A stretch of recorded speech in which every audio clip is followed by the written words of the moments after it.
sub 207. Just a couple of matters to attend. On the question of Commissioner Vandervaart participating in the decision-making, the way the commission rules are written, it's not a decision the commission makes. The commissioner is allowed to participate in the decision-making if none of the parties object. There were objections. It only requires one, so Commissioner Vandervaart will not be participating in the decision-making. At this point, are there any preliminary matters that any of the parties? Mr. Similovsky. Good morning, Chair Brawley. Justin Similovsky on behalf of the North Carolina Sustainable Energy Association. We are approaching that time of the evidentiary hearing where interveners are trying to get their witnesses in and out and match schedules. NCSCA witness Glick is here today, and she has a conflict that's going to prevent her from testifying later into the week. We conferred with all parties and no party objected to witness Glick appearing out of order, but just wanted to put that out there for you to see when would be the right place to shuffle the deck today. She is available how long? She is available up till 5:30 today, sir. All day today. It's just tomorrow with childcare reasons that it gets dicey. Okay. We're in the middle of public staff right now. Is there a place that you feel that we could slip in an intervener witness, or are you agreeing to this? Yes, Chairman Brawley, thank you. We have no objection if witness Glick wants to be heard after this panel, and that way we can resolve that issue and move on. Okay. Is there any objections from anybody else? No objections to Duke Energy. We just note there's a couple other percolating similar conflicts. Potentially, we'll work with parties, come up with a compromise solution, and if we need to, present that to you at the appropriate Okay. time. Are there any others that we need to discuss today? Chair Brawley, we may end up needing to take the thermal resources and non-thermal resources panels, changing the order of the presentation of those panels. We are still trying to figure that out, and I think we'll have a better handle on that once we see how the timing of today progresses. Okay. And Chair Brawley, SIGFR similarly has some witness availability issues later into the week, but we are working with the parties to figure out a solution for that. And as soon as we have one, we will present it to you, similar to what Mr. Durack was saying. Thank you. Okay. Yes. Mr. Chairman, Scott Dunbar on behalf of SEBA. We similarly need to have our witnesses appear either today or tomorrow. They are unavailable on Friday and thereafter. SEBA is pretty early on the list of interveners, so I'm optimistic we won't need to do any shuffling, but I figured I would put it on your radar since we're talking about it.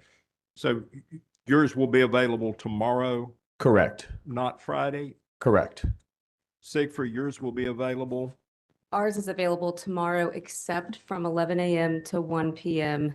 He has a conflict that he cannot reschedule. Other than that, he's available tomorrow. He is not available on Friday. Okay. And Chair Brawley, if I could help you. Yes. Parties are in regular communication on these issues, and I feel fairly confident we can develop a plan that works for all the witnesses, accommodates all these schedules. And so we'll do that as we always do. And then if it's okay with the commission, present that to you all to make sure you're good with it. But I don't want to, just to be clear, we're not asking the commission to juggle that right now. We'll come up with a plan and present it to you all. And if you're good with it, I think we can solve all these I issues. appreciate that, sir. And I really wasn't going to take it to that level of detail. My sense is the only person that we need to determine is the witness today, and the others will be tomorrow. And I am hopeful that we will finish public staff today. So we will be an intervener tomorrow without interrupting public staff. That is not a threat. But I express my desire and my confidence that we will get this done. Any other questions? Commissioner Cook? If some of those excused witnesses need my seat, I'll be glad to give it up.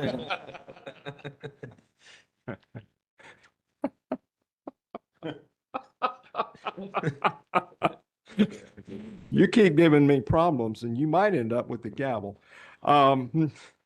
Now I shouldn't have said that. Uh, Actually, it wouldn't be true, though. I'm having too much fun. God help me. At this point, I would like for us to proceed with Cross on system reliability and operations for the public staff, Mr. Thomas and Dr. Singanzi.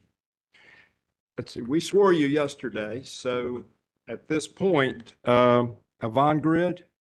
Yes. You get in? Yeah, I'm so sorry.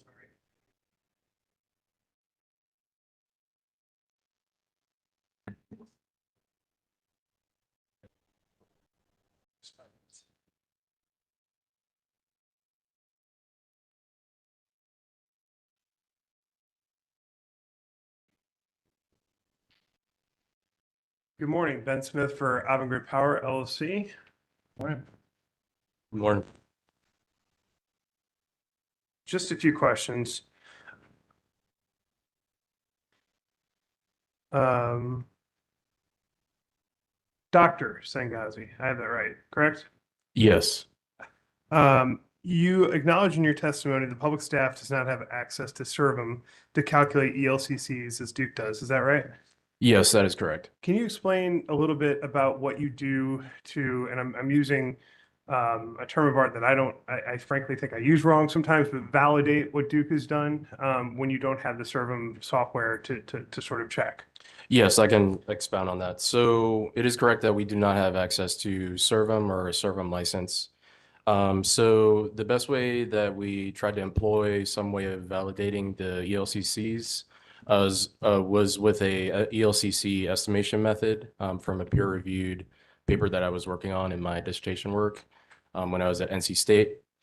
So I was able to employ some of Duke's data that they were able to provide in discovery and try to validate it with respect to various resource types. And if I could just add, in addition to kind of the independent validation that we kind of worked on with the LCC, we also send discovery on Duke's input. We try to understand their methods for how they run the server model.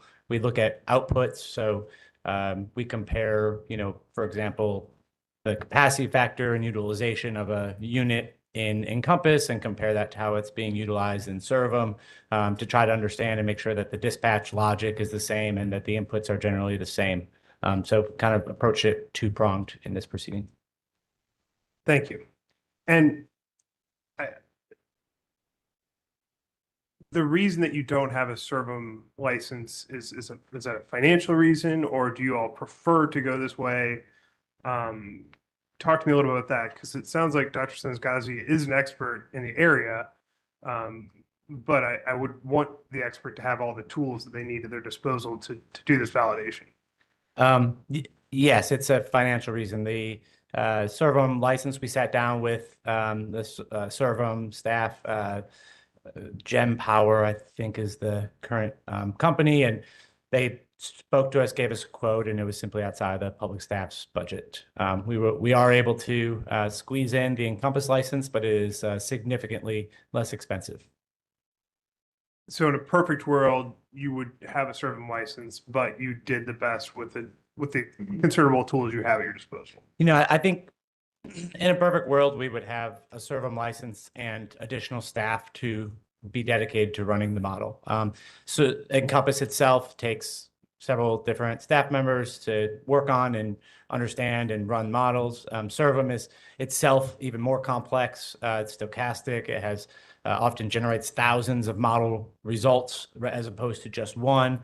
So there's a bit of a steeper learning curve there to understand Servum and how to input that. The data has to be migrated and translated between Encompass and Servum, and there's a lot of quality assurance and coding required. So I would say even if we were given unlimited financial resources, we would still need to hire staff probably to help interpret that model and help Mr. Mishna with the modeling of Servum as well as Encompass.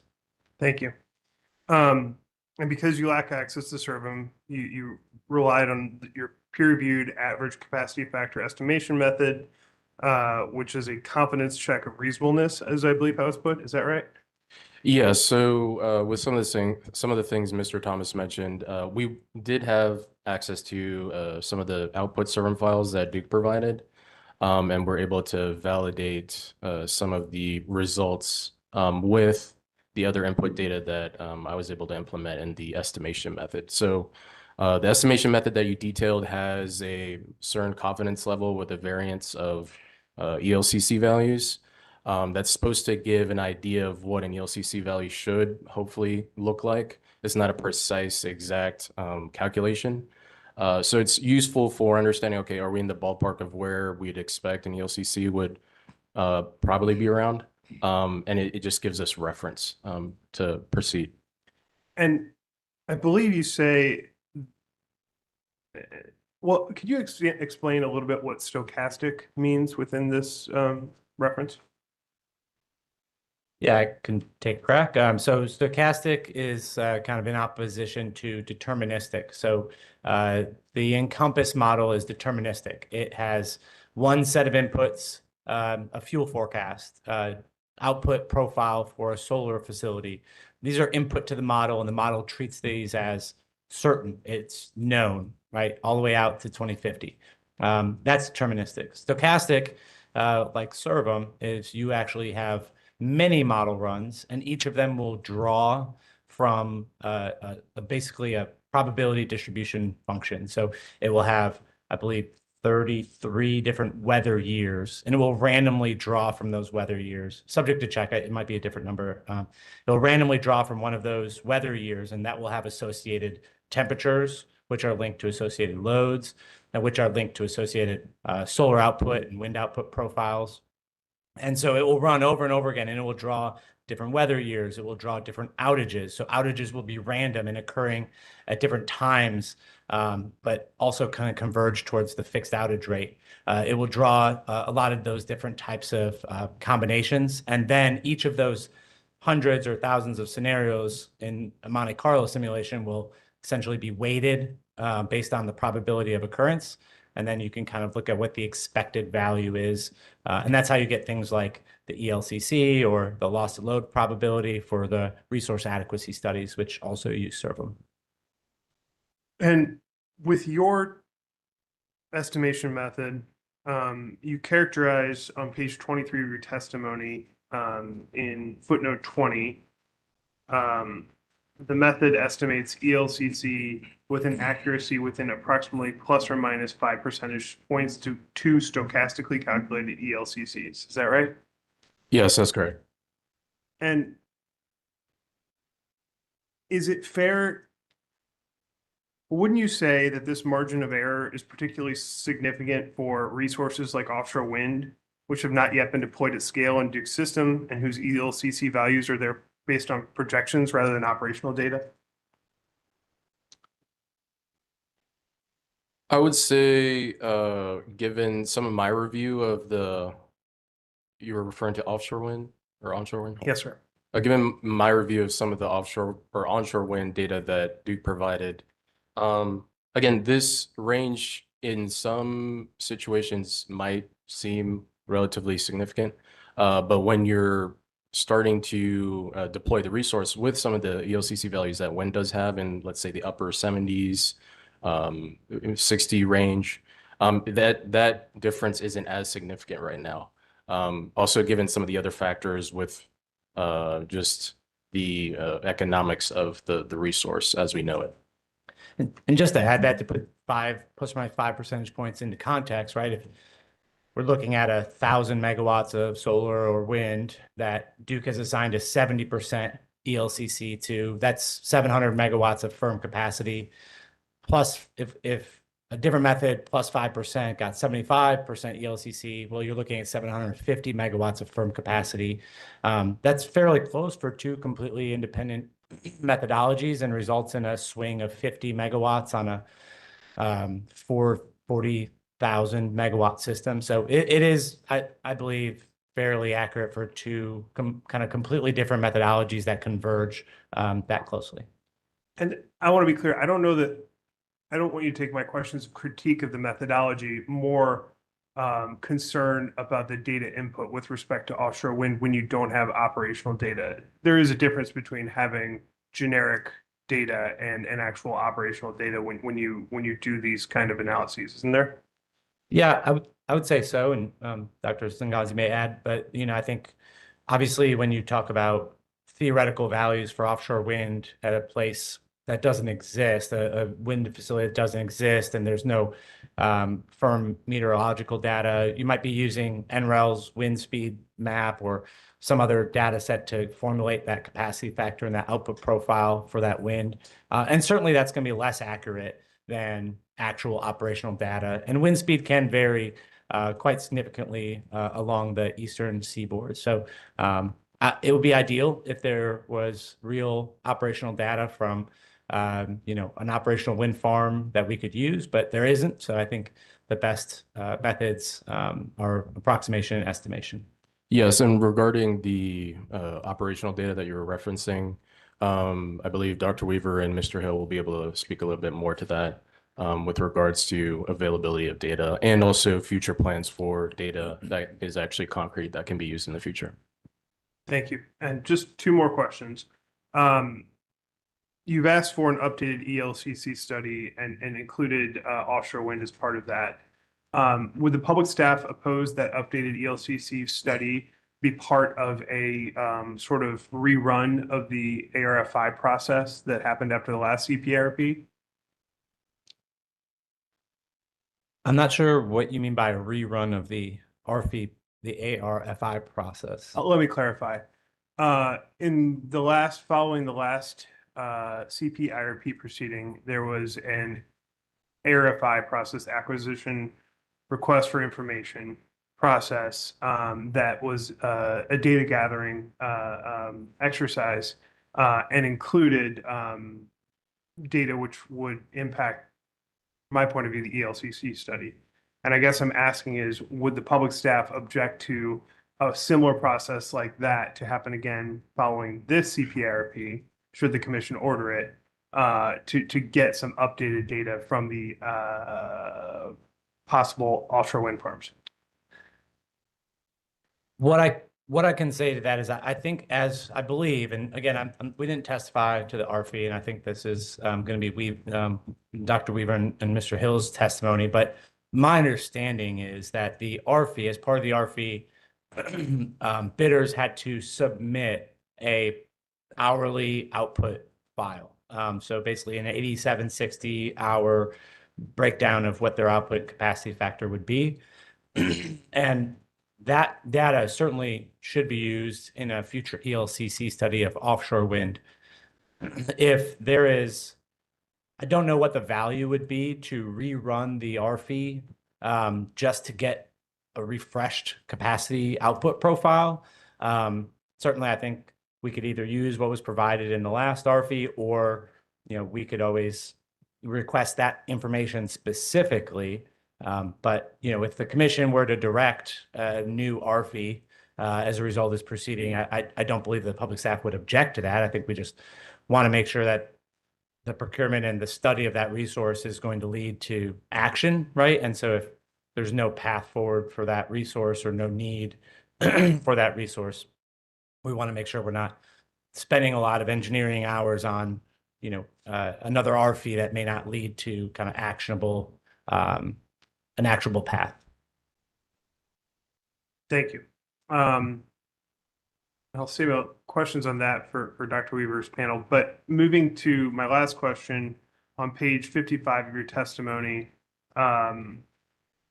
you state regarding when outages are most likely to occur, outages are almost exclusively confined in the winter mornings between 5 a.m. and 8 a.m. as shown in figure 9 below.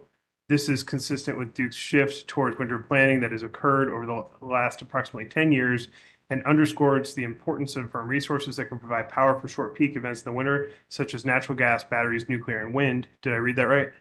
You did. And does wind include on and offshore wind there? It does. No further questions. Thank you, Mr. Smith. Sigford. Sigford waves cross at this panel. Thank you. Chairman, I see Seaver Reserve, we communicated a reservation of about 10 minutes, but I probably won't get that. I'm not sure if it made its way to your copy. It did not, but I will certainly recognize you, sir. Thank you very much, Mr. Chairman.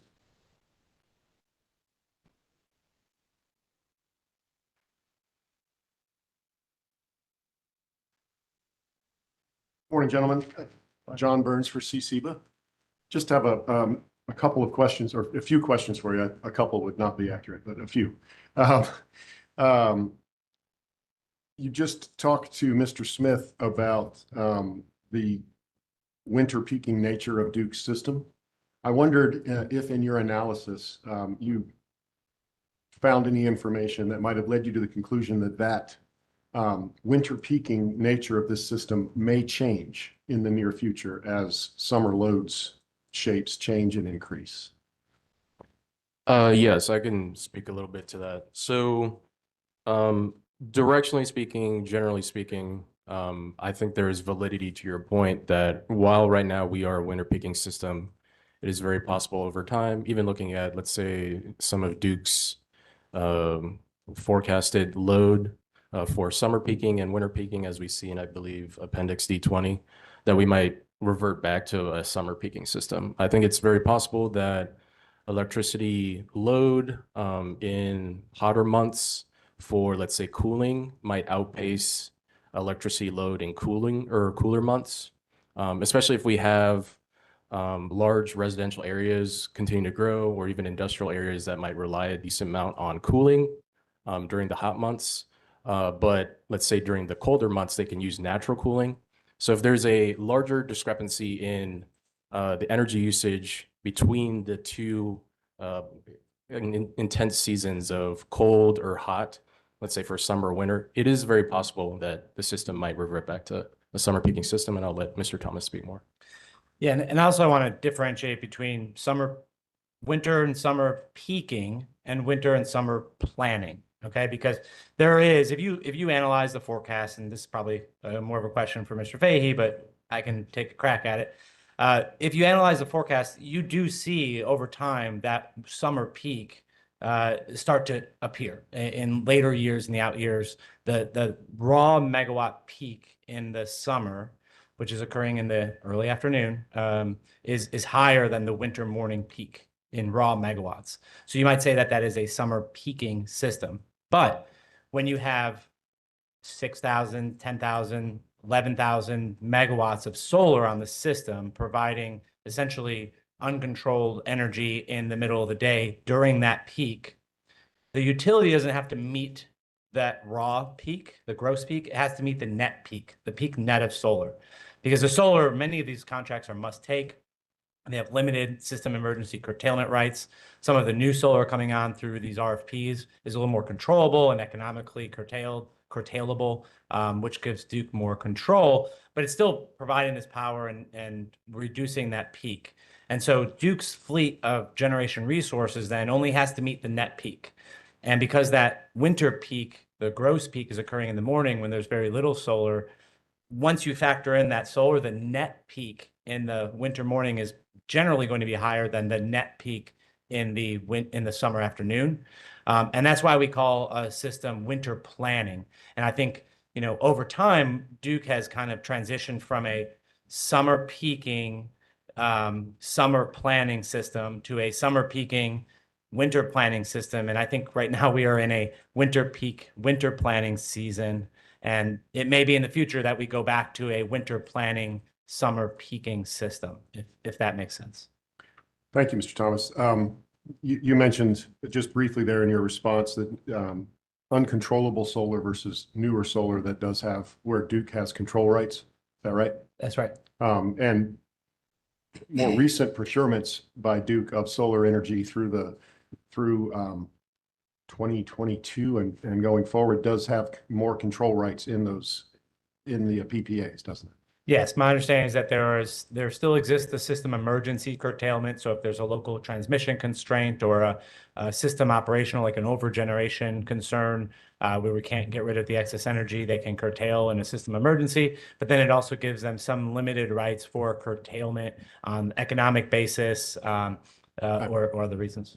And in addition, the solar paired with storage facilities that are being procured over recent years and going forward also require full control by Duke of the storage facility and a solar paired with storage, correct? That's correct. To maximize the benefits, the ratepayers, solar plus storage systems owned by third parties have their storage controlled by Duke system operators. Is it fair to say that you can measure or understand the capacity value of a resource by how much that resource helps deal with peaks during the hours that it's producing? I'm being very amateurish here in my understanding of that, but solar provides most of its energy in the afternoon, right? When the sun is up. Yes. And if your peak is during those hours, is it fair to say that solar has a capacity value in the summer that is higher than it is in the winter mornings? Yes, that is correct. And I think that is one thing we detail in our, if you refer to figure 4 of our written testimony, one thing we do detail that we have some difference with Duke on is the capacity value of solar during the summer. We do recognize that during the winter, solar is not able to provide as much firm capacity due to just the natural diurnal cycles. But during the summer, solar does provide or have the ability to provide some firm capacity that we detail in this figure up to a certain amount. Because once, as Mr. Thomas was mentioning, once the solar is able to shave off a decent amount of the peak, it's no longer able to meet the new peaks that it creates. So then the capacity credit or the capacity value drops off at a certain point. And that would be the famous duck curve, right? That is correct. Now, are you familiar with the performance of, for instance, CAISO in California with the addition of large-scale battery electric storage systems in addition to solar and wind? I'm generally familiar. Is it fair to say that the duck curve in those territories and in ERCOT is actually flatter than is represented in your figure because of the performance of storage? Are you referring to figure 4? Mm-hmm. I would say, generally speaking, I'm somewhat familiar with let's say the ERCOT system or the California system. I'm sorry, figure 5, Mr. Thomas, which I think Okay. is where the duck curve kind of shows up. Thanks. Oh, okay, figure 5. I'll just say with battery storage, there's a lot more nuance because the battery storage, and I believe Dr. Weaver will mention this a little bit in the. Well, in if I should different direct panels. those questions to Dr. Weaver, that's fine. I'll just generally say the deployment of the discharge and charging of battery storage matters a great deal in whether or not there is added benefit or the magnitude of added benefit for the battery storage with solar. But I'll defer a bit more to you, Dr. Weaver, regarding that. It certainly adds cards to the deck for Duke to play in meeting its load. That is correct. I mean, and just to add, it adds cards to the deck for sure, but it also adds challenges. And I think California, ERCOT have both been experiencing this with the growth of solar, right? In that you suddenly have very severe ramps, right? You can look at figure 5 and you can see how the utility must now ramp its thermal resources much, much faster to meet that. And I think particularly in ERCOT, they have really gone hard on the storage. And so in many hours, I think storage is providing 6-7 gigawatts of very fast ramping, very fast acting capacity to help fill those gaps as solar is coming up and as solar is fading out. And I think that exact dynamic is occurring in future years in North Carolina, obviously all with smaller numbers because we're a smaller system. But we're seeing that same dynamic play out. If you were to look at the dispatch of batteries in this system, you're going to see a lot of charging to moderate the ramp in the morning and a lot of discharging to help those gas resources and other resources ramp to meet that evening peak. So it's a very harmonious dance here that's happening, but batteries certainly are key to help manage some of the storage. And you mentioned that batteries have almost instantaneous response to signals from the system, don't they?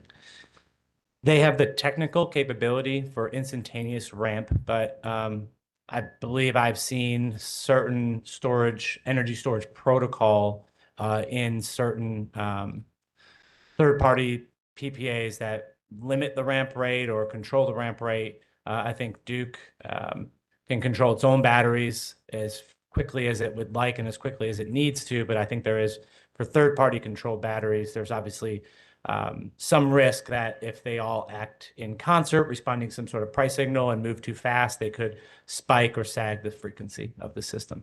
And there are NREL protocols that apply to make sure ride-through happens and those inverter-based resources are adequately responsive to those signals, right? I'm not certain about NREL. Not but they're NREL, I'm NERC. sorry. Yeah. I've got my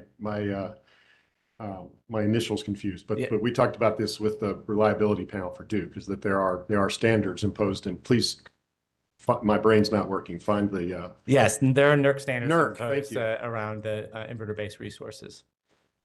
finally, you've talked about some of the limitations and challenges posed by renewables and storage. Coal itself has challenges, doesn't it? Oh, yes. I mean, we talk a lot about the, reliability of coal and the availability of coal. And obviously coal has its own challenges with ramp rates and start and stop times, right? So yes. It's beginning in page 6. I don't want to go into the confidential portions of the testimony that starts around page 15 of your testimony, but you refer to the 2020 RA study on line 6 of page 15. Yep, I'm there. And it used generator outage data, and that's coal generator outage data that you're talking about here, right? This is a system weighted average equivalent forced outage rate. And in the figure 1 I have above it, which is confidential, I show the system average and then I break that out by type of generator. And it's true as you testify in that paragraph, that as you would expect the system-wide E4 to increase, and then the PRM necessary to achieve a 0.1 loss of load expectation was determined to be 22%, right? That's where the PRM came from. Yes, the PRM is a function of many different inputs, of which the outage rate of the fleet is one, and all else equal, if the outage rate of the fleet increases, you will need a higher reserve margin. And is it fair to say that a good part of that increase was because of a historically increasing number of coal outages? Forced coal outages. Yes, I believe it is not confidential to say that, I think I talked about this in my testimony, that the 5% increase, the PRM from 17% to 22%, approximately, I know I have it in here somewhere, approximately 1.5% subject to check was because of rising outage rates. Now on page 17, you talk about your recommendation that Duke assign an ELCC value of less than 100% to coal generation. Could you tell the commission a little bit more detail of why you believe coal should have an ELCC value of less than 100%? Sure. So essentially, the way that the model treats, there's two ways to kind of account for the outage rate of a particular unit. And so when you give a thermal resource like coal 100% ELCC in the capacity expansion model or in Compass, then the model has to replace that with 1-for-1 capacity. And to account for the outage rate, the higher outage rate of that resource, meaning that sometimes it's not available in that winter morning or that summer peak when you need it, the model spits out, the servo model will generate a slightly higher reserve margin. And so that slightly higher reserve margin will persist. I mean, it is going to be updated, but as we sit here today, that 22% reserve margin persists from 2031 to 2050. And the resources that are being selected to replace coal have to meet that coal at a 1-for-1 megawatt basis, and they have to meet that 22% reserve margin. So after that coal is gone from the system, and I think I have a chart in here about coal and gas retirements, figure 2, as that coal drops off and retires, your system maintains that 22% reserve margin that was in part higher because of that retired coal. And you have now replaced that coal with far more efficient and reliable, in this case, generally gas, batteries, other resources, eventually nuclear. And so that's going to result in, at least in the out years, probably more capacity than you truly need to meet load. So another way you could potentially do that when you have a resource that has its levels changing quickly is you can say, well, what is the actual capacity value of coal? And I think Dr. Sanganzi estimated that to be about 83% in the winter and the summer, based on his other the method that we use to sanity check the LCC values. And you could input that in the model, and then as you replace that coal in inverse kind of to the declining ELCC as you add solar, as you take that coal offline, that ELCC value would kind of go up, but it'd never be 100%.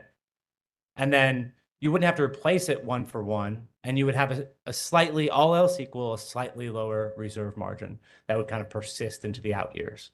And so the benefit of that is, as this coal is retiring, is that because it's changing so fast, that we recognize, it's a recognition that the coal is not necessarily always there.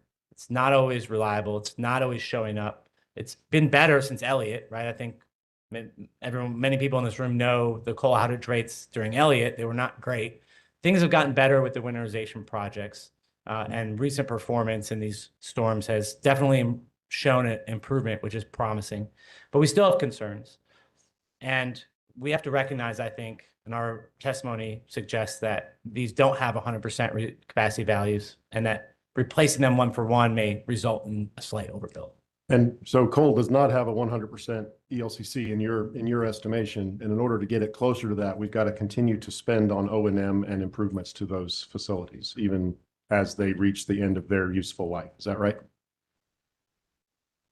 Yes, I think spending on coal is in our future one way or the other. I think we've testified in other dockets, and I think in here that Duke is proposing to spend millions and millions, tens of millions of dollars over the next few years to continue to make reliability focused improvements at their coal plants in order to ensure that they are there more often, particularly during cold winter mornings. But even with those improvements, I don't know that you will ever get to a average 100% capacity value for coal. These units are just very old, and you cannot, unless you're going to rebuild them from scratch, you are going to run into issues with aging equipment. And and if you have anything to add? Yes, and I might add that in general, for any resource, there's no resource on the system that's going to have a 100% capacity value. We have used it traditionally for planning purposes, and as we detail in our testimony, various resources, it is adequate for planning purposes, but in reality, no resource has a 100% capacity value. Thank you both very much. No further questions. Thank you, Mr. Smith. EDF. Excuse me, Mr. Burns. I apologize. Long week, it's only Wednesday. All right. Well, Mr. Burns cut a lot of my questions. Ben Smith for Environmental Defense Fund.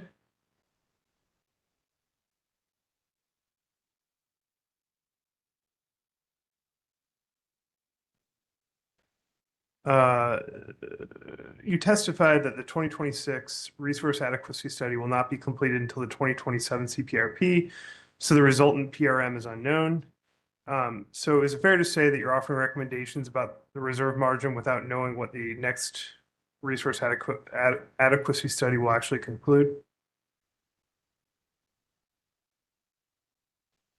Yes. Yeah, in the 2023 CPRP, we agreed to, Duke and the public staff agreed to rerun the resource adequacy study in support of the 2027 CPRP. And no, I do not know what the results of that study will be. Okay. I'm going to move, and I apologize, this is going to seem a little bit out of nowhere, but because Mr. Burns' questions, I was able to cut into some of the other stuff. So I'm going to talk a little bit about battery storage. Regarding battery storage CapEx, you identified that Duke assumes the price differential between 8-hour and 4-hour battery storage will stay the same and not decrease over the next 25 years, which you describe as not reasonable given the trajectories seen in all three conservative, moderate, and advanced ATB innovation scenarios. Is that right? Yes, that's correct. We referenced the NLR, or the National Laboratory of the Rockies study, for an advanced innovation, a moderate innovation, and conservative innovation scenario with regards to battery storage. And basically, I believe the figure that you're referencing is figure 3 in our written testimony, where we basically display this, that on $1 per kW basis, if we're comparing 8-hour storage to 4-hour storage, 8-hour storage in comparison over time should improve in cost competitiveness. So that's one thing that we did not see in, let's say, the inputs for Duke, but it is something to account for over time, as 8-hour storage will hopefully provide a lot of benefits to capture various areas of just discharge or charging that 4-hour battery storage might not be able to achieve. And that's something you expect to see in the next CPIRP? I believe that's one thing that we would like to see in the next PRP. Sorry, said that the wrong way. And is it your understanding the longer duration battery storage can be a complementary resource to resources like on and offshore wind due to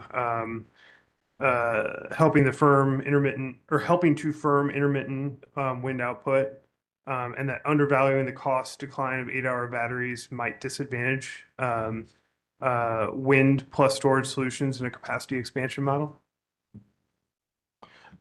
So I believe, generally speaking, and I'll defer some of the things that you've mentioned to Dr. Weaver and Mr. Hill in the non-thermal panel. Directionally speaking, battery storage can provide benefit, but it's highly dependent on when it's being deployed. So the impacts in which it's able to, let's say, if you're trying to deploy battery storage in an economic way where energy is cheap for being able to charge that battery storage, it might have different impacts than if you're deploying battery storage when you're just trying to address peak and energy might be more expensive. So it's hard to fully answer without the minute details, but I'll let Dr. Weaver speak a little bit more to that. Okay, thanks.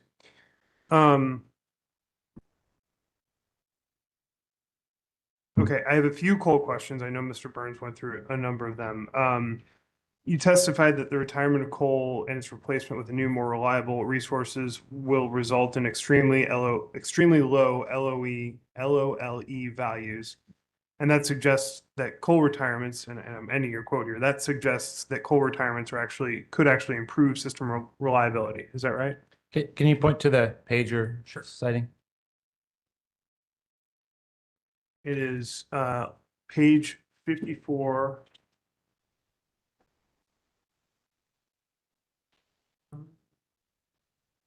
Second.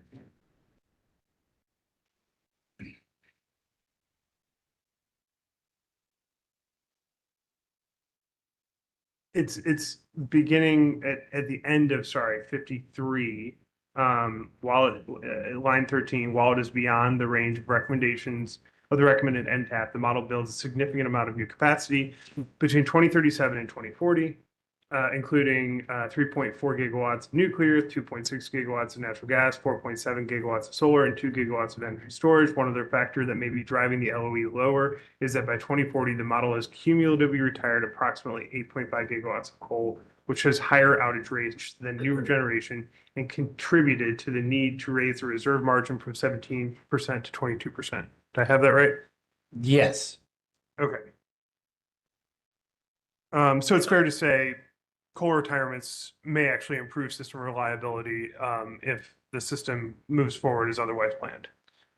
I don't think that's what my testimony says. It said, what my testimony is saying is that it may be that the one factor, and there are many factors that drive the very low LOLE that I'm showing in table 4 and 2040. A lot of it's the new generation, the blockiness of the new generation that's being added to make up for retirements. And one factor is that potentially when the server model is run in 2040 with 8.5 gigawatts less of coal and those coal outages that are being driven, right, that capacity has been replaced essentially 1-for-1 with other resources, natural gas, nuclear, energy storage. That may be the lower outage rates of the fleet in 2040, the lower expected system-wide outage rates in 2040 might be driving or contributing to the lower LOLE there. I don't know that that necessarily means that we are going to have a more reliable system when all the coal is retired. That's kind of a different conclusion that we're not testifying to. Okay. I think I was asking something different, but I think your point's made. Okay, moving to page 18, lines 5 through 8.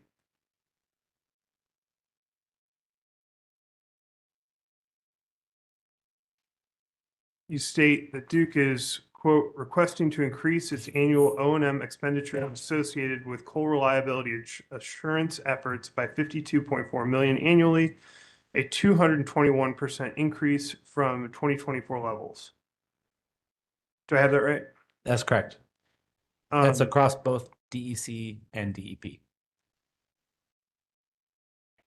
And you further testify on page 11, I'm sorry, page 10.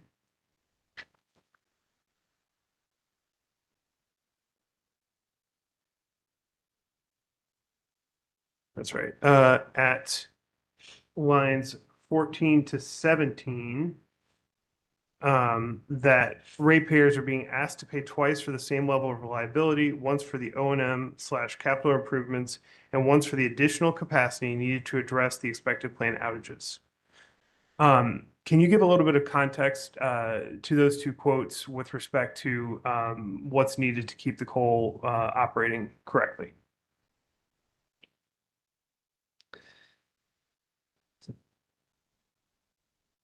So the O&M capital improvements that I cite here, this is related to the $52 million in coal reliability assurance spending that Duke is requesting in the ongoing rate cases. There's also several $1 million worth of coal capital investments, but the specifics of that are really part of the rate case. And while I did submit testimony on that, I don't necessarily want to get into the specifics of it, but a lot of it is addressing emergent work, inspecting valves and pipes and certain capital projects, maintenance, soup cleaning. And so a lot of that is being requested by Duke as part of this coal reliability assurance request. And so ratepayers are going to be paying for those projects. I think what we are just trying to say is we want to make sure that ratepayers aren't also paying extra for additional capacity on the system to replace coal at a 1-to-1 ratio when coal is not providing 100% capacity during those winter mornings. So I think it's really two different questions though, right? Because right now, today, we need that coal to perform. And until that coal is retired, we need it to perform as well as it can because we need it. It's on the system, load is growing. We need to have that turn on when we want to turn on and produce megawatts when we want them to produce megawatts. The question of whether we're overpaying for capacity to replace that coal, a lot of that is further out, right? A lot of that is out in the future. I don't think that the natural gas facilities for which Duke has received a CPCN, I'm not saying that those are overbuilding capacity to replace coal. But in the late 2030s and 2040s, if we aren't able to course correct and adjust by then and perhaps account for the less than 100% capacity value of coal, that might be a point where we potentially are overbuilding. And so we're just kind of raising that flag to say, we need it now, but we want to make sure when we replace it, we're replacing it in the right amounts. Thank you. And when you talk about the right amounts, do you all have a recommendation with respect to the capacity factor of coal to be modeled? The capacity factor or the capacity value? Value, excuse me. I think our recommendations are that Duke perform a study for the next CPIRP. Yes, we'd like to see Duke perform a study for the next CPIRP regarding coal. And then as Mr. Thomas had mentioned a bit earlier, we estimated that for the existing coal fleet during the summer, the capacity value would be around 83% for coal. And also during the winter, the capacity value for coal would be around 83%. So we're thinking that if Duke were to conduct that study, the value would hopefully be around there. So that you could improve the system planning with respect to what generation is going to be needed. Because right now, coal is modeled at 100% capacity value. Is that right? And That's right. It's fair, and I think you and Mr. Burns went through that the forced outage rates have gone up for coal plants. Yes, I believe that they have generally gone up. I think a lot of that was impacted by Elliott, and we have seen the mixed record, but I believe in the last Winter Storm Fern, and there's another one, I think this year in January. Coal did perform much better in those events than it did in Elliott. So, a lot of how you look at the forced outage rate of a particular resource is the window that you choose. And as long as that window contains Winter Storm Elliott in December and Christmas Eve 2022, it's going to be elevated, right? And so if the performance of these coal plants continues to improve with some of the investments Duke is making, you can assume that maybe it's going to remain flat, potentially improve. But again, we could have a catastrophic boiler tube failure at Mayo tomorrow, right? And it's just kind of, you never know. So. And so I guess what I'm getting at here is that it sounds like we're paying a 221% increase from the 2024 number for coal O&M in order to improve the coal performance. And what I guess I want to ask is, do you think that we'll continue to have to pay at higher and higher levels as the coal ages and more operation and capital expenditures are needed to keep it online? Yeah, I mean, I think that's a good assumption that as these units age, they will require additional maintenance and additional capital improvements. I think that's not very contested.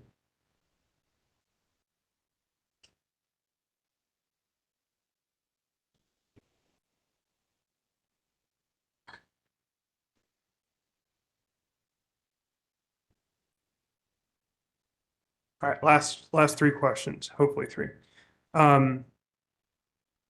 You found discrepancies between the Servum and the Encompass models for natural gas-fired CTs, and the Encompass had a lower average capacity factor in 2035, while averaging it higher in Servum. And I can point to that line if you don't recall. Yeah, if you can point me at the page, it'd be great.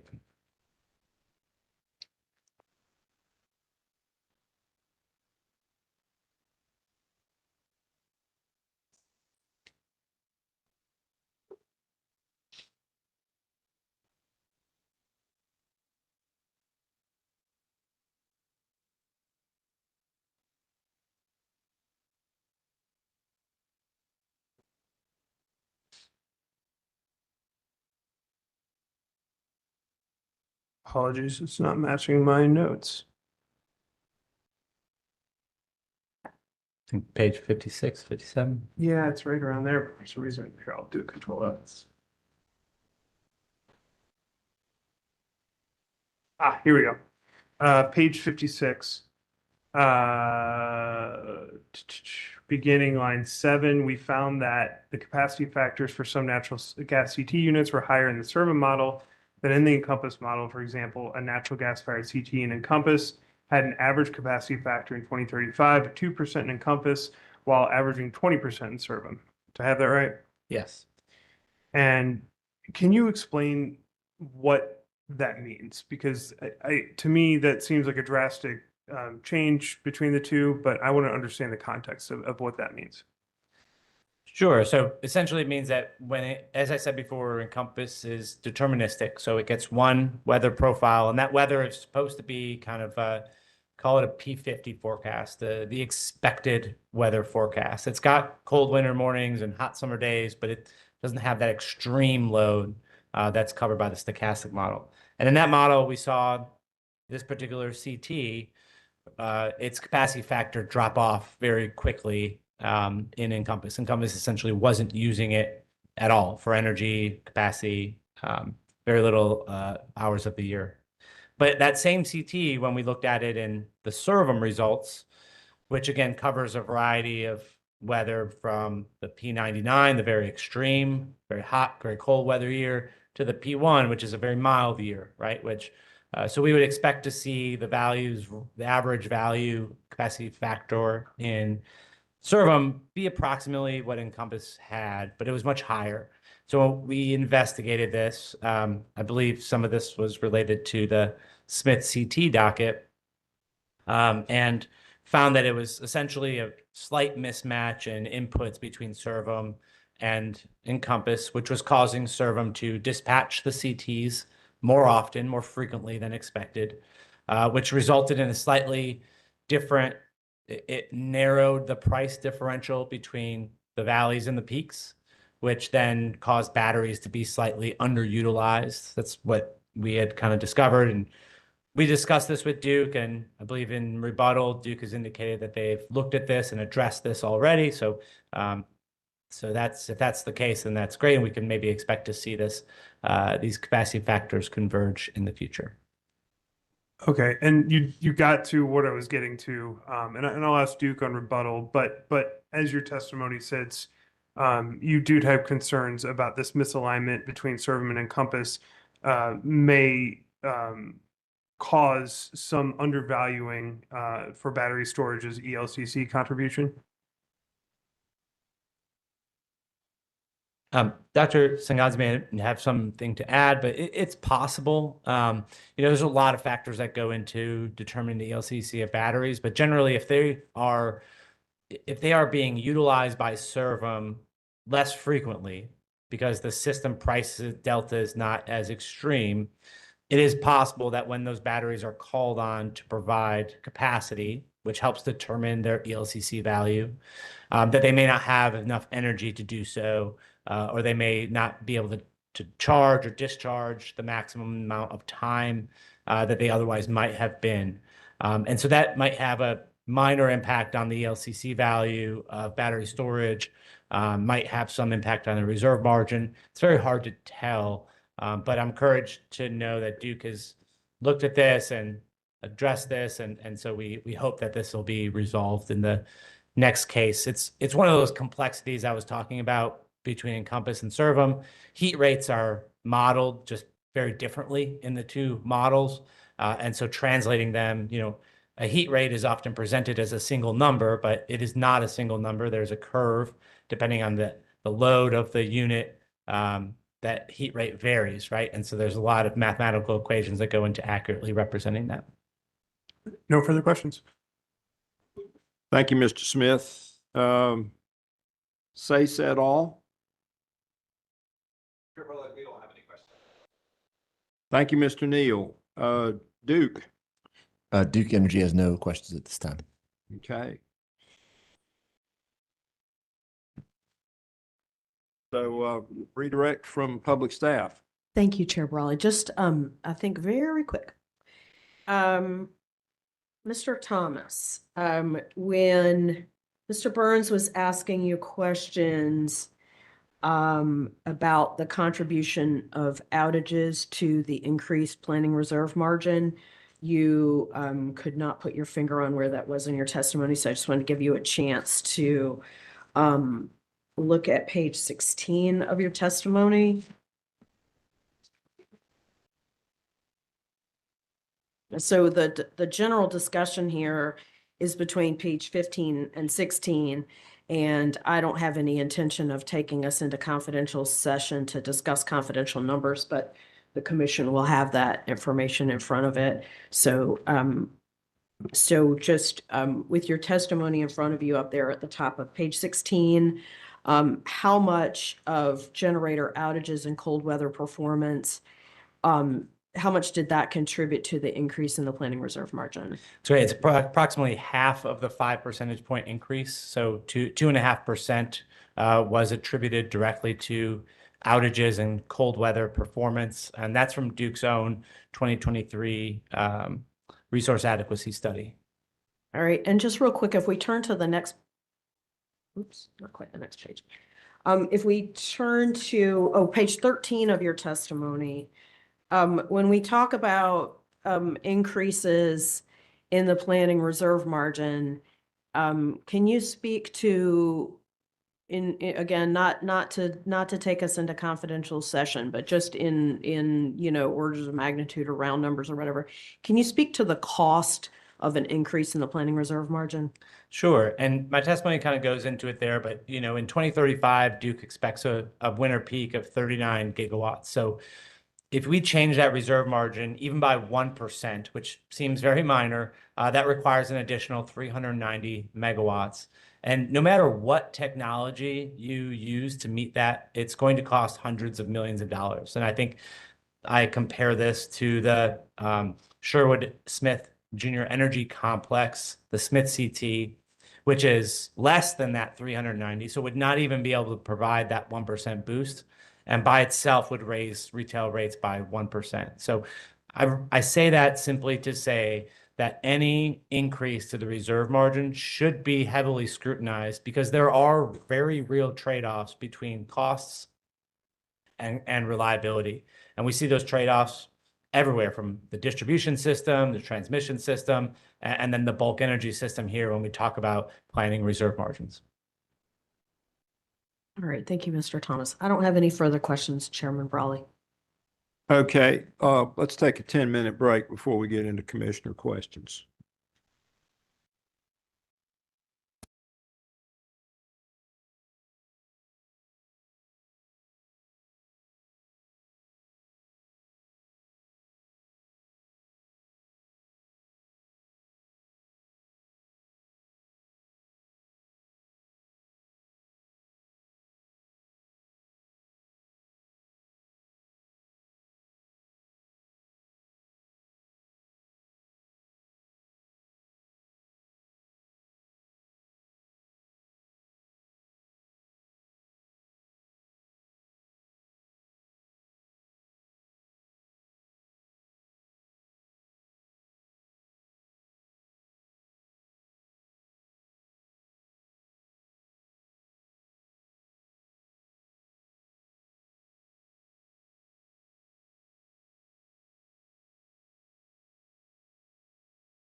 I have a few questions. Mr. Thomas and Dr. Singanzi, it appears the high-load portfolios do not satisfy the CERVM reliability verification step in 2035. In the prior CPIRP proceeding, Duke emphasized that a P3 fall-based portfolio required no additional CT capacity to meet the 0.165 LOLE target in 2023 or 2038. In your opinion, as the Reliability and Operations Panel, how should the Commission weigh the current CERVM results when deciding what near-term actions are reasonable in this proceeding? It's a good question. And I think, the high load portfolio was not studied in CERVM in Duke's initial filing. I believe that came through in rebuttal or in discovery or on rebuttal. Mr. Mishna had, I think, some things to say about that. I think when we look at the CERVM results for a particular year, it is a snapshot in time. We look at what the reliability is in 2035 and what the reliability is in 2040.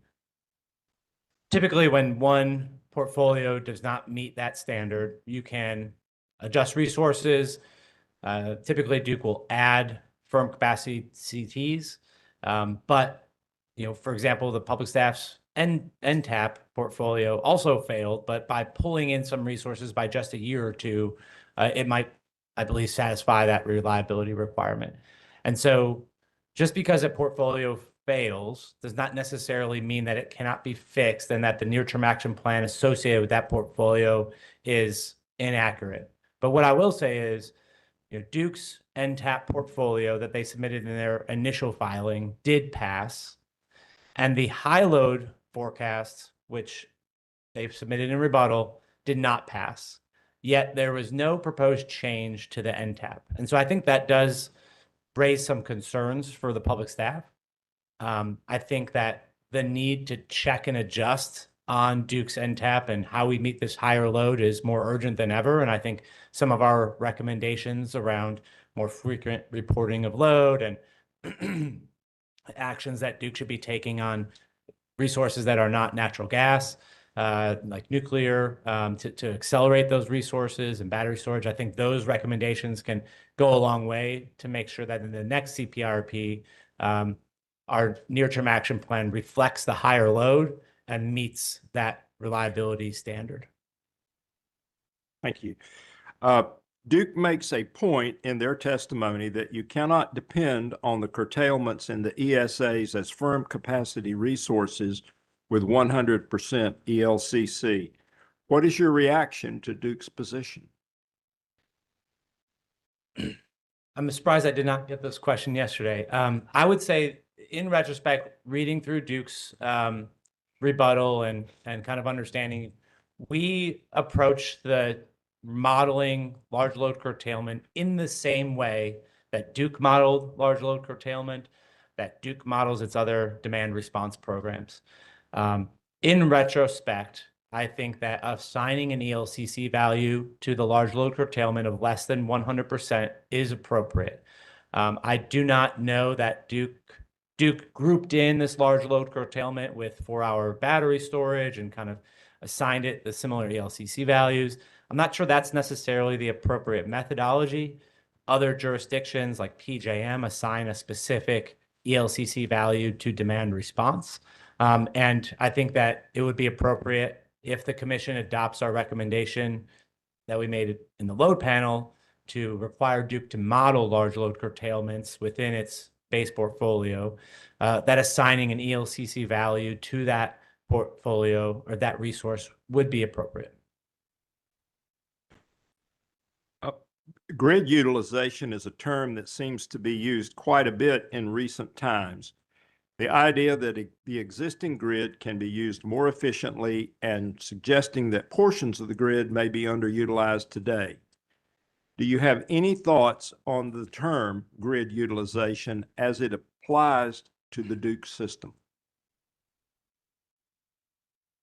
Yeah, go ahead. Yes, I think There are various opportunities for improved grid utilization, I think. Especially, and this is something that witness Lawrence and I talk a little bit in our written testimony for transmission. Especially now that we are moving toward a one-use system, and there's opportunity for generation to not be a concern in terms of the traditional legacy DC or DP locations. One thing that can be looked at is the existing transmission and ways that can be hopefully maybe uprated or improved, particularly the interties.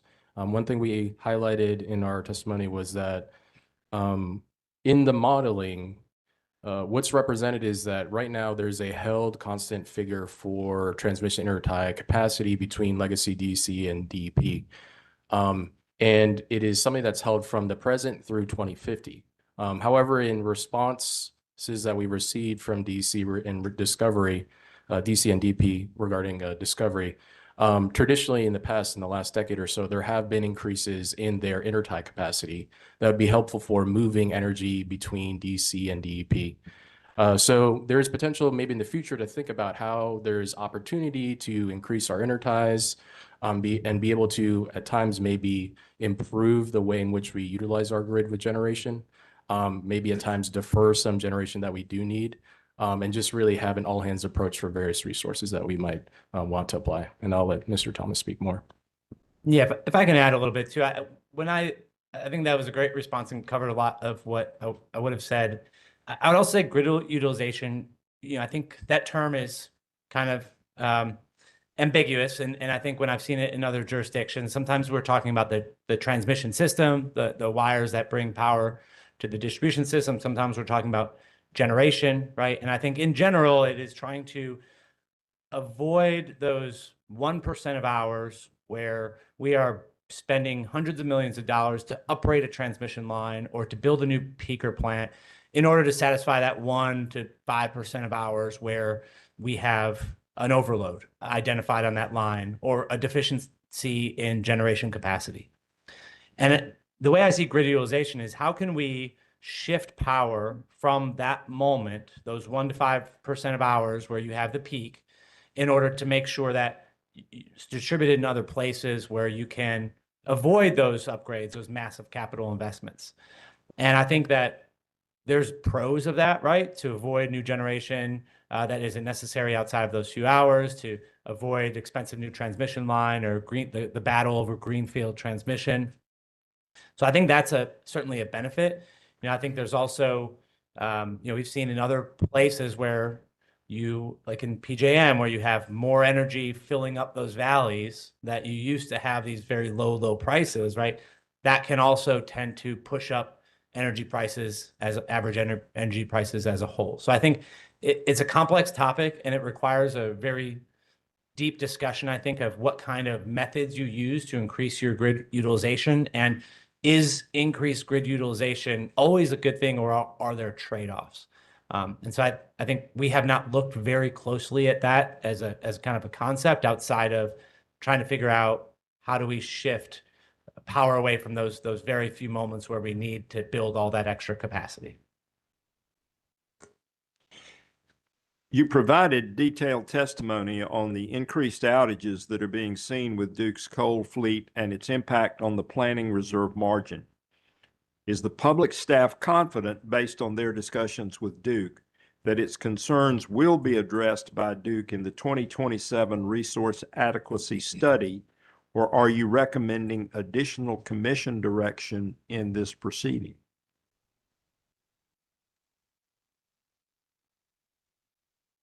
I am confident that Duke and the public staff will work together to complete the 2026 resource adequacy study in support of 2027. And some of that's going to be an understanding of how outages are being reflected and modeled, how neighbor assistance, which is another key component in the target reserve margin, how that is being modeled, and are we able to get more or less energy and capacity from our neighbors when we need it? Based on my reading of Duke's rebuttal, I do not believe that they agree with our recommendation about modeling coal. ELCC is less than 1. That is obviously step that we've recommended. Duke has argued that they don't feel it's necessary. It would require additional studies and time on their part. So in a way, I understand where they're coming from. But if the commission agrees with us on that particular metric and how that might improve planning in the future, that would be one area where commission direction would be helpful. And if I might add, I think as you see in, let's say, table 1 and table 2 of our testimony, we talk a lot about this EUOF, or equivalent unplanned outage factor. And many of us at the public staff have been able to visit coal generation sites and meet a lot of the great people who are working on these generation plants. I think one major focus for us is really just trying to make sure that what is actually happening with the performance of the coal plants is being reflected in the modeling. So it's not that we're necessarily having an issue with what they're doing. We just want to make sure that what is actually being historically performed out is being reflected in the modeling so that we have a reliable system. Mr. Thomas, we asked Mr. Metz about the public staff's experience with the MVST process and the projects that are coming out of that project. He asked us to defer to you so you could provide your reflections on the MVST process and identify any specific areas that you would like to bring to the commission's attention. Sure. So I'll do my best to go over that. It's not in my testimony specifically, but it is my team that manages this MVST. So MVST, in my view, addresses a lot of our recommendations that we have had in the past. So we have, during some of the red zone expansion plan 1.0 and 2.0, I think we testified during the past carbon plans that they were somewhat of a Band-Aid.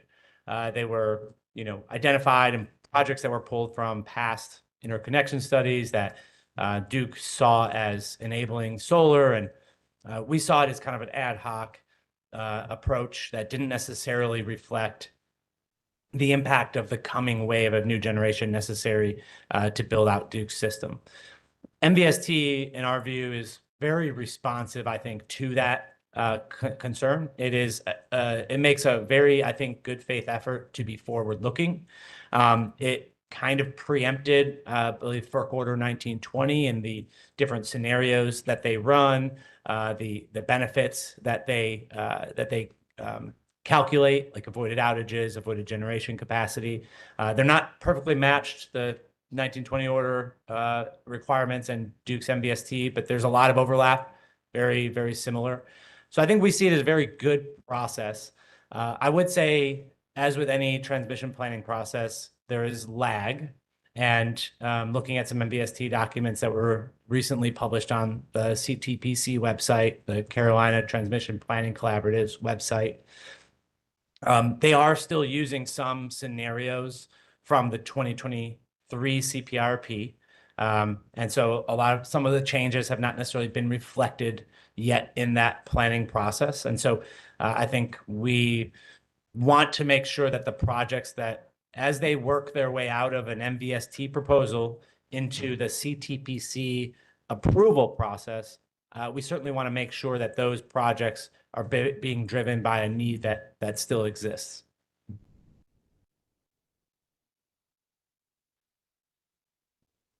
Thomas.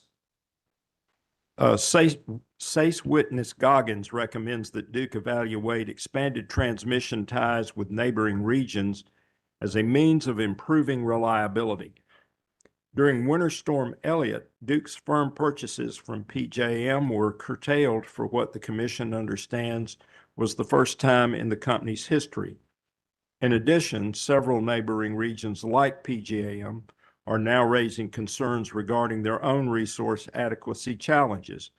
Given those experiences, how should the commission evaluate the reliability value of expanded interregional transmission and imports from neighboring systems? I'll take an initial crack, but I'll let Dr. Sanganzi get in here because I believe he was part of the transmission panel as well. So he's some knowledge here. I think all else equal, I think generally there is value for increased interregional ties, but that value is very dependent on what resources those neighbors have. If we had, a neighbor to the the north that had a lot of wind power, and a neighbor to the south that had a lot of nuclear, and a neighbor to the west that had a lot of hydro. I think, and we've got a lot of solar, then I think the benefits of interregional transmission capacity increases, to me, that would be plain. I think we would need to see studies and benefits to make sure that those benefits outweigh the costs. But a diverse mix of resources increases the value of those interties. If you have a bunch of neighboring systems that all have very similar mixes of resources, then that's where that value can be diminished. There may still be value there, but that value will be less because you're right. When everyone is trying to heat homes in a winter morning and nobody has their solar online, there's very few other resources available. It's going to be crunch time and curtailment as those BAs, as those balancing authorities try to keep that power to themselves. So diversity in our neighbors helps, and that would help aid that. But either way, I think you're going to want to see some sort of study, some modeling that might demonstrate the value to that. And that's even part of, I believe, MVST and CTPC, right? We see, I believe right now there is in CTPC a tie line upgrade project with PJM. So those projects, that was justified, there are benefits associated, and so that's likely to be, I believe, voted on, or it's in the package. So you have anything? Yes, I agree. I think there are benefits that can occur by participating with neighbors. However, like with some of the severe storms that we have had, there are times in which, yes, there is curtailment. So I believe it would be of maybe slightly greater importance to focus on what we do have control over, which is the transmission interties within our own state. And then from there, we can begin to think about more of the interregional transmission with other neighbors that is available. Thank you. On transmission, Mr. Thompson, how do you respond to Witness Haggerty and Witness Goggins' recommendations that Duke study ways to improve the effectiveness of the Southeast Energy Exchange Market, SEAM, and compare its effectiveness against the Western Energy Imbalance Market? Do you think there is other information that would be beneficial for the Commission to receive with regard to SEAM? So I believe there are already some reports that are filed related to SEAM. I believe they're annual reports subject to check. The way I see SEAM is that SEAM is a market that is providing kind of on the margin benefits to participants when they're trading excess energy back and forth. So in the context of the IRP, right, which is really it's not looking at hour by hour necessarily how much energy do I have and how much energy do I need and what do my neighbors have. It's really more focused on Duke's bulk energy planning, making sure that we have sufficient resources internal to this system to provide and meet the customer demand with a reserve margin that reflects the impact of neighboring utilities able to provide firm capacity. So when we talk about SEAM and its impact and influence in the IRP process, I don't view it as a critical or even necessarily a material component of the planning that we are doing here today. So I think I haven't closely reviewed those recommendations, but that's what I would say about SEAM and its importance here in this particular proceeding. Are there any specific reporting requirements with respect to SEAM that you recommend the Commission consider? At this time, I do not have any reporting recommendations for SEAM. We did not testify as part of SEAM. I think as I've mentioned, I don't necessarily see it as a significant driving factor in this IRP, and so we did not testify or provide any recommendations, and I'm not necessarily prepared to do so at this time. Thank you. Other commissioners? Yes, sir. Commissioner Tucker. Mr. Thomas and Dr. Sangazi, this question comes totally from me. been no discussion about it. I just think about comments that are made about coal and its reliability and lack thereof. Do you remember a question from Mr. Smith that stated something to the effect of, if my notes are correct, about we're going to be spending about 221% OEM, OEM on coal plants? Yeah, so this is covered in more detail in my testimony in the general rate cases, but the 221% increase is specific to the so-called coal reliability assurance O&M spending.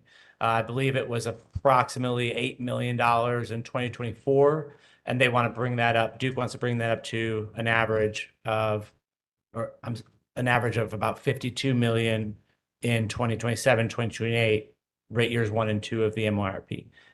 So that is the 221% increase that we are studying in the rate cases. But again, that is also a small portion of the total O&M spent at coal. That bucket is much larger. This is just a specific carve out. I believe this came out of some requirements after Winter Storm Elliott, I believe, subject to check. Okay. With the pressure that we have on generation in the state, is it fair to say that perhaps in the Obama-Biden administration, they were pretty focused on retiring coal plants? Was there OM dollars not spent on existing coal plants, and then now that we've become somewhat dependent upon them for peak load, I guess, that we're spending all this money on OM now? I'm not aware of any policies during previous administrations that caused Duke to reduce its O&M spending at its coal plants. It's possible that they may have, but I'm just not aware of any. Okay. If anything, I see the rise in coal spending as emblematic of a couple things, coal O&M spending emblematic of a couple things, because we've only retired really in the last, since I've been with the public staff, the only coal unit I believe we've retired is Allen, right? And Allen 1 and 5, I think, just retired a couple of years ago. And now we're going to put some batteries there. But I see the coal increase O&M spending a result of just aging equipment, right? Just like a person or any old car, it just requires more. Things are aging. If you've never been to a coal plant, I highly encourage you to go, because the amount of machinery and interacting systems there is astounding. And it's a surprise that they run at all sometimes.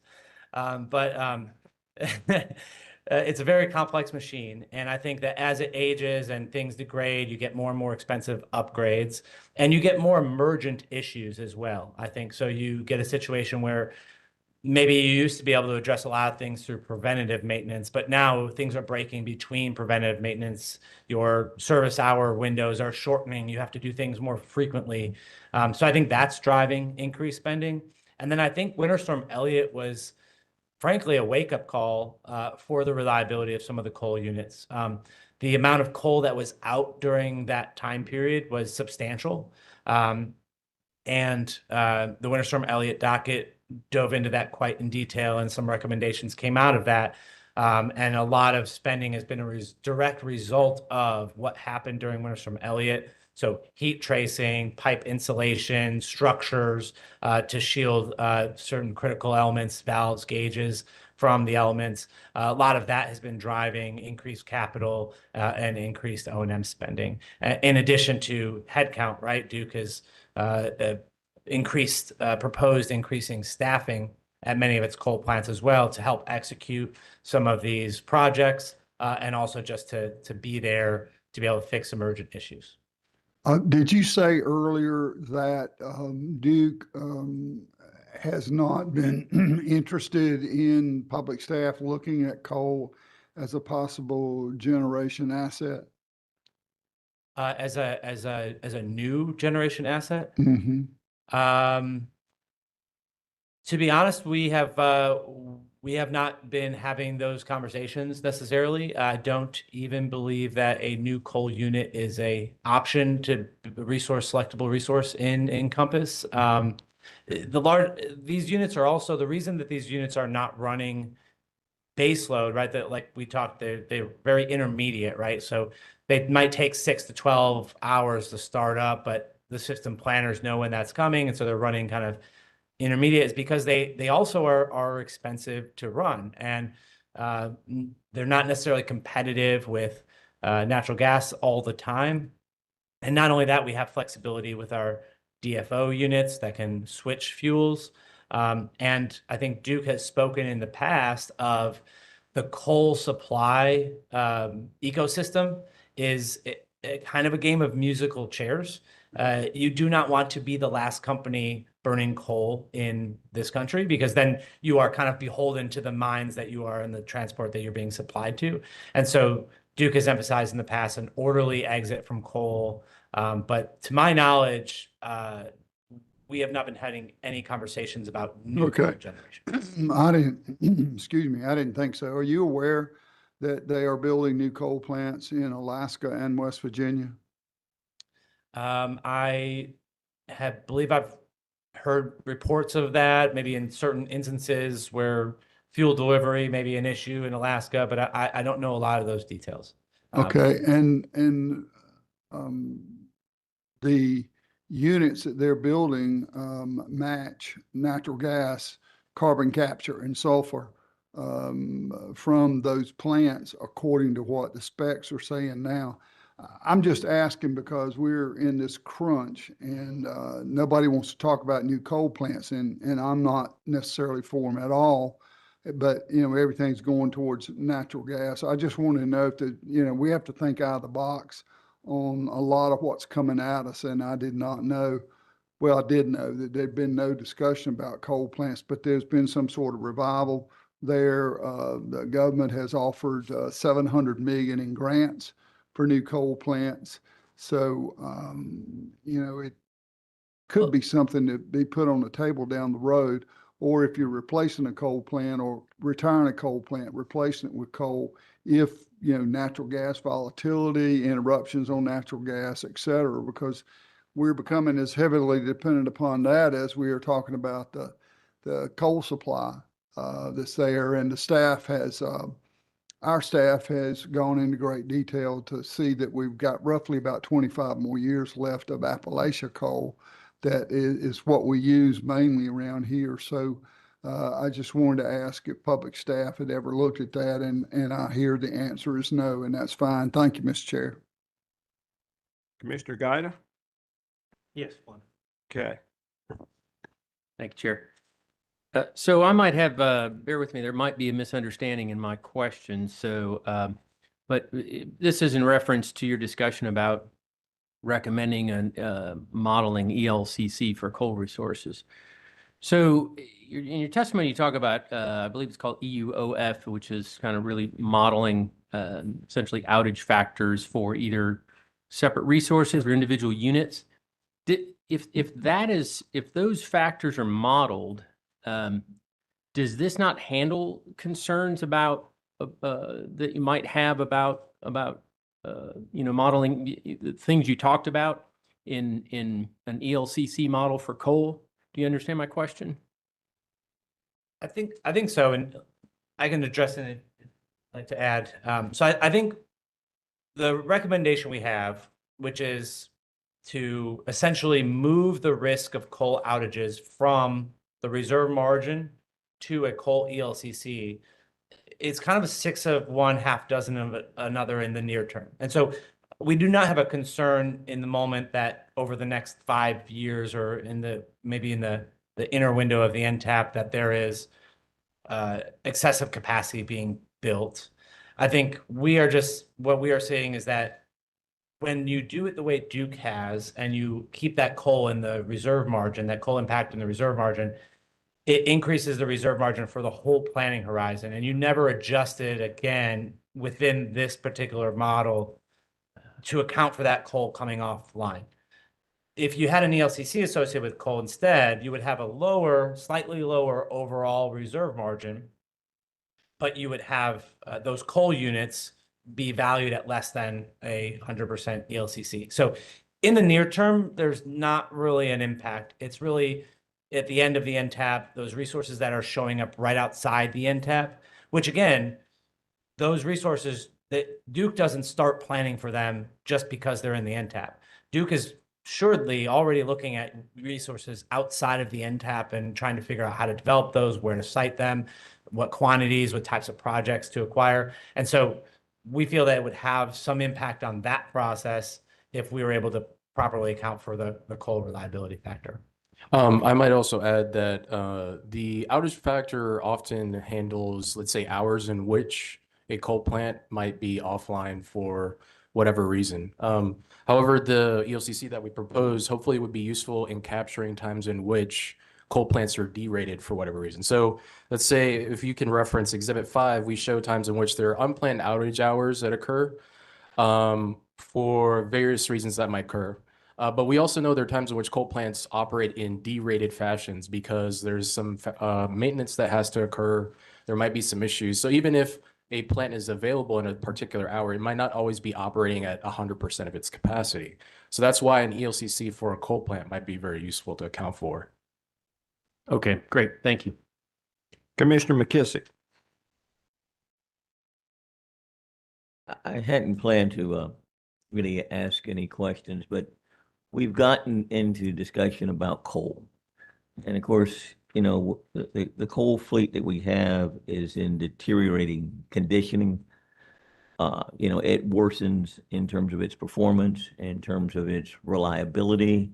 I believe you both stated that in terms of the actual performance of the coal generating facilities, that you'd like to see it evaluated and reflected in a model that's more reflective of what's actually occurring.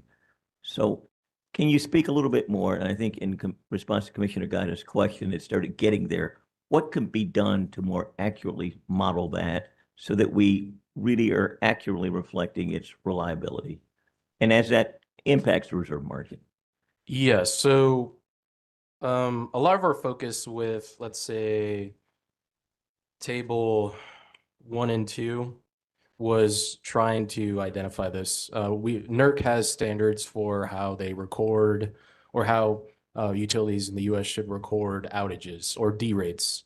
And actually, if we look at Exhibit 1, I believe, actually Exhibit 3, rather, there are various what outages. page is that on now? This is at the end of the document, Exhibit 3, page 1 of 1.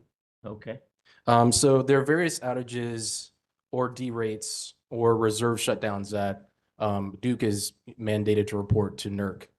So in our analysis, we were looking at this intently and saying, okay, sometimes there are hours in which a planned outage occurs, or there's a maintenance outage that occurs. Sometimes there are forced outages that happen immediately. Some are delayed if they have some awareness of the system that might have to change its behavior because of weather or other operational situations.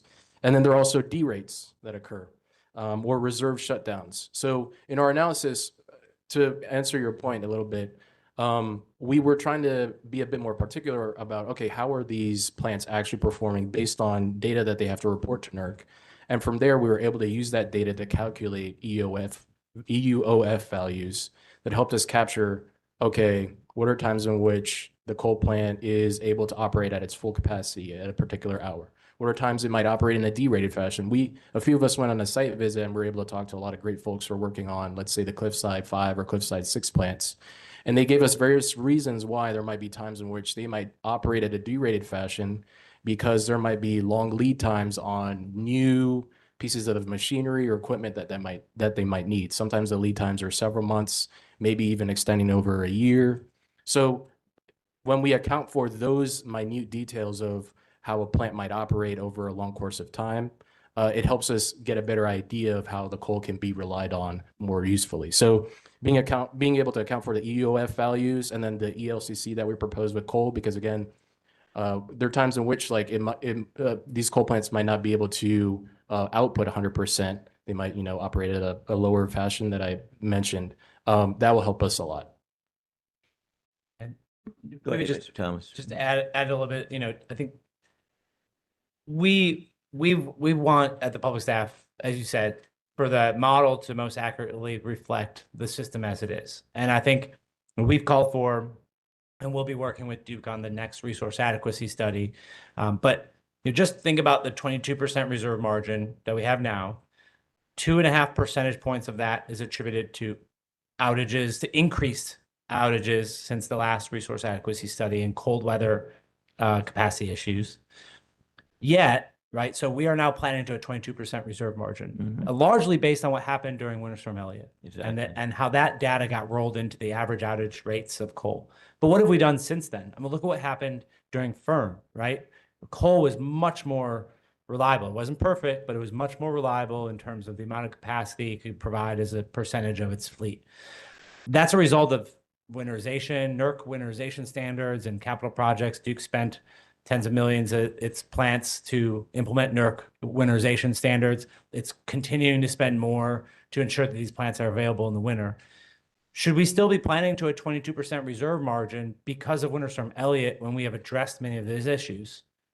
I don't know. I don't think so. So one might argue that the 22% might be too high, and that will be revealed in the next resource adequacy study, which will take into account improved outage rates, hopefully some of the capital investments that we've made in coal, but it'll also reflect things like we talked about earlier, neighbor assistance. If that's gone down, that's going to put upward pressure on the reserve margin that could counteract the outage rate. So there's a lot of dynamic there, but getting those outage rates and making sure that coal is reflective of not only what's happened in the past, but also like what is not likely to repeat in the past. We don't want to pay for all those upgrades at the coal plants and all that O&M, and then also plan to a reserve margin that is high, largely because of what happened during that winter storm, that one Winter Storm Elliott, and some degraded performance that has otherwise been addressed. So that's kind of what we're trying to get at. And I'm just kind of curious, based upon that response. I mean, do you believe that when we're moving into the recalculation or reanalysis related to our reserve margin, do you think that is likely to decrease much, if at all? I think if hearing your testimony, it sounds as if you reasonably anticipate that it could go down some, and that, or perhaps that the cost and the investments that have occurred, not just with coal, but with other resources, may increase reliability to a point where, while we were addressing the deficiencies that occurred during Winter Storm Elliott, that those have been addressed sufficiently that you may not need the 22%. Yeah, I mean, I'm really, what I've been comparing is, the performance of the coal fleet during Elliott to the performance of the coal fleet during firm. And there was a market improvement there, right? And so that's obvious that some of those projects are having an effect. What I was trying to say there is that if you took that 2023 resource adequacy study that is supporting this 22% reserve margin, that this growing into this 22% reserve margin, if you reran that today using all the same data, but you accounted for the improved reliability of the coal resources, the reserve margin would go down. All else constant, you would see a slightly lower reserve margin. It wouldn't be 2.5% because that was driven by an increase across the whole fleet, but a pretty significant chunk of that fleet average went up because of coal. So if you took into account all those improvements, you would see a lower reserve margin. That does not mean that the next IRP is going to see a lower reserve margin, because we might have some of the data from Elliott still in there. It depends on how far forward are we going to capture the better performance of that fleet in Winter Storm Fern, which I think would be reasonable. And making sure you have the most up-to-date data.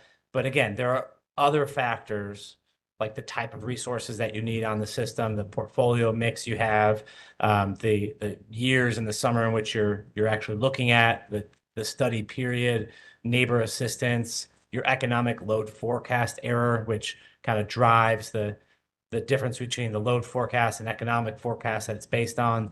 So a lot of that may have different effects. So I can't say what the reserve margin would be in 2026 for the 2027 CPIRP, but it certainly is possible that it could go lower if the outages are significant enough to overcome other factors that increase it. Thank you. I'm looking forward to your testimony in DEC as it relates to these investments that are being made in coal based upon the testimony that you guys have filed in that case. Because the cost has been a significant concern as it relates to this aging fleet, and unavailability of parts and everything that accompanies that. So it'll be interesting to reconcile these differences. Yeah. Thank you. Okay, questions on commissioners' questions? AG. Okay, y'all, Avon Grid, SEBA, None for Avangrid. SEBA. Just a couple, Mr. Chairman. Thank you. All right. Bear with me.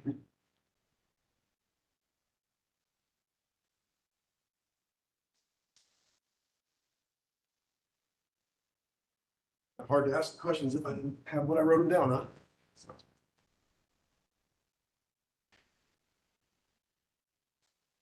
Do you recall, gentlemen, do you recall the chairman's questions to you concerning your response to witness Haggerty's and witness Goggins' testimony about SEAM? I do. And you responded to that, but would it be helpful for there to be studies as to the current operation and value of SEAM and ways to improve that for the Carolinas and other regional partners? Well, let me rephrase that. Do you think it's worth looking into the recommendations of witness Haggerty and witness Goggins that SEAM could be optimized and perhaps improved? I will say that I'm not intimately familiar with those recommendations, so I would have to refresh my memory on what those specific recommendations are. But just in general, as an engineer, I think that most anything can be studied and improved with enough effort and time. I think if there was a proposal to do so, or some sort of stakeholder group to do so, I think the public staff would want to maybe understand and make sure that the effort and the time devoted is worth it with everything else we've got going on, right? Sometimes we want to make sure that the engineers and the attorneys and the accountants that are working on issues are using their time wisely and could not be working on something else perhaps, right? So that's one thing we would want to think about as we approached any sort of study proposal or stakeholder group. Do you have CCBA's potential cross-examination exhibits up there? I'm not sure in that giant pile. Yeah, I do. This is. If you can remove that from that pile without it falling on you.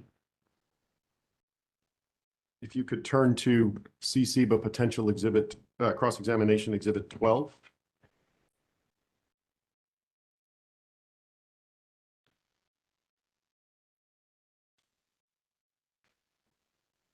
And I will mark this for identification purposes as, see if I can do this right. CCBA Cross Public Staff Reliability Panel Direct Exhibit 1.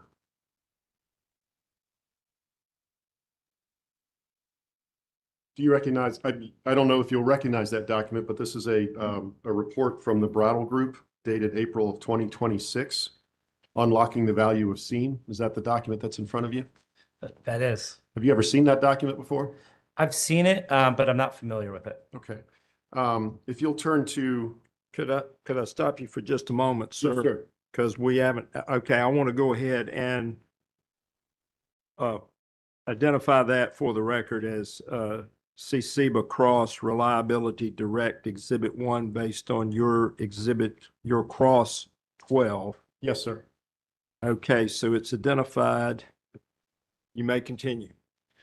In this exhibit, or in this document, Brattle makes a few recommendations, particularly and you can look at them in the executive summary on page 3.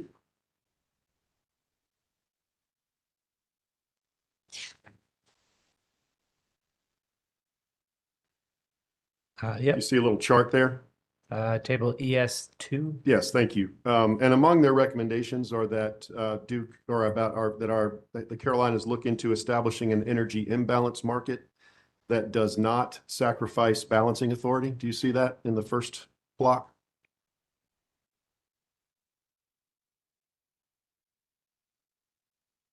Sec- I don't sec- see sacrifice. Second bullet point says, I'll read it into the record. Design and operate the EIM at relatively low cost that would not require utilities to forfeit balance authority, resource planning, or transmission planning functions, e.g. the Western Energy Imbalance Market. Do you see that? I do. Are either of you familiar with the Western Energy Imbalance Market?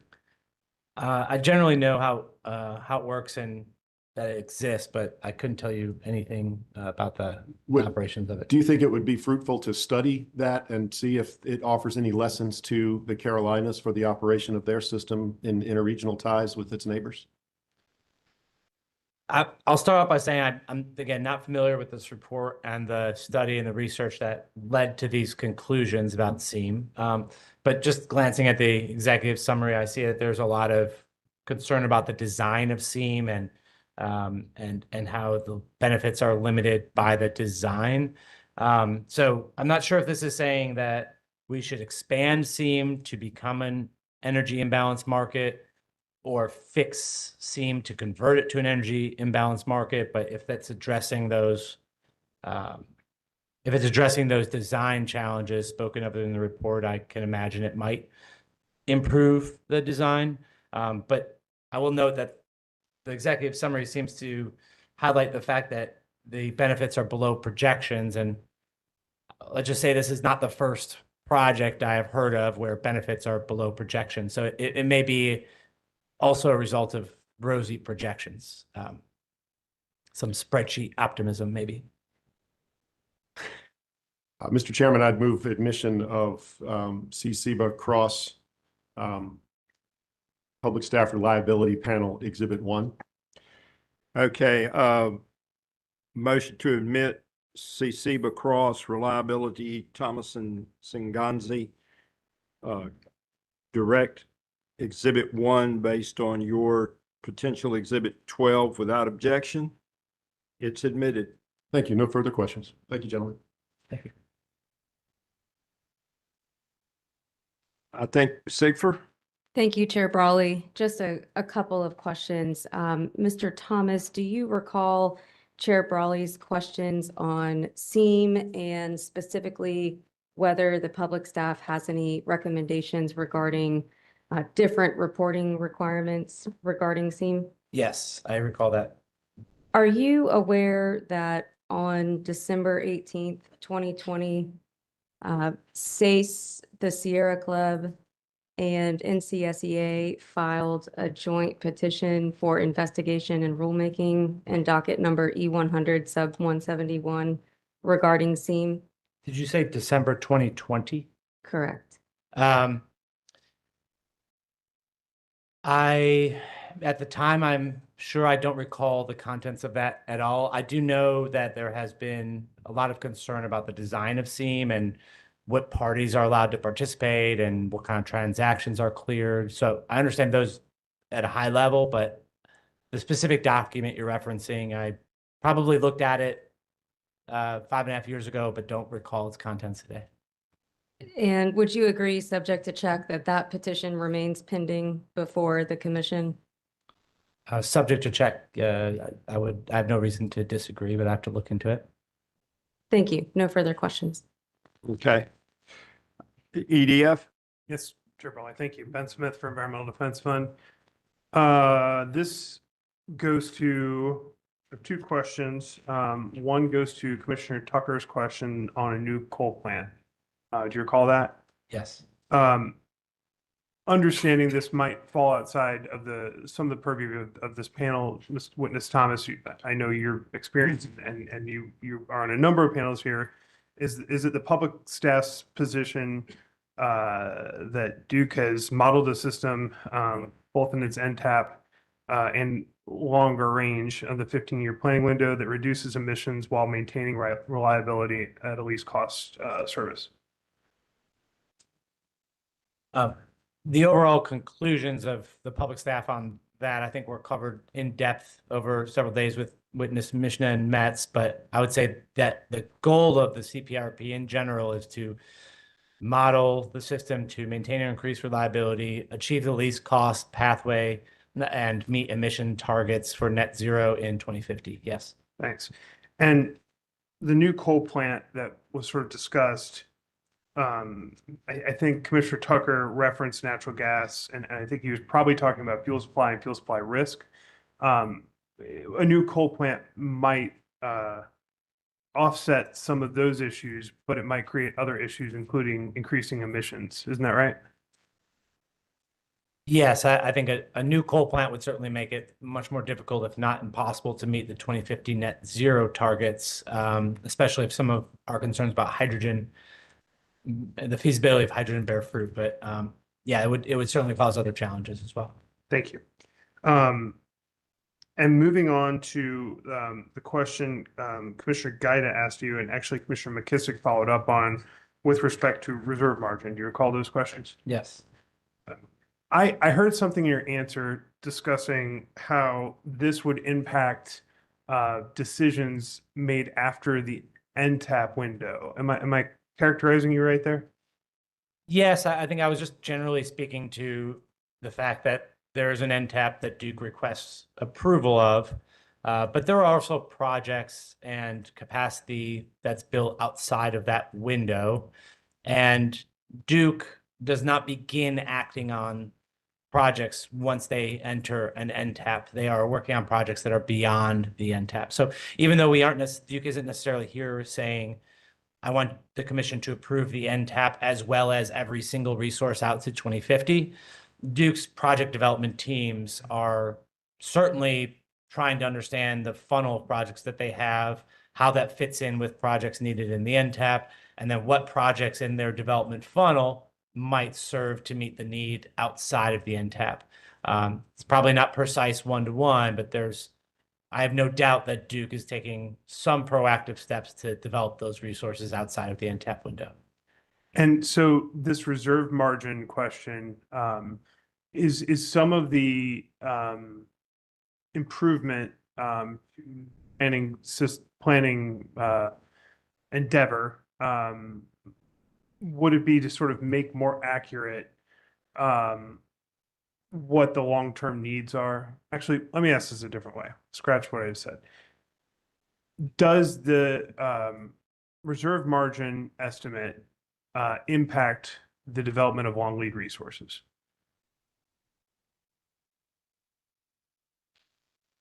Yeah, I think that there's a possibility that once you get out, that the resources that are being selected to replace coal and beyond coal could be potentially slightly overstated or over-relied upon, thermal resources in that window.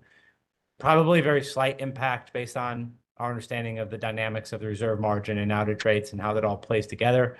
But it has some impact. We didn't feel it was urgent enough to require Duke to go back to the drawing board and resubmit with a different reserve margin and, update a coal ELCC. But we felt it was, given the resource adequacy study coming up next cycle and the ELCC studies that would be refreshed, we felt it was appropriate to make that recommendation.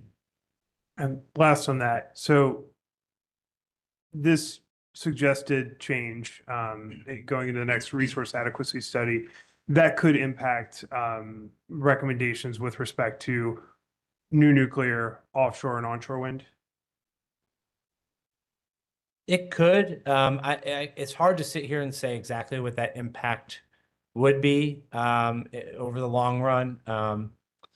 We would have to probably do some modeling and try to better understand what that looks like. But it's certainly possible it would have some impact, probably around the edges, around the margins, and growing over time as you go out into the planning horizon. Thank you. No further questions. Thank you, Mr. Smith. I think David Neal from SACE, was there anyone else? Okay, Mr. Neal, you're recognized.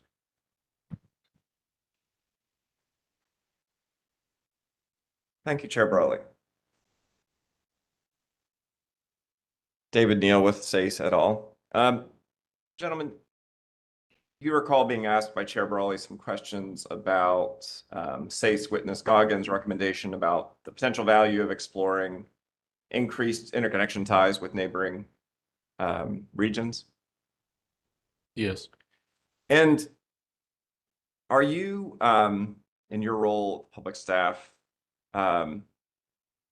involved in the Southeastern Regional Transmission Planning Group, or CERTEP? Yes.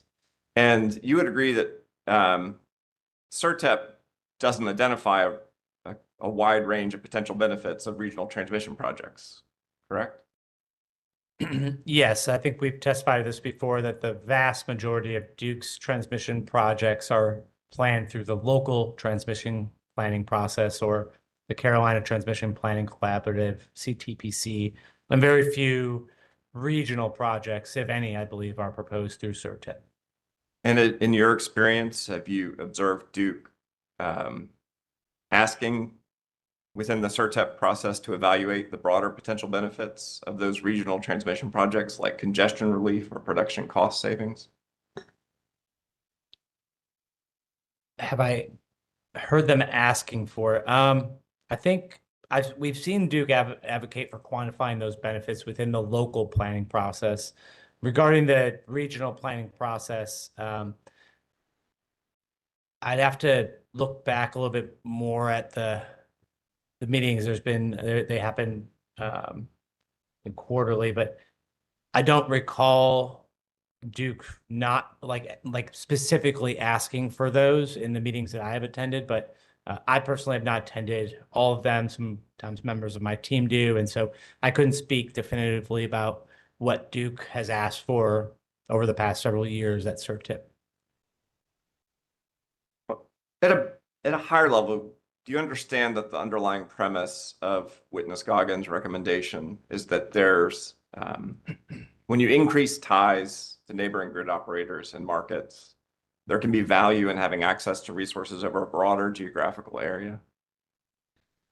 I think that I don't dispute that Dr. Singanzi had if needs to, but I don't dispute that general characterization. I think just the argument I was making earlier is that interregional transmission capability, the benefits are maximized when you have a large diversity of resources and load profiles around that system, so that the likelihood of everyone being short at once is low, and the likelihood that different BAs will have excess energy and capacity at different times is greater.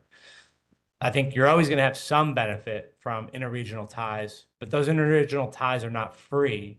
And the more homogeneous the generation profile and the load profile is for all these neighbors, the more likely it is that the costs of increasing that capacity will exceed the benefits.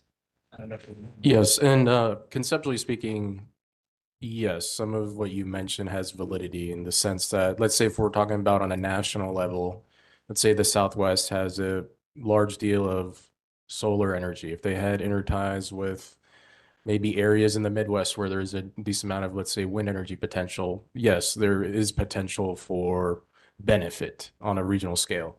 Or even in the Southeast, they might have benefit with regards to various types of solar here or there. Or in the Northwest, there might be some potential with hydro.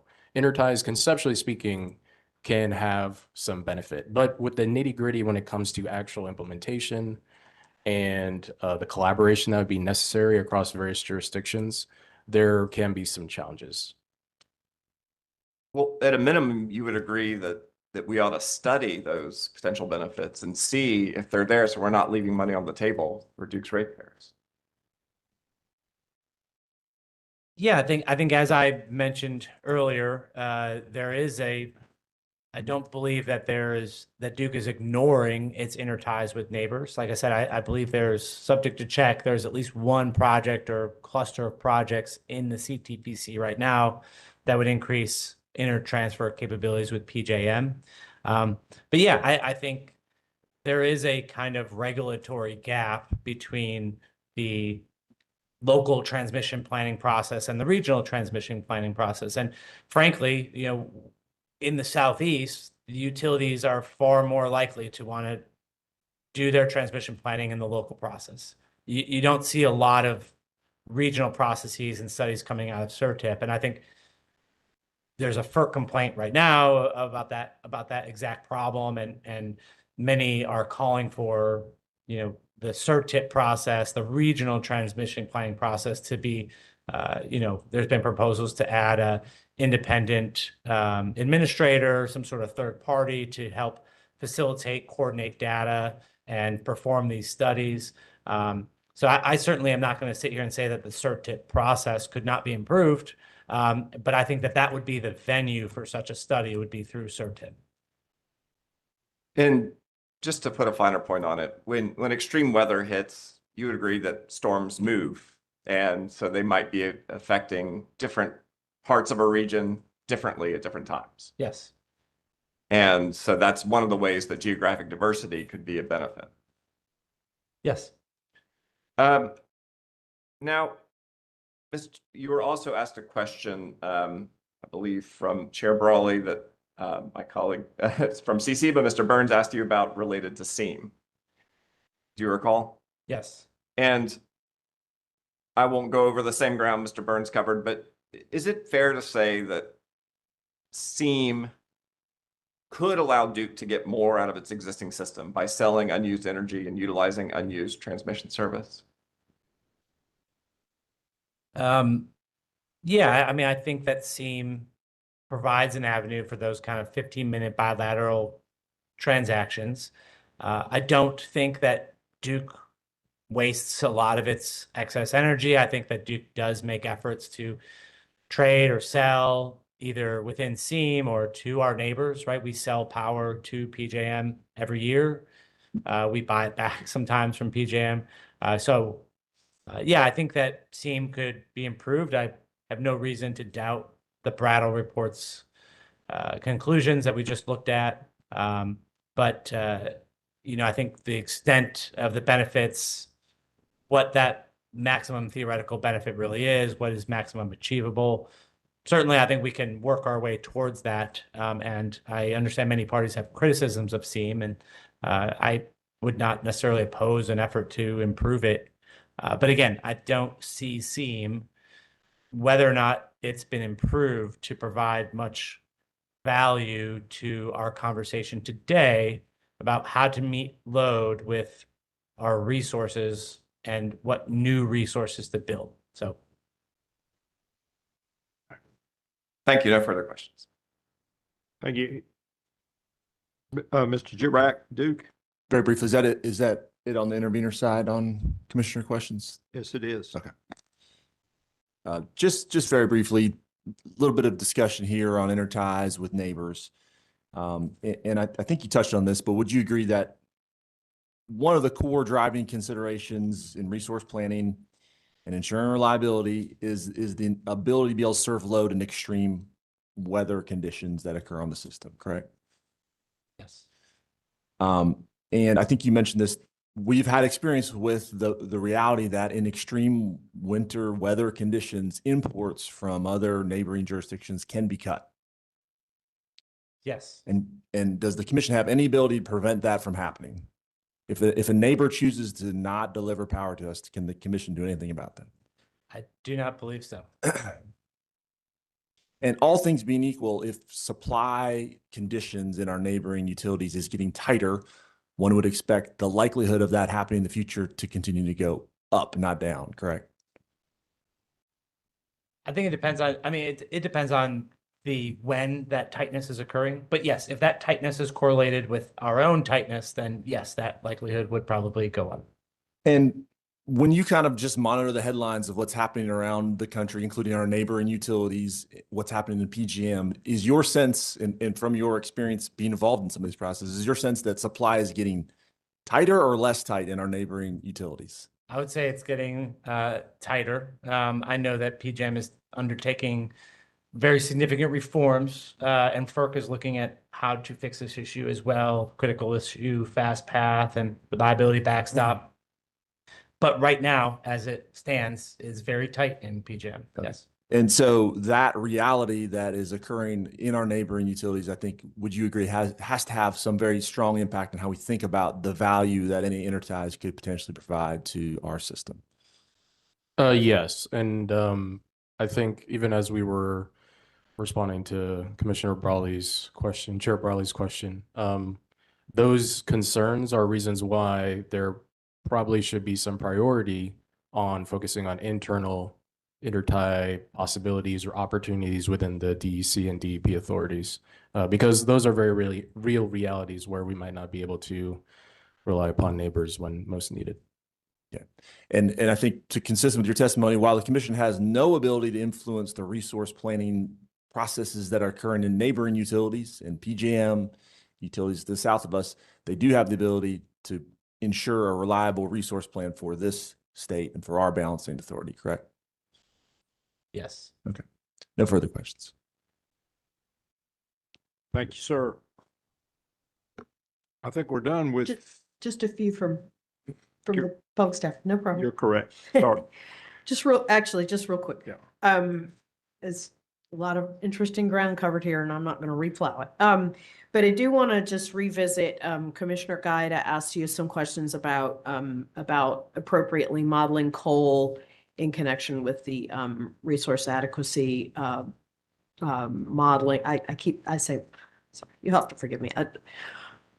If modeling's not the right word, I know you'll correct me, but, and why the forced outage rate, is not, why you're recommending that instead of relying on the forced outage rate, that, that Duke use some other way to assess the performance of coal units in an era where they are continuing to invest in those units, both in terms of capital expenditure and O&M. Can you speak a little more to that, please?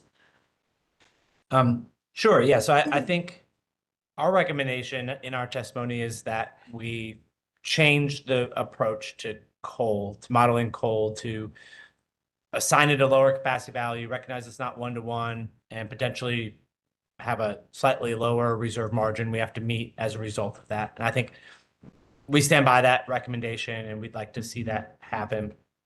But I think in general, if the commission, whether the commission agrees or not with that recommendation, we want to see coal just modeled more accurately and make sure that our outage rates are not reflecting coal units of the past, and that we are recognizing the tens, hundreds of millions that we are spending on these coal plants to keep them running and improve them in some ways. And so we just want to make sure that that is accurate and we are not, as we say in our testimony, we're not double paying, right? Once through incrementally more generation to replace coal and also for the money that we're spending to keep that coal online. I hope that answered the question. It does, but one just further nuance to that. So why is assigning coal an ELCC value, in your view, more accurate than relying on the E4? So I think it recognizes that coal is, we are all, every time we come here, we're having conversations about when coal is going to retire. And maybe sometimes it's delayed, sometimes it's pushed forward. But the reality is that there could be a catastrophic failure at almost any of these coal plants at any time. And I would not be surprised to see a coal unit go down for 6 months or a year. That risk is real, and it grows every year that these coal plants keep operating. I don't think Duke would dispute that necessarily. So we can try to fix it to keep those units running, but that risk is there and it grows. And I just want to make sure that if we shift the coal, how coal is modeled from the outage rates to kind of this ELCC as we proposed, you recognize that you don't necessarily have to, if you're retiring a 700 megawatt coal plant, you may not need to actually replace that with 700 megawatts of new gas or firm capacity to maintain that same system reliability. And that's really the crux of it, is do you have to replace coal one for one, or can you achieve the same reliability by replacing it slightly less than one-to-one with a more reliable unit? Yes, and I think in response to Commissioner Guida's question, the ELCC component is important for times in which a plant might be available, but it's not available at its full, let's say, nameplate capacity. So much like how you might see an ELCC for solar, It might be online at, let's say early in the morning when it's just coming online. It might have an ELCC of, let's say 50% in that hour, because that's just part of the full nameplate capacity that it's able to provide. The reason why we want to translate that as well to coal is because there are several periods of time in the historical data that coal is not operating at its full nameplate capacity. It's operating at a derated fashion. And it's important for us to capture that when trying to account for reliability and planning. I don't have any further questions, Chairman Brawley. Thank you. Okay, and Ms. Harrod, I believe that both of these witnesses are not going to be testifying further. Oh, I think, Mr. Thomas, are you on another panel? No. Oh, okay. I believe you are correct. And then Dr. Singanzi is on a panel where they're excused. So you're done. You're excused. Have a delightful. Thank you very much. afternoon, gentlemen. Please don't excuse them, Chairman Brawley. I need them elsewhere. If all right. She just doesn't want me to go home.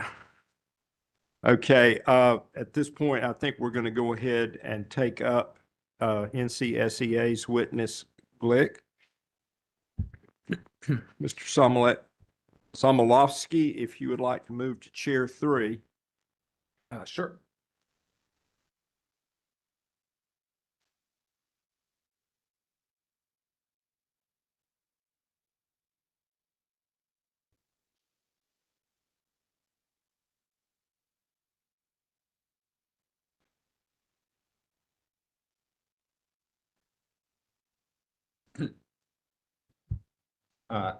Thank you, Chair Brawley, and Justin Simolovsky on behalf of the North Carolina Sustainable Energy. Let me go ahead and swear your witness, but I was going to wait for the lady to be seated.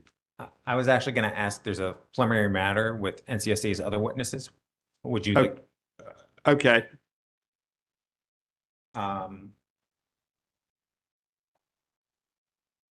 Chair Brawley, thank you and thank the other parties for accommodating NCSA's witness and the order of presentation of witnesses. But in addition to witness Glick, who's going to be introduced momentarily, on March 30th, 2026, NCSA witness Carl R. Rabago filed a pre-filed testimony that consisted of 68 pages and 6 exhibits with no confidential information. And NCSA witness Lynn pre-filed testimony on March 30th, 2026 of 27 pages and 6 exhibits. And Mr. Witness Lynn's testimony did contain highly confidential and confidential information. NCSA filed a motion to excuse these witnesses on June 3rd, and the commission granted that motion on June 8th. With your permission, I'd like to mark their testimonies as identified and move them into the record. I want to get some advice here, because what we were planning on doing normally was move all of the testimonies in at the place within the record where they would normally testify. So what I'd like to do is let's stick with Glick. Then when it comes time with the rest of your case, we'll move them in then. I think that makes it a little easier for the court reporters to be able to put all of the documents in the correct order.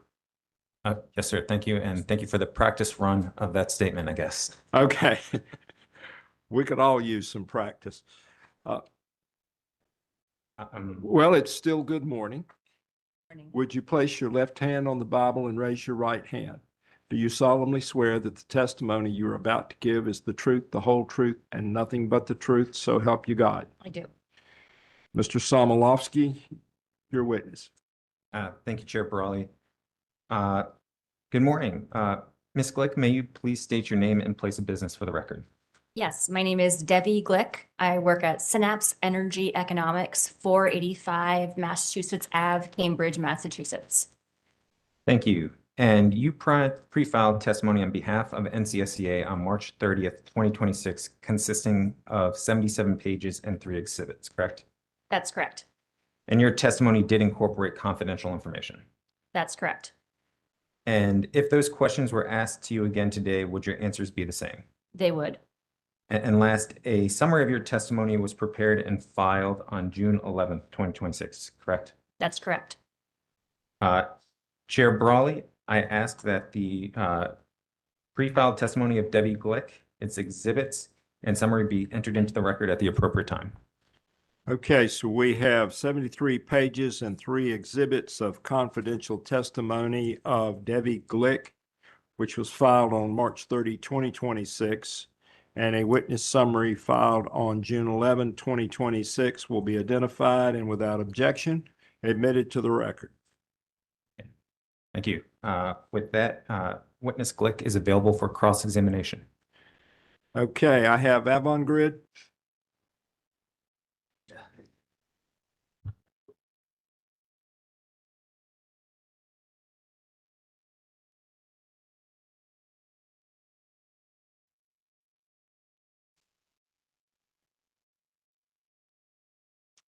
Good morning, Ben Smith for Avangrid Power LLC.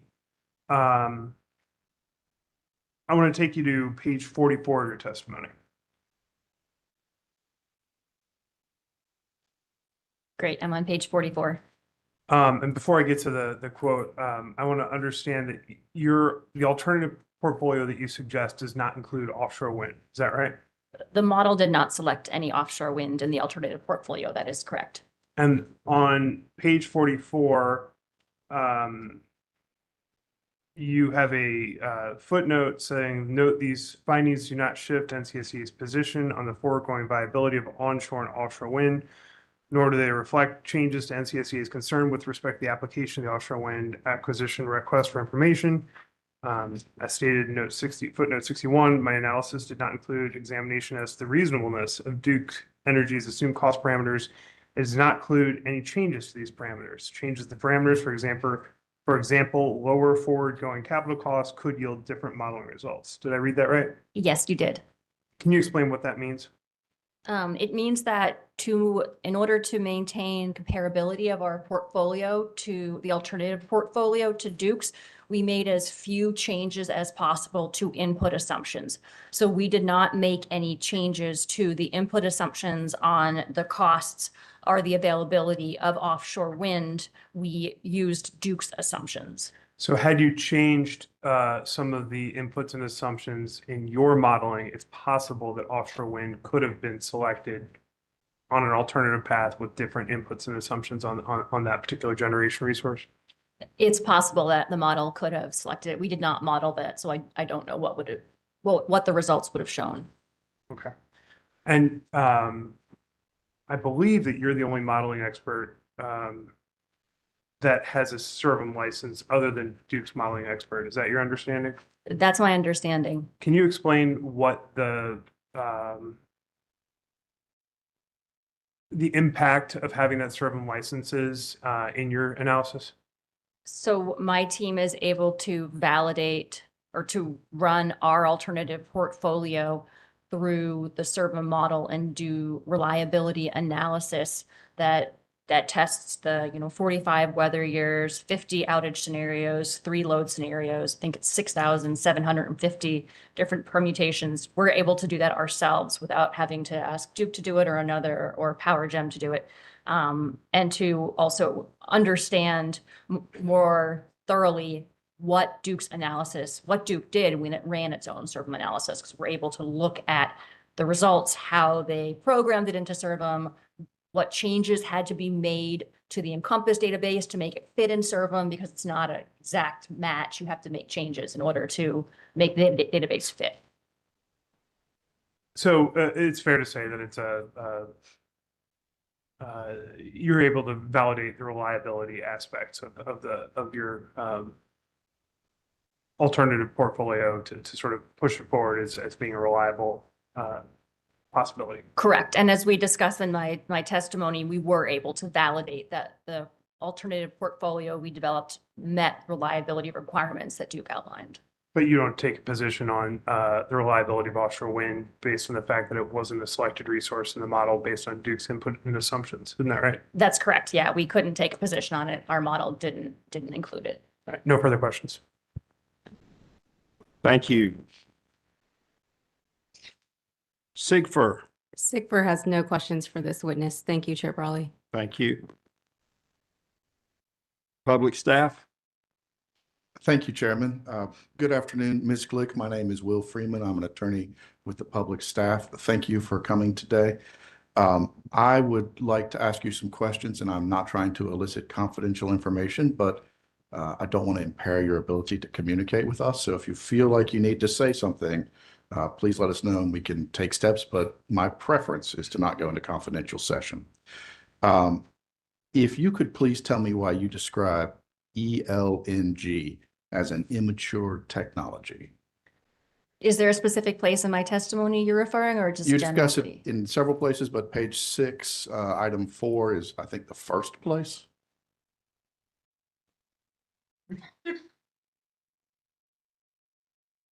So I refer to it as an immature technology because it has not been widely and commercially deployed across the US. So while there are pilots or experiments, it is not commercially deployed across the US. Thank you. And then you also testify that Duke Energy does not currently have sufficient firm gas capacity to serve its planned gas generation resources. And I think that's several places in your testimony, but again, on page 6 is sort of the first time I saw that. Do you still have that concern after the load described in Duke's rebuttal testimony? Do I still have the concern about their firm capacity with a higher load? Yes. Yes, I do. I thought I knew the answer, but I wanted to Yes. make sure. And why is that? Well, their load is higher, but the situation on the amount of firm gas capacity has not changed. So they now have a higher load to meet, and their constraints around providing natural gas to meet the resources has not changed. So it's almost made it the situation more concerning. Thank you. Thank you. I have no further questions. I appreciate your time. Thank you. So Chair Brawley? redirect. Yes, sir. I just have one quick question, Ms. Glick, regarding to public staff's questionings regarding ELNG as immature. Just to clarify, your understanding of Duke's enhanced liquefied natural gas is that they're looking to keep it in a keep-ready state to do intraday flexibility and load following capabilities, correct? That's correct. And it is your understanding that it is that capability that is not utilized by other LNG facilities deployed in the United States? Yes, that's correct. Thank you. I just wanted to clarify that for the record. All right. Commissioner questions? I have just a few. Ms. Glick, there seems to be some disagreement amongst parties on Bad Creek 2. What can you tell the commission about the role you expect Bad Creek 2 to have on the future energy and capacity mix in the Carolinas? So my modeling allowed Bad Creek 2 to be deployed earlier to answer the question, what value can that resource provide to the system if it's available earlier? So my goal was to evaluate if you have this resource, which it's a known type of resource. So there's already Bad Creek 1. So this isn't a brand new technology. And Bad Creek 1 has been proven to be valuable during winter storms in the past. So if you can get Bad Creek 2 online, what value can it provide? And my modeling demonstrated that if you get it online, you can avoid the need to build a costly nuclear plant or defer that back by several years. So what my modeling shows is that it is important to address the constraints or the issues that the company states in bringing it online to accelerate it. It's also a proxy for long duration storage or for the value of battery storage in general. I see Bad Creek 2 as only really having upside to accelerating it. So unlike some of the fossil resources where there's increased risk of volatility, it relies on a global commodity, natural gas, to fuel it, where prices could go up, volatility could get worse. There's a lot of downside risk. With Bad Creek 2, it's relying on excess generation. So there's always excess solar. So you use that to store the energy. There's very little, except for the, capital costs, there's very little downside risk. It's mostly upside risk if you rely on a resource like this pump storage that is well established. NCSEA performed its own SERVM analysis in this proceeding, and to the Commission's knowledge, this is the first time an intervener has independently conducted that modeling. Could you describe the scope of that effort and help us understand the level of expertise, data, and resources required to perform a SERVM analysis? Yes, so my company, Synapse, recently, earlier this year, purchased a SERVM license. As I heard staff mention this morning, it is quite expensive and a barrier to interveners being involved. My company decided it was worth it to be able to empower interveners such as NCSEA to validate results. So we made the investment. It allowed us to test the reliability of our portfolio, our alternative portfolio. So in the past, when we did alternative modeling in Encompass, we didn't necessarily know if it would pass the reliability bar that SERVM analysis shows. And so what we were able to do was to actually say that second step, that yes, this does pass the bar. I have a team of modelers. They required some training to use it, but it's not a model that is much more complicated than if you're using Compass, you can easily learn how to use SERVM. It is very important, though, to have parties besides just the utility able to look under the hood and understand what assumptions were made, how the model works, what reliability metrics it verifies, how it does that. And to be able to talk to the model vendor, which we have access to, PowerGem, because we own it, to understand some of the background of the model. Okay. On page 30 of your testimony, you state that Duke incorporates the cost for either firm gas contracts or ELNG facilities by a certain year for gas facilities. Furthermore, you provide Duke's statement that only the fixed cost associated with ELNG for new gas resources was assumed in the capacity expansion without capturing the added operational impacts of ELNG to the system. What are the operational impacts referenced in the quote? And are the costs of a similar nature included in Duke's modeling for other resources? So any operational costs associated with operating the ELNG on a daily basis, those are what's not included. So if you think about a coal plant or a gas plant, when you have labor, you have daily operational costs, those are factored in to O&M costs. I don't believe that those costs are massive. They're not going to be huge, but they are present, and it isn't an apples to apples comparison if you're not factoring those into the model's resource selection. You're just adding them in later. So if you have them to add them in later, why are you not including them during the production cost, during the capacity expansion runs? In your estimation, are the ELNG costs included by Duke in their capacity expansion modeling comprehensive of the cost considerations necessary for such a technology? And at the same, are their costs which are currently incompletely represented? Can you repeat that?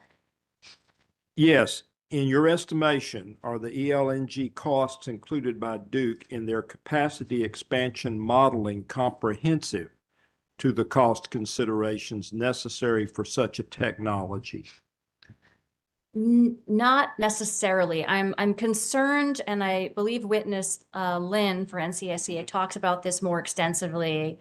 I'm concerned that even though there are costs included, that the lack of there's a significant level of fuel price volatility that's masked by factoring in these costs, by modeling the ELNG. So it's not really capturing the risk of volatility. You're essentially putting in this large ELNG resources project and saying this takes care of volatility, instead of actually understanding what volatility, what fuel price volatility, what the impacts could be. Because you're using this as essentially a silver bullet to address the fact that you don't have enough firm pipeline capacity. You're saying, we're just going to put this cost into this technology, when in reality, you likely will face significant fuel price volatility by not having enough firm pipeline capacity. Are there other costs in addition to the risk of fuel volatility that are incompletely represented? I don't believe so, but Mr. Lin is more of the expert on the deep costs of the ELNG.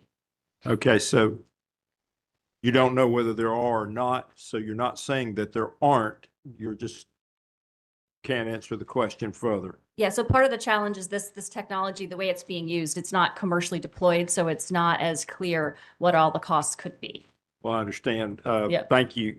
How does the exclusion of operational impacts in LNG capacity expansion modeling affect the model's resource selection process?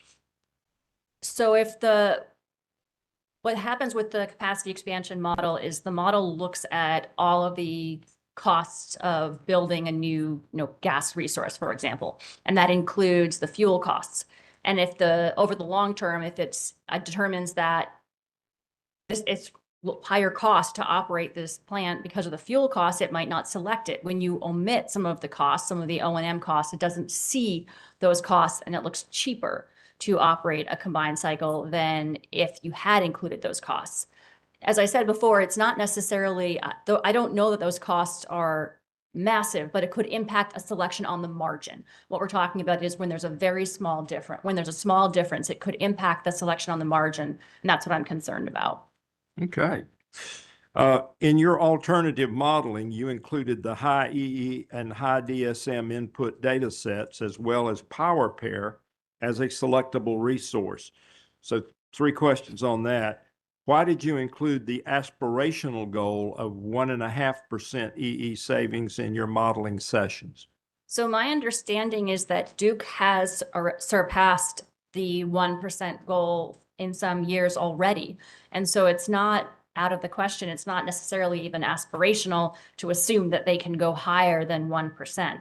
I was here for the Large Load Technical Conference back months ago, and my presentation focused on why it's important to look at a portfolio of resources and use all available resources rather than just building a lot of new resources. And so my modeling was seeking to answer the question, what happens if you can increase how much EE and DSM you have deployed? And my results showed that it can result in savings to ratepayers by using those resources that are already out there. Okay. What was the basis of your determination that this high EE and high DSM inputs were reasonable and feasible to assume for base planning purposes? So as I already said, Duke has surpassed its goal of 1% already in some years. And I also want to be clear that this number was not prescriptive.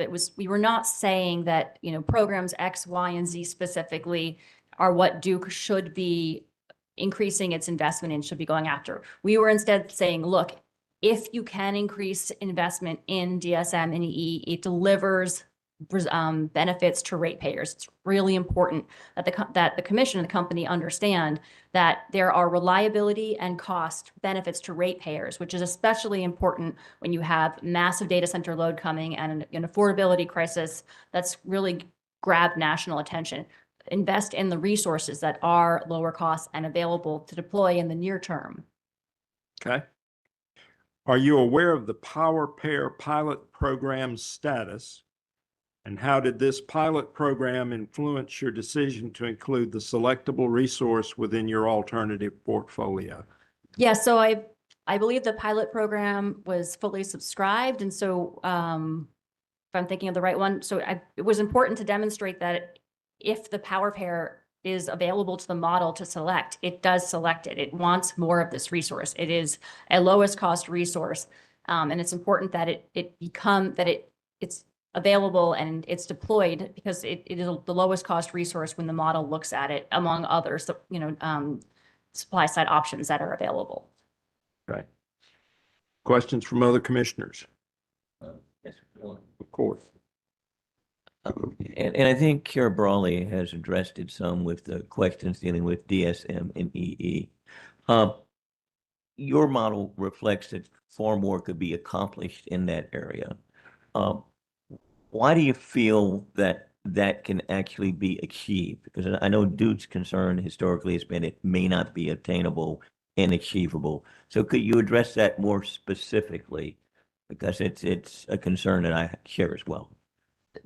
To clarify, you're asking how is it achievable? Yeah. So I believe that NCSEA witness Carl Robigo addresses the more specifics in his testimony and has examples of how types of programs, how to increase efficiency achievements. There are, as Duke has surpassed the 1% goal, I think they've demonstrated it's achievable to go past this 1%. I think it's important to remember that these are many specific individual programs, right? This is not one technology, energy efficiency, DSM. It's many, many different programs. And I think for Duke to accept that, oh, it's hard and they can't do anymore. Well, program by program, which ones why for every program can they not increase how much they're doing? A lot of with EE and DSM, a lot of it's about customer adoption, right? The utility doesn't control that building a single plant. It's about customer adoption. So it's about how well is the program being marketed? How well is the program designed? Is the utility relying on other experts that are aggregating or that are running programs? There's so many different things and ways that individual programs can be improved. And I think that it's up to the utility when you have this unprecedented load to exhaust all avenues on this resource as part of its portfolio. I mean, there's still so much demand, even if they address all the EE, there's still a massive demand beyond that. I don't think it's a lot to ask for them to really make sure that they are achieving all the cost-effective energy efficiency in addition to the other resources they're trying to build. Thank you. Commissioner Tucker. Thank you, Commissioner Gaida. Thank you, Chair. And you can let me know if you think, you mentioned witness Robago talked some about DSM, so my question is around DSM. But you talk about it as well. So, and you talked specifically about the value of the Power Pair program. So I'm actually not going to ask about the Power Pair program, but in your opinion and experience in other states and jurisdictions, are there other types of DSM programs that you see in use elsewhere that you do not see in use in Duke's system? And has Duke exhausted the potential full value of such DSM programs, considering the modeling you performed for this, your testimony? So I would have to refer you to Carl Robigo's testimony. I can't say that I did a detailed research on every single program and then compared it to others. So okay, that's fair. That's fair. Thank you. Okay, questions on commissioner questions? Chair Brawley, I do have some, but since it's my witness, do I go last? You do. Okay. All right. Okay. Is SACET all the only? SACE does have questions, but I'm not sure if there are other interveners that have some. I think you're it. Okay. Good afternoon, Menashe Magruder on behalf of SACE et al. Just a couple. So I think this goes to a question that Chair Brawley had with regards to the role that Bag Creek 2 plays. I think I heard you mention that it could defer or sort of offset some of the costs that you might see with nuclear. Do you remember that exchange? yes, I do. Do you also remember from your testimony that you also said that it would result, in less natural gas as well? Do you remember that part of your testimony? Yes. And so that would be, obviously, there's capital costs that come with natural gas, but also some of the fuel costs that would come with that as well, correct? Yes, that's correct. Okay. I think staying with Chair Brawley, he had some questions about ELNG. I think specifically the line of questioning was with regards to the comprehensiveness of the costs that were accounted for in Duke's modeling with regards to ELNG. Do you remember that exchange? Yes. Okay. I'm not going to get into confidential information here, but you're aware that the tank size, the assumed tank size for Duke's ELNG has changed, correct? Yes. Okay. And this is just kind of like for my own edification. And this is with regards to somewhat related line of questioning from Chair Brawley with regards to ELNG and its sort of, how do I say this? The ways in which it sort of obscures or does not otherwise, yeah, I think obscure is probably the right word. The way in which ELNG selection sort of obscures some of these issues around fuel price volatility. Do you remember that exchange? Yes. What analysis could have been done to sort of better assess price volatility as it relates to ELNG? So my comment was that when you model ELNG, you're then assuming that you have a silver bullet to address the volatility. So the way that you can address that would be you model the system without ELNG and you see what the results show. So you're essentially asking the question, what happens to the system if you assume you build out as much combined cycle and combustion turbine resources as the company has modeled, but you don't have necessarily a firm gas supply to serve it. That would allow you to see some of the volatility. You'd also have to do probably additional modeling beyond that, though, to really understand volatility impacts. Gotcha. That's helpful. I think this last couple questions, and these are questions that are asked both by Chair Brawley and Commissioner McKissick with regards to the, I guess, feasibility, execution, or executability of the sort of high EE sales target that you used. I think Chair Brawley asked sort of like what was the basis of that inclusion. I think Commissioner McKissick asked some follow-up questions just to really kind of drill down on that. Do you remember those two lines of questions? Yes, I do. Let's start maybe with Chair Brawley's question first with regards to, is it executable? Are you aware that, I guess, the companies propose certain enablers in the DSM-EE mechanism review? Say that again? That the companies propose certain enablers in the DSM-EE mechanism review or modifications? I'm not aware. That's totally fine. Let's see if I have anything else. I guess that actually might be it. No further questions. Thank you, sir. Further questions on commissioner questions? No questions. Okay. All right. Yes, Mr. Somolowski. Thank you. Ms. Glick, Chair Brawley asked a question about NCSEA being the first party to do independent server modeling.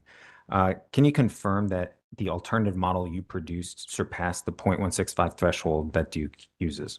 Yes, that's correct. It did. And that happened with only modest changes to the inputs and assumptions, basically the high EEDSM, the high energy efficiency, the incorporation power pair, and locking Bag Creek 2 in 2037. Yes, that's correct. And just to clarify, by surpassed, it means it was lower because it's a reverse relationship. Thank you.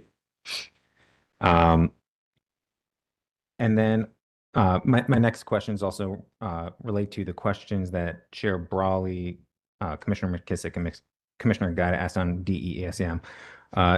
Chair Brawley asked about the reasonableness for using the high EED and high DSM in the base planning. You can confirm that you did not create any inputs yourself to model. You just utilize what Duke produced. Yes, that's correct. And Duke only models active programs that have been incorporated into their suite of offerings. Yes, that's correct. Active specific programs. So in terms of achieving this, we are not necessarily prescribing any certain level of EEDSM or demand response. We are just saying there is benefit to pursuing these types of resources, correct? Yes, that's correct.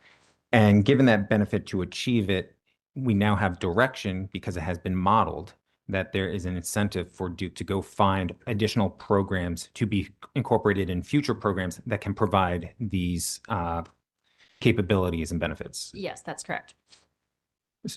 So, but without modeling distributed resources, demand response in this manner, we wouldn't know whether or not these had proven value and we should expend the time to pursue further offerings, correct? Yeah, that was the goal of my analysis, was to assess and to demonstrate that additional investment in EEDSM does provide value and is worth the effort. Okay. I think that concludes my questions on commissioner questions. Thank you. Okay, so Ms. Glick, you're excused. Thank you. All right, we'll resume at, Chairman, if I may, before we break. yes, sir. Having seen that we've now, I thought we would have been further along in our system. So if the public staff could have the thermal panel be the next panel up, just to let interveners know, because we have a hard stop at 5 o'clock for some members on the thermal panel today. If they could go, and then the non-thermal would go after them. So just flipping the order of those witnesses. Is there any objection? Okay, we'll resume at 1:40 with the thermal panel. Thank you, Chairman. We're adjourned.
order and go back on the record.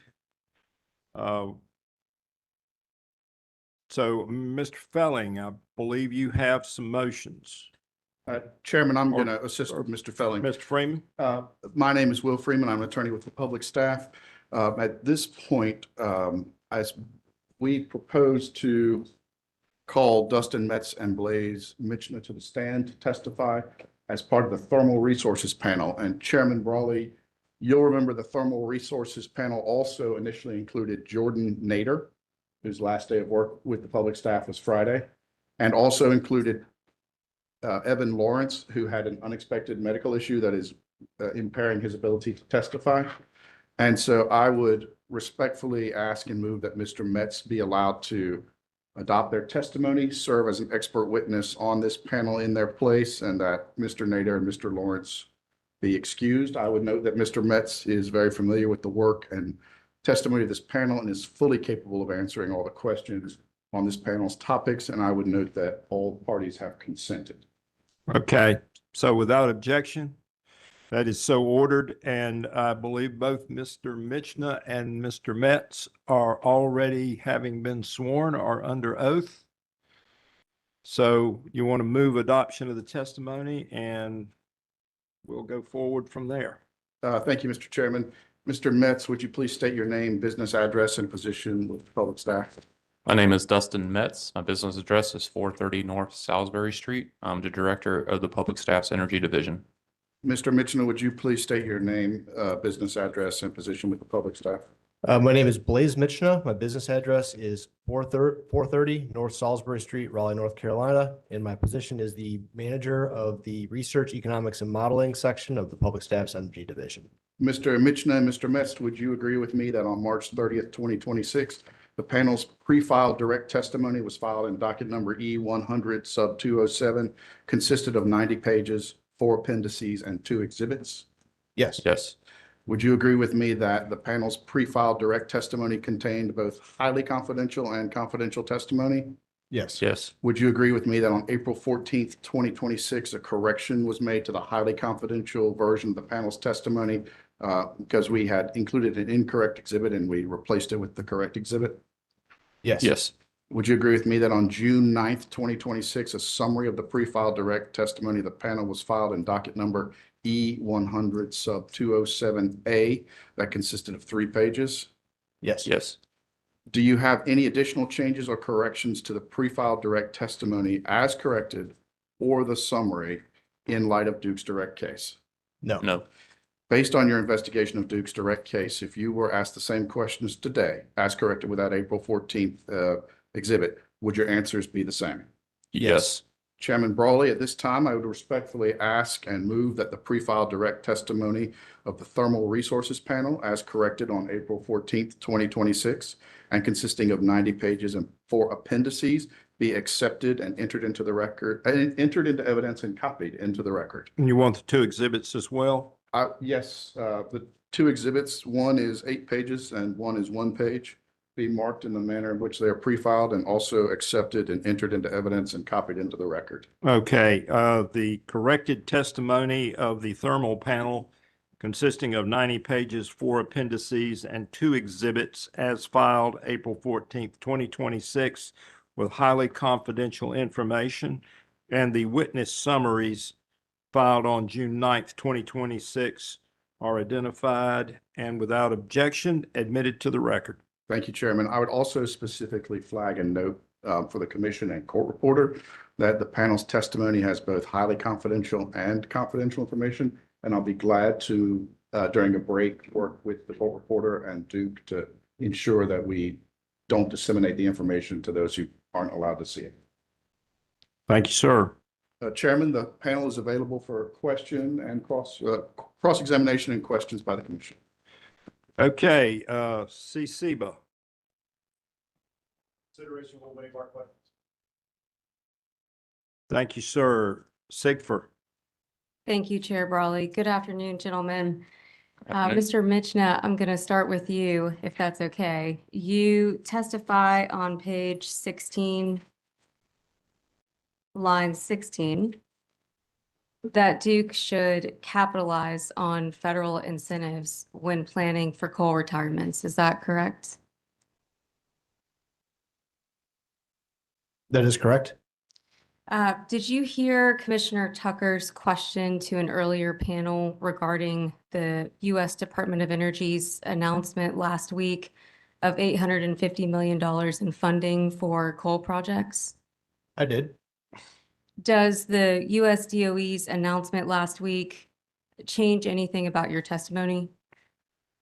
It does not. I still believe that Duke should pursue federal grants as they become available, and I believe they were the recipient for 2 of their sites. Like one of Rocks, I don't recall whether the Blues Creek one was part of that grant announcement, but the Roxborough one was.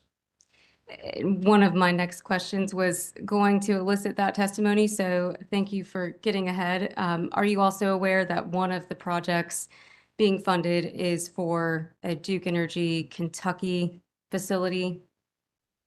I am vaguely aware. I would need more specifics on that.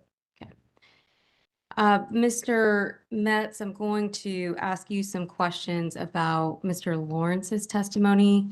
To start with, on page 82, if I could have you turn there.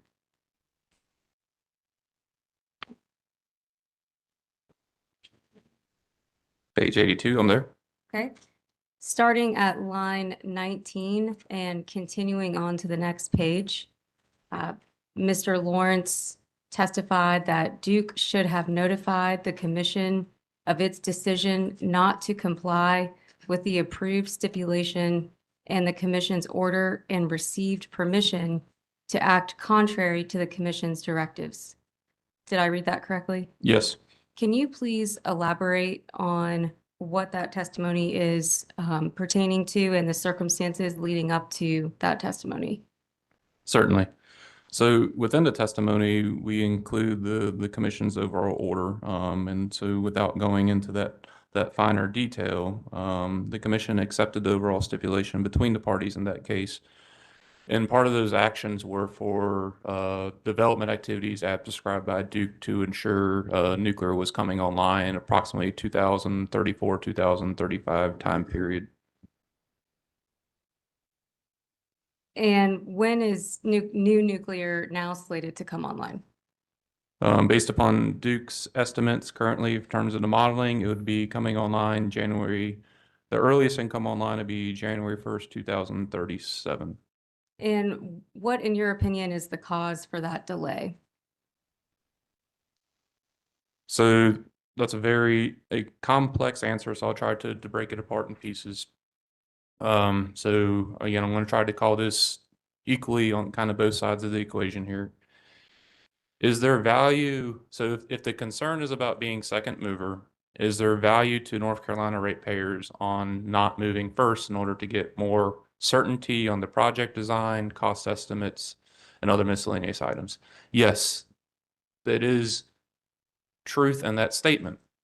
However, when you look at the potential risks of, as I stated in my the previous CPIRP testimony, is like at some point someone's going to have to be first. If we continue to, in my words, drag your feet and not move forward because you're worried about the financial risk, well, that could be coming at a cost to ratepayers. And based upon our analysis in the previous IRP and as well as this IRP, that is coming into increased cost and increased risks down the road.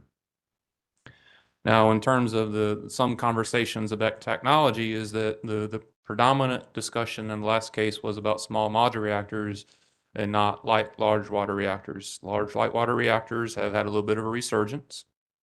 And so then the conversation would be, as I'm not speaking for Duke, but I can see from a timeline to say, okay, we're going to move forward with nuclear generation. Now, which one do we need to move forward with? Well, Duke can explain more from their perspective on what decision factors were used in that process. However, the end of the day is that we've drug our feet for 3 years and we're still sitting here, and I don't have confidence that we can actually meet a 2037 in service date where we sit here today. And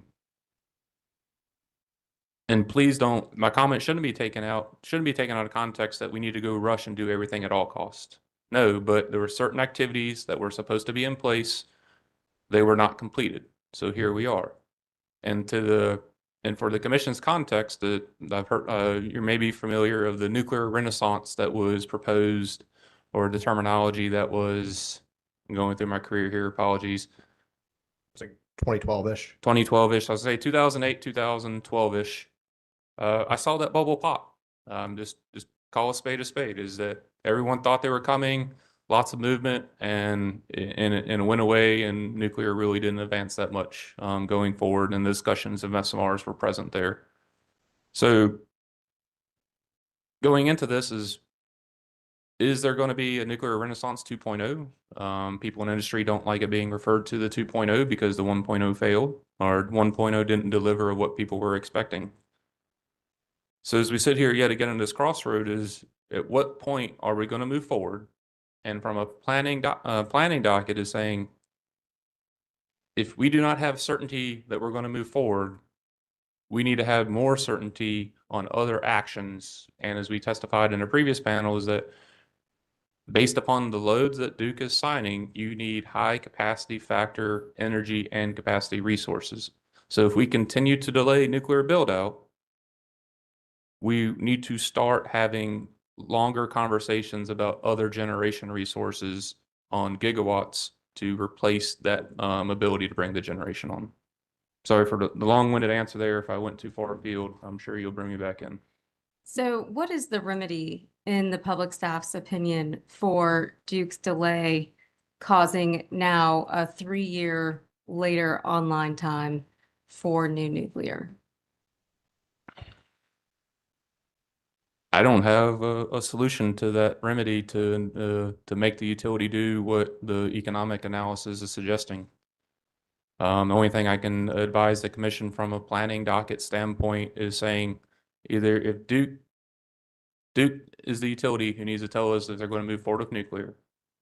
If any extent that we can't bring it on by 2037, 2038, or 2039, or if they just don't want to do it because the financial concern, from a planning docket standpoint, there's other tools in the toolbox that we need to pivot. We need to pivot efficiently, promptly, and those were enforcing the recommendations that we proposed in my earlier testimony.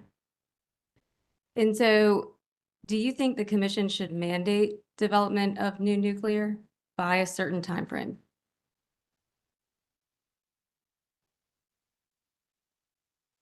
Taking a minute to reflect on that one.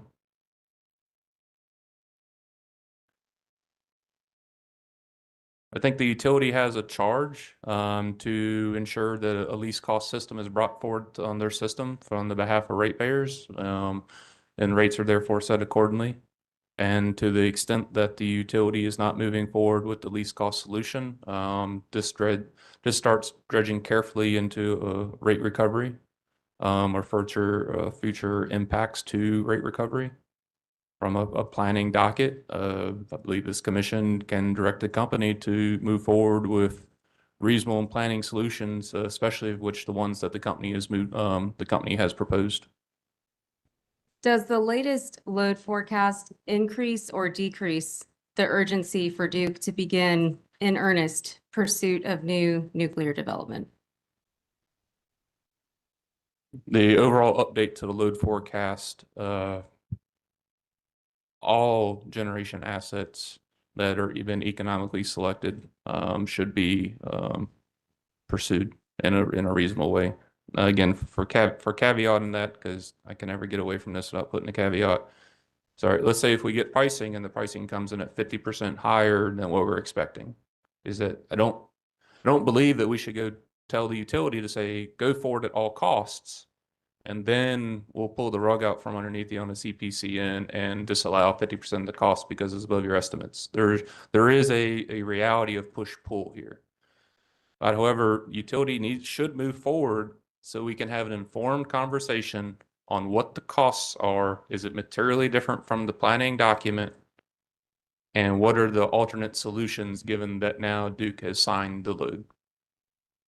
Would you agree that there is more urgency to develop new nuclear than there was in the last 2 CPIRP cycles? Absolutely. Should Duke be able to ignore a commission directive without consequence? No, they should not.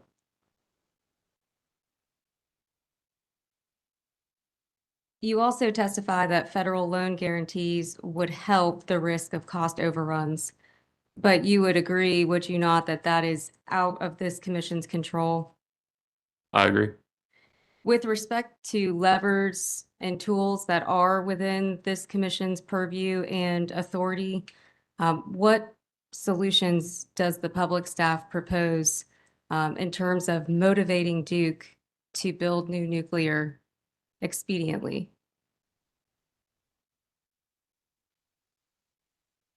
I can't speak for Front Duke on what be an incentive to motivate them to do something that in my view is already within their charge and should already be doing. They asked for approximately $450 million deferral for ongoing nuclear development. We approved it in the last case. We continue to support it in this case. From a planning standpoint and from which ties into reliability standpoint, which also gets back into the load forecasting, it would probably be more reasonable to have updated updates on how they're actually executing the plan and which this commission has approved them for or recommended reasonable for planning purposes. And the process of waiting 2 years to come back after the fact, clearly, as we've seen in this case, is not a workable solution. So to the extent that we have updated pricing, updated information, providing something probably more on a quarterly update, and to the extent that something deviates from the approved solution without a cure provision provided by the utility, I think further conversations, given the materiality of those deviations, have to be taken into consideration at that point in time. Mr. Mitchell, you have anything to add? I think the only thing I would add on this subject is the time, and we keep referring to kind of high capacity factor resources. And in the original NTAP Duke had provided, it built CC6 was economically selected for construction in 2040. With the new load update that has brought that timeline for that resource into 2034. At this juncture, Duke's identified 6 potential combined cycles. There's nothing beyond that. With that resource brought in, nuclear is the next high capacity factor resource Duke has identified. So in the old NTAP, there was a floating resource that could potentially, the timeline could be shifted earlier if nuclear shifted, whereas with this new one, there is no resource that can plug the gap. So Mr. Mitchell was saying is from a modeling standpoint, there is no CC7, correct? Yes. The model is just not allowed to pick more than combined cycle 6. And that is also based upon the construction timeline. And I think that's why it's in. So then this ties back to the fuel supply for even combined cycles 4, 5, and 6, and potentially even beyond, and as well as the combustion turbines. We have to start having the real conversation about fuel supply and given the additional load that is signed, coupled with the factors that Ms. Kress was asking us questions about. We're at a precarious crossroad, to say the least.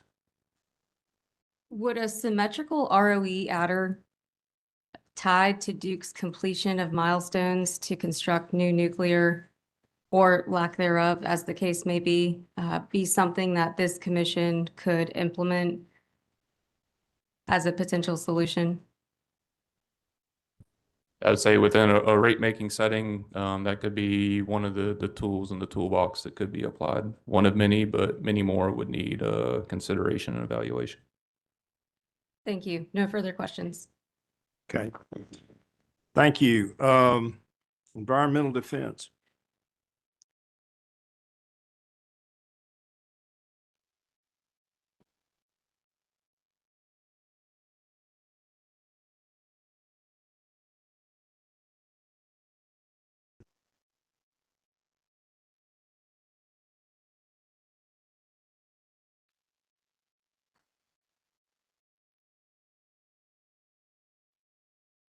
Good afternoon, Ben Smith for Environmental Defense Fund. Afternoon.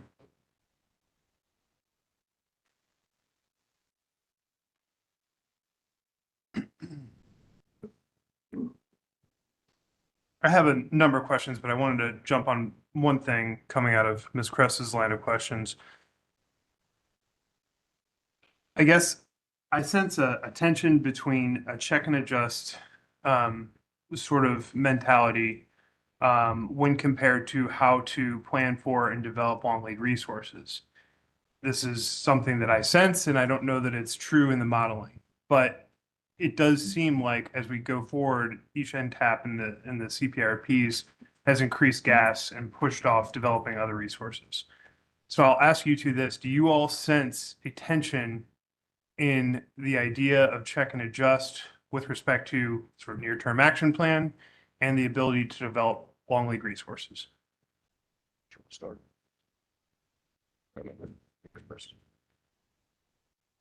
So that is a reasonable observation to make. I mean, this is driven mostly in part given the degree of load that's being signed at the pace, which is going faster than traditional planning, from at least my perspective. So to the extent that we identify topics, especially which the utility says that we're certain actions in order to bring facilities online, as I stated earlier, coming back in 2 years on a typical check and adjust no longer works when resources get delayed to 3+ years. Especially again compounded by an approximately 6-week time period, the utility signed at least 2 AP1000s worth of load. Again, you can pick whatever technology that you want there, approximately 2 combined cycles or a little bit over 2 AP1000s. Those resources, when you factor in supply side, all right, well, now you got to go get in line for the turbines. All right, well, now you got to get the pipelines. So you got to talk with Williams Transco. All right, now you got to make sure that you can actually get the gas onto Williams Transco. All right, well, now you got to go get in line to go make the reactor head or the reactor pressure vessel or large equipment, which the line is growing and which we have limited foundries across the world, which also means that we're now exposed to other world factors, as this commission has seen greatly over the last 3 or 4 years and as well as through history. So the concept of check and adjust is still a reasonable solution. However, for certain functions, I believe the cadence of the check and adjust needs to be modified, and we're at an inflection point. I just echo what Mr. Metz said about the load forecast. The load forecast has kind of really increased the function of each individual high capacity resource as a load bearing beam in the system. And from 2029 to 2034 now, Duke will be connecting 6 combined cycles back to back to back in consecutive years. If those begin to slip, there's increasingly limited options as the load grows to make up that gap. So there's, I think, tension is a good word, but check and adjust is still a applicable tool to solving this problem. Thank you. And were you all in the room earlier during the last panel with Mr. Thomas? And he there were a couple of potential programs or programs might not be the right word, but endeavors that were proposed. And he sort of said something to the effect of, well, we would need to see if it was worth our time and effort. I'm paraphrasing, but do you recall that? Generally, yes. So, I know this is a little bit astray of the thermal piece of this, but I think it does apply specifically to the planning piece and whether new nuclear and other long lead could come on. Shouldn't we be doing everything we can to sort of enable options for the utility to meet this new load, including things like what was referenced that Mr. Thomas said, oh, we might not have the time or manpower? So without getting specifics, I can't necessarily fully agree to that statement, and as well as they still need to be reasonable actions. So, I mean, let's say, for example, should we be pursuing fusion nuclear power right now, given its state, and we hold off all activities? I don't know if that's the best idea. but we should at least be moving forward the resources that we know about. There is a value for optionality, but from when we get to the end, this is going to go into ratepayers' rates. And so optionality can also be a link to insurance. However, insurance has costs to ratepayers. So we're trying to find that balance of build enough optionality into the system, and that way we can pivot when we need to pivot. But at the same token is that utility is probably going to try to seek cost recover those costs, and ratepayers will be paying for something that never manifests itself. So there is a fine balance, and it's hard to talk about this in the overall abstract without specifics. All right, thank you.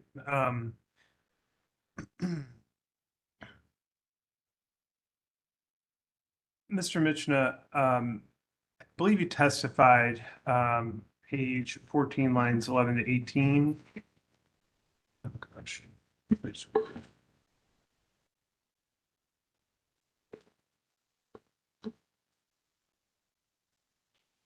Yep, okay, I got it right. Sorry, my computer almost crashed there. That the coal fleet presents numerous difficult to quantify operational and financial risks from life extension. Go on to say, including obsolete equipment, workforce challenges, and the risk of catastrophic equipment failures. And that the extending the life of the coal plants creates more risk than of a catastrophic failure. That last piece was on page 15, actually, lines 17 to 18. We've been over this a number of times, so I don't want to retread. But is there anything you want to add with respect to the risks associated with continuing to operate the aged coal fleet? I think we've covered most of that ground pretty extensively in this hearing so far. The Duke panel gave some very illuminatory examples about kind of some of the struggles they're facing with having to bring back retirees or finding novel sourcing methods for equipment. So I think it's been pretty well discussed. I don't have a whole lot to add. I just will say that I came to the public staff I have worked at coal plants, worked in coal inventory strategies for a utility, and this is not individual to Duke. The entire industry is facing this right now. Thank you. And the last thing on this, it sounds like you agree with concerns about the coal marketplace and supply chain risks that the Duke witnesses have discussed. Yes, the issues are quite numerous. I know they mentioned some of the issues with rail car sourcing. I know that's kind of a utilities are having to explore new ways to do cost benefit analysis for coal sourcing, as well as the suppliers dwindle, the buyers dwindle. There are considerations that must be made about kind of keeping supply diversity alive, just so you aren't held captive by one mine. So there are,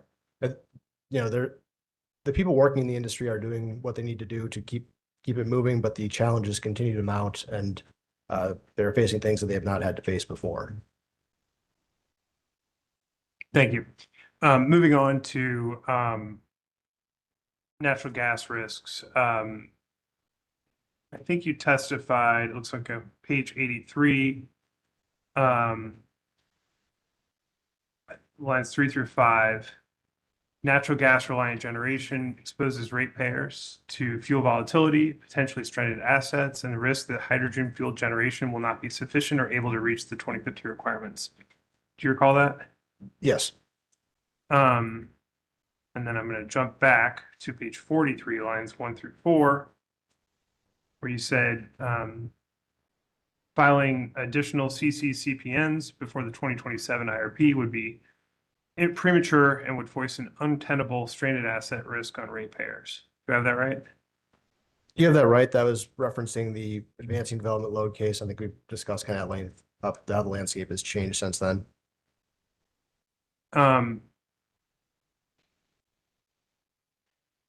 Do you still have the concerns that you talked about on page 41, where you say that it's the load fails to materialize at the anticipated rate and the coal plants remain online as planned, 5 CCs may not be needed in rapid succession? That is always a concern. However, I believe given the load that has signed and the avenues that the CPCN process affords us, we will have plenty of time to check and adjust to make sure that those resources are coming on the time at which they are needed. Thank you. And then I think Mr. Nader testified to ELNG as a first of a kind. He said Duke's proposed ELNG does represent a first of a kind implementation for ELNG in North America. I have that at page 48, lines 13 to 14. And that first of a kind FOAK projects carry some degree of risk. That's pages 63 at the end into 64. And that based on the information available to the public staff at this time, ELNG is not an appropriate substitution for interstate FT, page 49, lines 1 and 2. Have I characterized Mr. Nader's testimony correct? Yes, he has, and Mr. Michna can probably expand in more detail on how that is even more exacerbated with the updated and the load forecast. Yeah, please do. I think to give that answer the full light that I would like to provide this commission, we need to take it into highly confidential session. There's just a lot of details of this that cannot be stated publicly. I can try to summarize the high level version if that would be a better approach, but Well, if I recall correctly, and Counsel for Duke can correct me, but is the highly confidential, that's just Duke Public Staff and Commission? Or is that, I remember there's a distinction and I apologize for. That's correct. There are our standard confidentiality agreements, and then there's one extra layer for highly confidential information. And I believe some parties have also executed the additional layer of confidentiality agreement required to access, to be privy to the highly confidential information, but not all parties have done. Okay, I don't. If I'm, Oh, go ahead. apologies, there's also additional category of public staff only confidentiality, which public staff is referred to also as highly confidential. if I may hint at something, NCSEA has introduced an exhibit in a prior line across to Duke witness Lee Mitchell. And that exhibit contains many of the details I would talk about. So it's that level of confidentiality. It was DR response 16-15. And that is, Attorney's eyes only. I can also give it a go at a high level. why don't we start at high level and see if I can work it out from there? Right. So apologies, I'm probably going to rattle off some public staff cross exhibits because they were not included in my original testimony, but given the new load forecast, I do have some additional analysis I can provide. But I'll give it a go here. Take your time on your, you go to the public staff. So to lay the groundwork, it can be publicly stated that Duke has secured firm transportation for CCs up to combined cycle 3 or the Anderson CC. So kind of the existing CCs on its system, Person County 1, Person County 2, and Anderson. At full load burn, that's all of its firm transport, give or take, I think 10,000 decatherms of gas per day. When the public staff conducted its initial analysis regarding the advancing development load, Duke provided a probabilistic analysis. That was a document I mentioned earlier that kind of really analyzed how LNG would perform they used the Servum different, P1 to P100 cases and said, how would this perform? It appeared to indicate that the LNG could perform reasonably well in those cases. The public staff still has some concerns, which we raised in our testimony, but and we feel it merits further study to confirm just 100% that it can supplant firm transportation 24/7, 365. That is the as filed advancing development load, correct? Yes.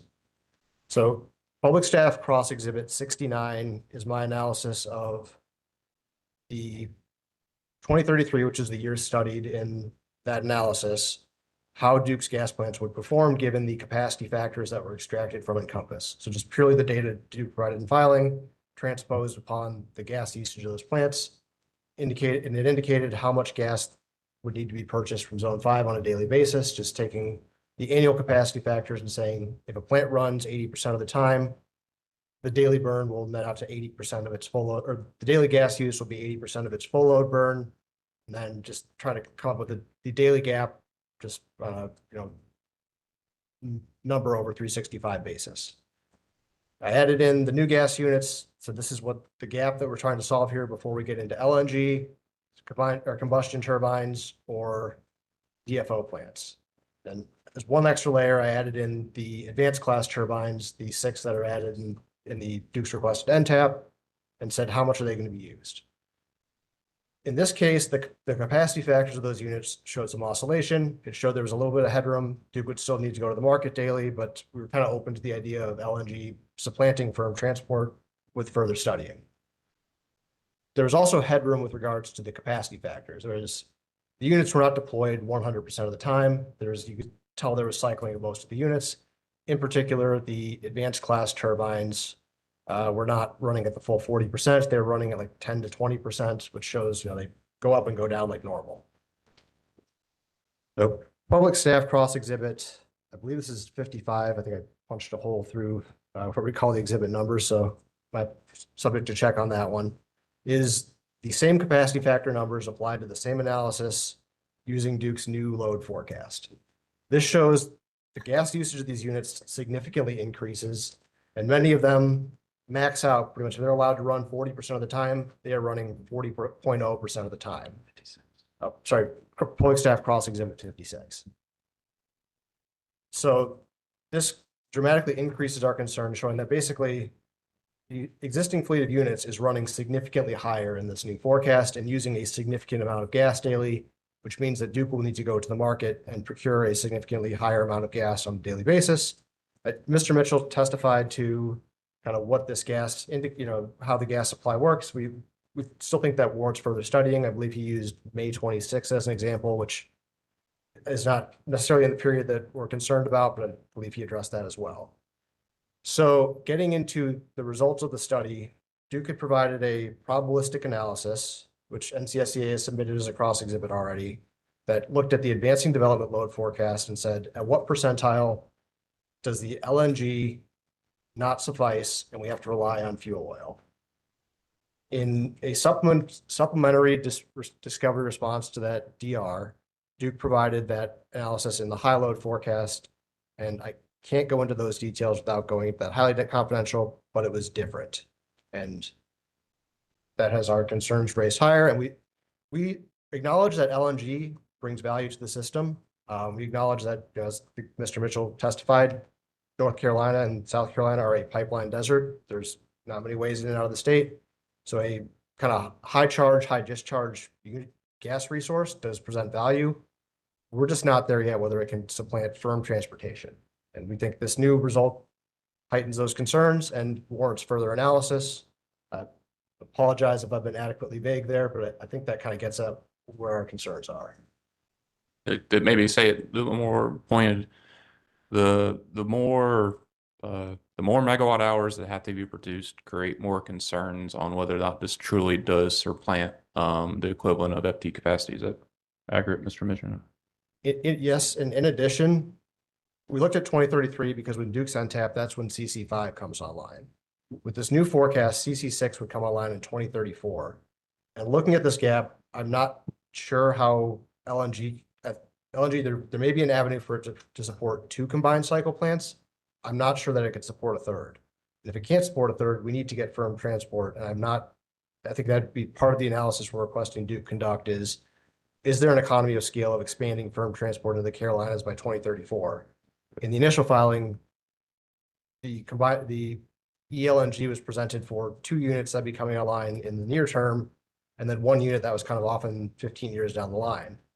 As we sit today, that's been brought forward, and as that chart I kept pulling up, gas is maxed out. It would probably build more gas if there was more gas supply. So we think there's a economies of scale analysis that should be conducted to determine what value this could bring to the Carolinas.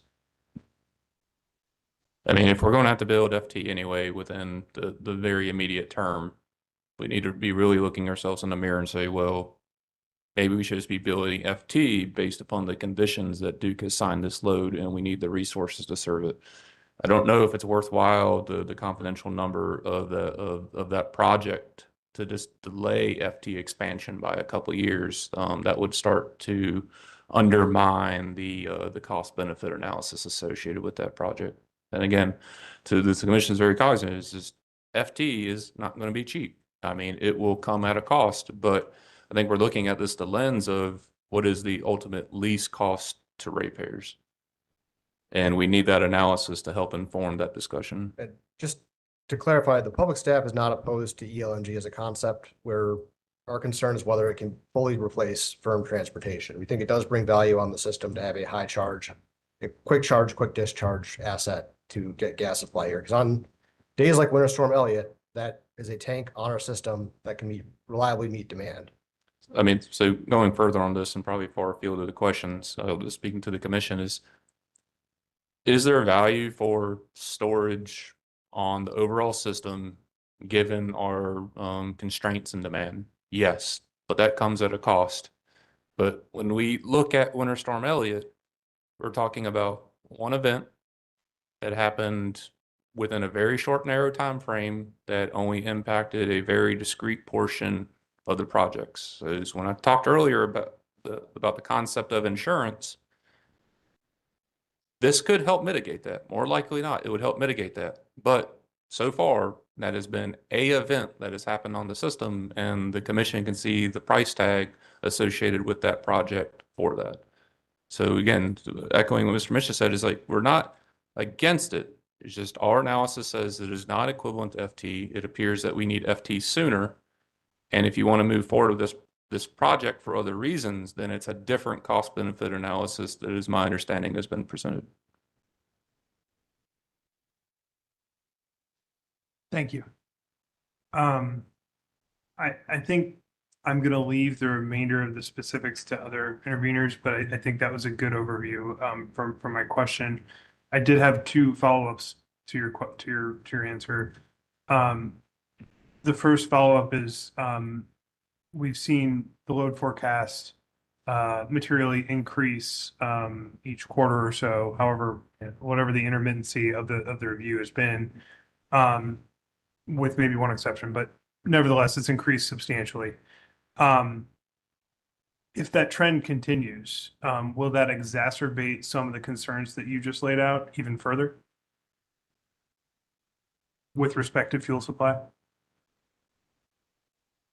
At a very high level, to the extent that we continue to sign that load and that load shows up, then yes, we would need to, more likely than not, need to build more generation resources. And if they're very large megawatts or gigawatts and high load factor, that means you're going into realm of new nuclear power, as well as combined cycles. Yes, it can be done with other resources, but that may be at a relative higher cost. I was pausing to think there because in the analysis that I just referenced, I mean, most of the gas plants, there's a little bit of wiggle room with the duct firing, but they're committed 100% of the time. The model will allow them to commit. So I think we are representing a lot of the gas risk there, but gas can't perform or is maxed out. Other stuff needs to make that up. I mean, a point on that one be is, sorry, well, one of the combined cycles has a critical failure of a large piece of equipment, similar to the events that we have seen on some of the combined cycle plants in Duke's system. Well, maybe you lose that generator for 3 months. There's not a lot of headroom left in the system for those types of events, from, again, looking at it from the relative cost of energy, because you're going to have to use a more a costly system to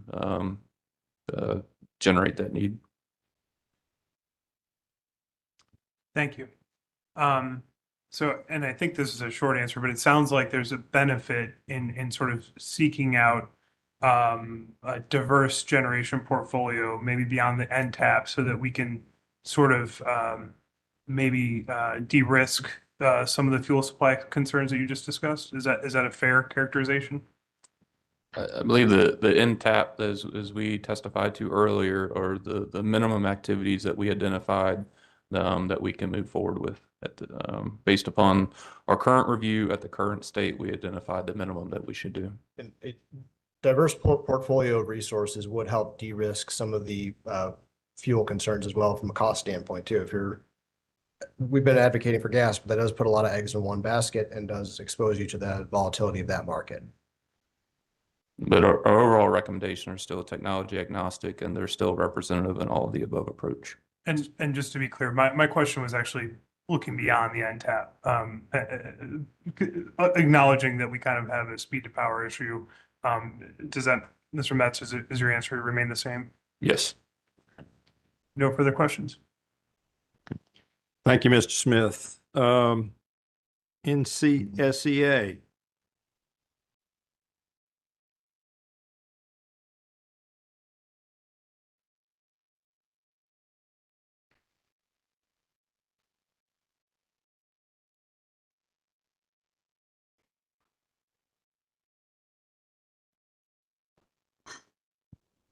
Thank you, Chair Brawley. Justin Smolowski on behalf of the North Carolina Sustainable Energy Association.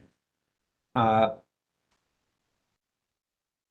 Mishna, just one thing I would like to clarify before I get into my line of questioning based on your responses to counsel for EDF. You said public staff is not opposed to the concept of LNG, and you described it in a fuel security concept to help with a peaking winter event, correct? That could be one use for it, yes. What is the public staff's level of conceptual belief and acceptance on the enhanced portion of Duke Energy's proposal? So I believe we've had a lot of back and forth around the first of a kind nomenclature with it. Essentially what Duke is proposing here is to build use technology that has been proven in several other areas and kind of the overlapping Venn diagram in a way that has not been commercially deployed in the US before. So I think that's kind of where we feel the enhanced is that there's currently no quick charge, quick discharge gas storage asset that supplies power generation in that fashion. Okay, from an engineering perspective, Mr. Mitchell, if you disagree, but I mean, from engineering perspective, yes, it can be implemented. But as Mr. Mitchell discussed, it hasn't ever been exactly implemented in the way that we're seeing presented by Duke. Okay, thank you. I appreciate that clarification. And one thing that NCSA Witness Lynn and public staff had in common amongst their testimonies is they asked the commission to require Duke, or in the case of public staff, an independent evaluator to do some additional studies to prove and further assess the viability of ELNG. Is that correct? Yes. And the contents of that study that you're asking to be completed is a part of your testimony in Appendix D, correct? Yes. Could you walk through some of those recommendations that you would like to be further evaluated? Yes. Give me 1 second to get there.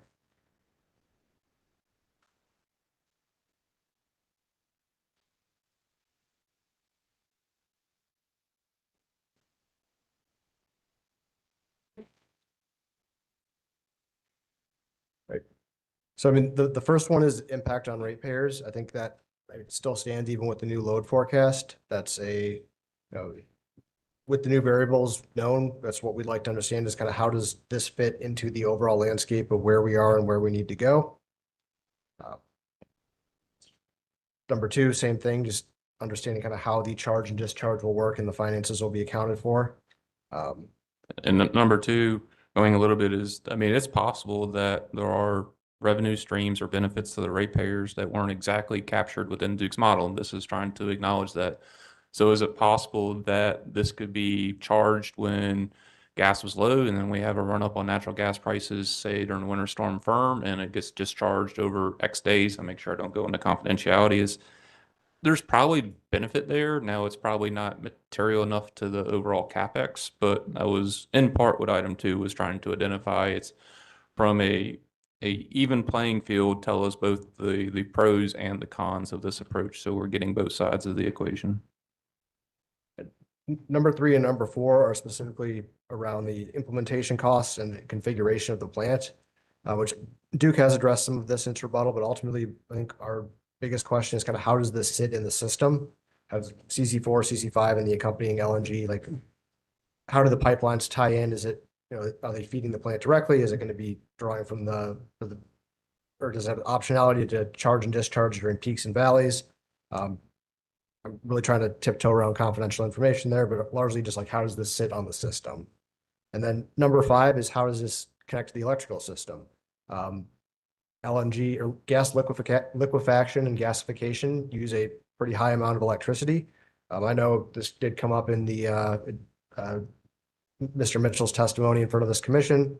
However, one of the things, I believe it was DR 16-1, as the tank size changed, there was no update to the amount of electricity assumed. I believe the DR response was not supplemented. So I think we'd like to understand kind of how this fits into the current system, kind of similar to the hydrogen discussion we had a couple of days ago of, this is also an asset that needs to draw power to operate. So how does that fit into the system at large? And given the scales and size, do we have adequate generation also to account for this new load? And I think we've kind of touched on the others in our discussion there, but number 10 in particular, discusses kind of how this fits into the gas pipeline system and how this fits into the purchasing headroom that Duke has and expects to see on the system. I know Witness Mitchell kind of touched on that with his exhibit that he brought up around this Transco Zone 5, which is there adequate gas to kind of feed this, draw the tank, run the combined cycles, and fully replace the need for firm transport? And then I think the other ones are just kind of get more into the cost benefit analysis, operational analysis, but those are kind of the high ones, is just really understanding, getting into the nitty gritty of like, how does this operate? And also from a gas supply standpoint, how can this survive the peaks and valleys of this high load system? And when we wrote this, it was regarding the advanced development system, which was also a concern. It's heightened even more. I keep comparing it to a coal pile, but just, I mean, inventory stockpile analysis is needed of what are the expected draws, what's the delivery rate, and will the pile survive? It's equivalent battery on the gas system, which was essentially the coal pile. Thank you. I appreciate that quick high-level walkthrough. And the public staff stands by the need for an independent evaluator to do this analysis. Yes.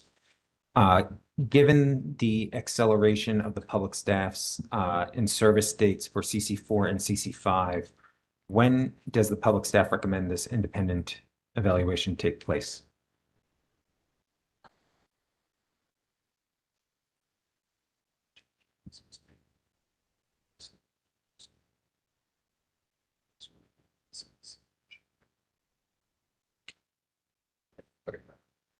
So given the dynamics that are unfolding, we believe that this should be completed and be part of ultimately, at a minimum, the CPCN.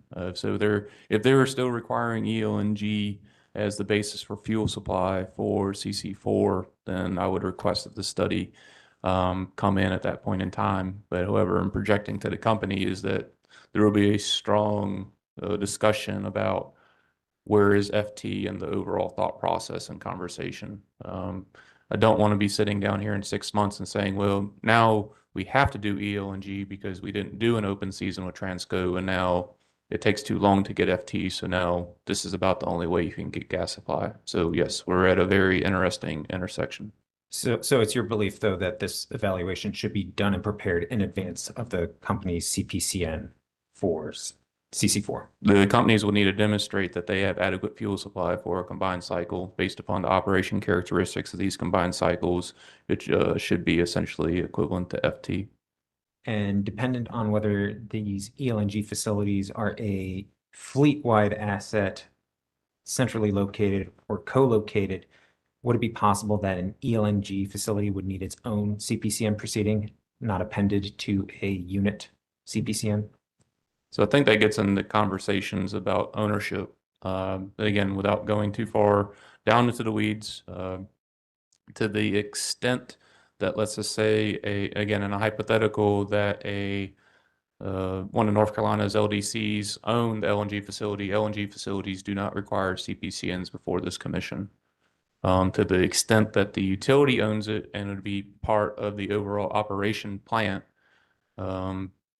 I would have to go back and have more discussions. I don't believe that an LNG facility standalone would require a CPCN, but if the LNG facility is part of the overall plant and owned by the electric utility, then it would have to be part of that CPCN. Again, I need further consultation with council, but that is my general understanding. Okay. And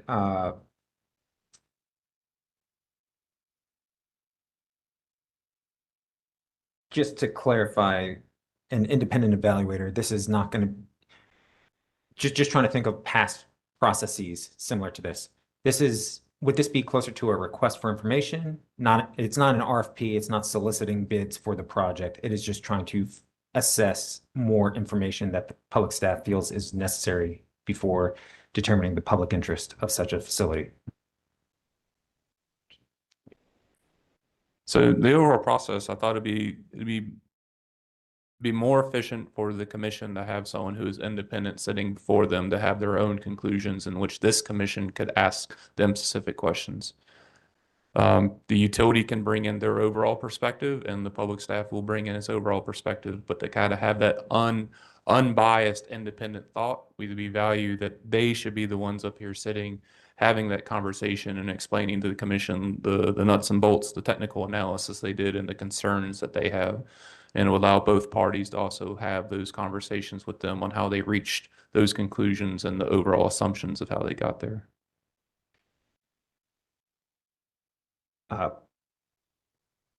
My last question, and seeing if this would be something that could be incorporated as Appendix D is not an exhaustive list, as you stated. One concern that witness Lynn on behalf of NCSEA raised is the wear and tear of a facility being in a standby mode. Is that something that also concerns public staff? So I think Mr. Mitchell may be able to expand upon what he's seeing through the modeling going into confidentiality, whether this will or will not be in standby. I guess just to kind of step back to that Venn diagram I mentioned earlier, essentially this is what function like an LNG export terminal, and those turn pretty fast. So I believe the system would kind of function in a similar capacity where it's filling and or charging and discharging. And those, to my knowledge, I by no means have an exhaustive knowledge of LNG export facilities, but I believe those function perfectly fine and meet their job every single day. But I believe that concern is nested in item 19 of our Appendix D, the evaluation of who should bear the risks and costs associated with it, to the extent that as we get down the road and if conditions change, which it could be more into that that overall state that you described, then yes, that would be part of the overall evaluation.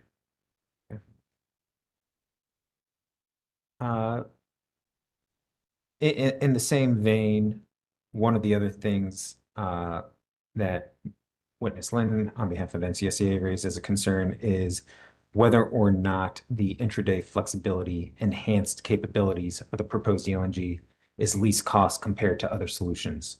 Is that something you think an independent evaluator would also be able to assess, or would that be a separate analysis? So, I mean, I think the starting point would be comparing to what the actual price of an FT is. And I believe that would be incumbent upon the actual utility to have that indicative pricing to the volumes that we described or the volumes that are needed or projected, and ensuring, as Mr. Mission talked about, is there a degree of economies of scale. So I think that would be the overall starting point, and the IE may not be able to have those frank conversations with Transco. But Mr. Mitchell. At least with the intraday flexibility, I mean, I think a baseline analysis to determine whether the plant or whether this facility could suffice to place firm transport, I think that would kind of enhance any cost savings you could claim from the system. Where if you take the baseline, you're kind of assuming more of a lumpy system, whereas the nimbleness on the system could allow it to take advantage of, different generation assets kind of moving throughout the day, kind of similar to how the DFO plants function right now, where they're blending on and off as different needs arise. So just to clarify, you find that the ability to replicate the firm transport more of a priority for the independent evaluator? I think that is the most important thing to determine here. Thank you. No further questions. Okay, we're going to take a 10-minute break and then we'll start up with SACE.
Okay. We're gonna make it interesting for you. All right, Sace et al. Thank you, Chair Brawley. No, Sace et al. Has no questions at this time. Duke. No questions at this time. Okay, Mr. Freeman, redirect. Thank you.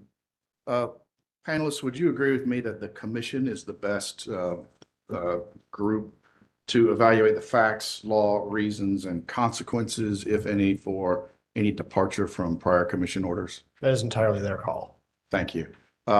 Chairman, I heard two documents referenced. I would propose to move them into evidence. The first is the document that was identified as potential cross-exhibit, public staff cross-exhibit 69. I would propose to mark it as confidential public staff redirect thermal resources panel direct exhibit 1. And with respect to the second one, I believe it was public staff potential cross-exhibit 56. I would propose to mark that as confidential public staff redirect thermal resource panel direct exhibit 2. And I would also propose to move those two documents into the record and admit them into evidence and move them into the record. Okay, you got a little ahead of me. Exhibit 1 is your potential cross, which? 69. 69. So we have public staff redirect thermal panels direct exhibit 1, your exhibit 69, and exhibit 2, your exhibit 56. Correct, Chairman. They are identified and without objection are admitted to the record. Thank you. The public staff has no further redirect. Okay, so we will have commissioner questions. Now, it's going to be a little different this time. I've got a couple of questions that I'll be able to ask in open. I will then accept questions from the other commissioners. Then I have 3 questions that will require highly confidential. So we'll do that last. And Mr. Jirac, I'm going to depend upon you to make sure that we only have people that have signed the appropriate documents in the room when I ask the questions. Yes, sir. Glad to do that. Okay, thank you.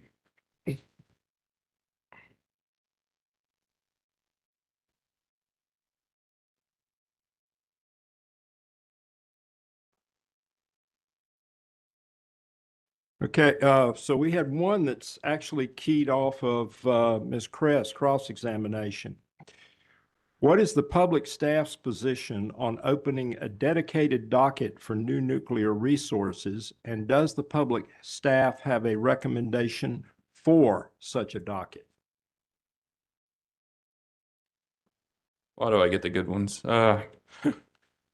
Because you're up for it. Yes, sir. So whether it's done in a dedicated docket or, as I talked about before, updated checkpoints, if you would, within the IRP or CPIRP, I think both are reasonable solutions. It probably would be of value to gain more certainty in its own standalone docket, especially as the utility narrows down on its resource selection, to have that open conversation in the beginning. Versus the uncertainty as we continue to move down the road. So the public staff would support such a filing. Thank you. What is the public staff's rough deadline for when Duke needs to provide a comprehensive estimate of the cost and schedule of a hydrogen transition?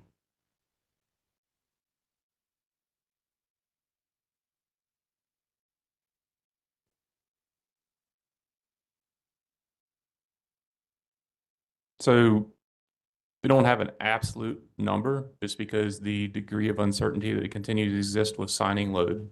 Mr. Michna, do you have that table handy that just showed that hydrogen burn curve? Yes, page 75 of the thermal panel testimony, figure 8. I'll give the commission a moment to get there.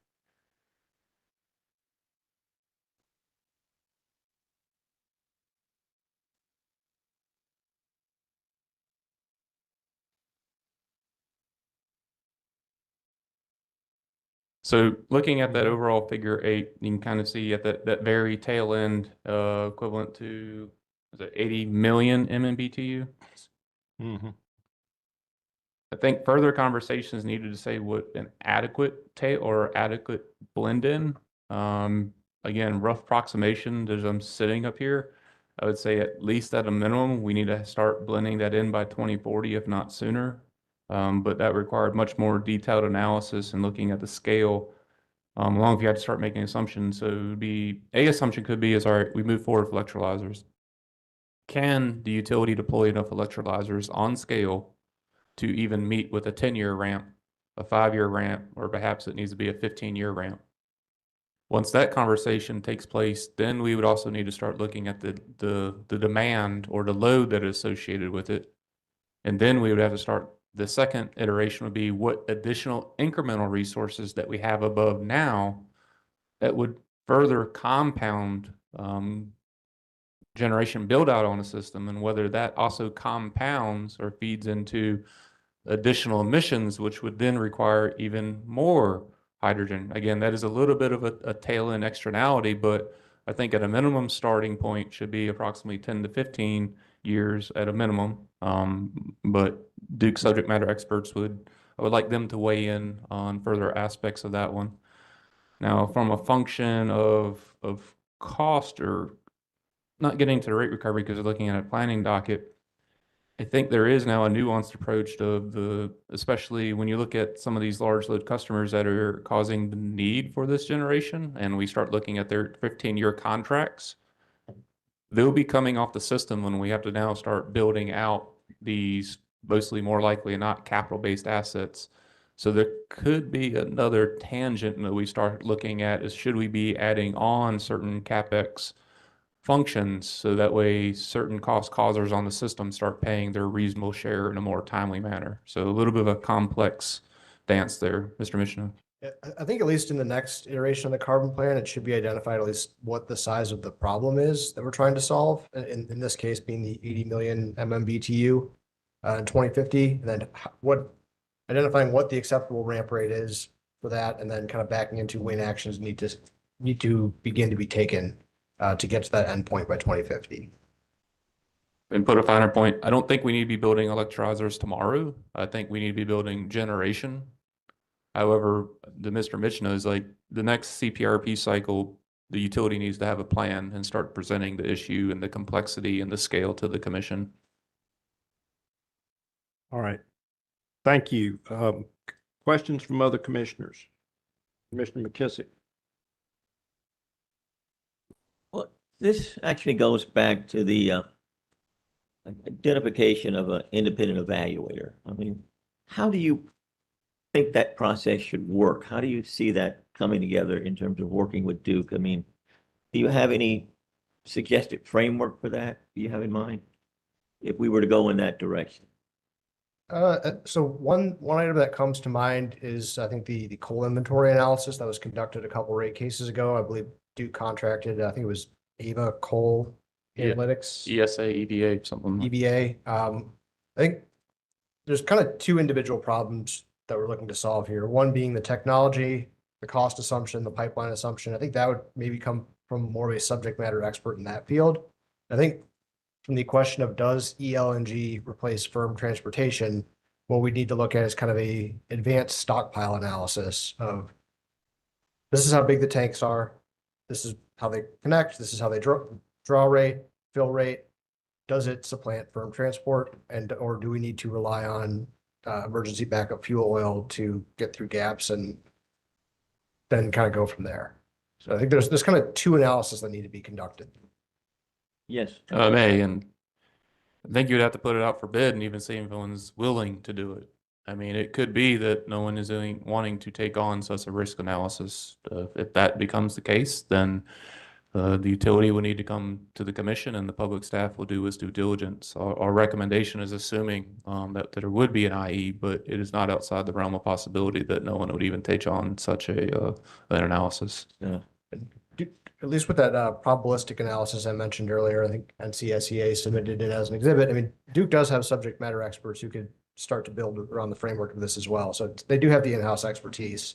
Part of the reason for an independent third-party analysis was also, as Dustin said, seeing if there's anyone out there who's willing to quantify this challenge. And of course, you discussed, the fact that before CPCN would come in, but I mean, you got any idea how long that type of analysis would take to be thoroughly conducted, reviewed? I do not have a great answer for that one because a lot would be dependent upon of having that ongoing dialogue to the. So you put it out for bid, you probably put out a request for information to see what we would need within a RFP, and that dialogue would inform the overall conversation. But this gets into the criticality of, to the extent if this is going to be done in a CPCN, and let's assume again on a hypothetical that a CPCN gets filed within this calendar year. Certain actions need to be taken much sooner than later. Or are we going to be having this debate in front of the commission again and still wanting the analysis, which then would be delaying the build out of the plant and potentially further challenging the reliability concerns? Well, thank you. I was just trying to get some idea of how that might work and function and a timeline for getting it done, because I would think that type of analysis by an independent evaluator would be very insightful. So we still agree with the independent evaluator, but when we go back, when we filed this, we thought the combined cycles are being shifted from our analysis. So we had a little bit more liberty to have these conversations. So yes, the current conversation is pivoted. Thank you.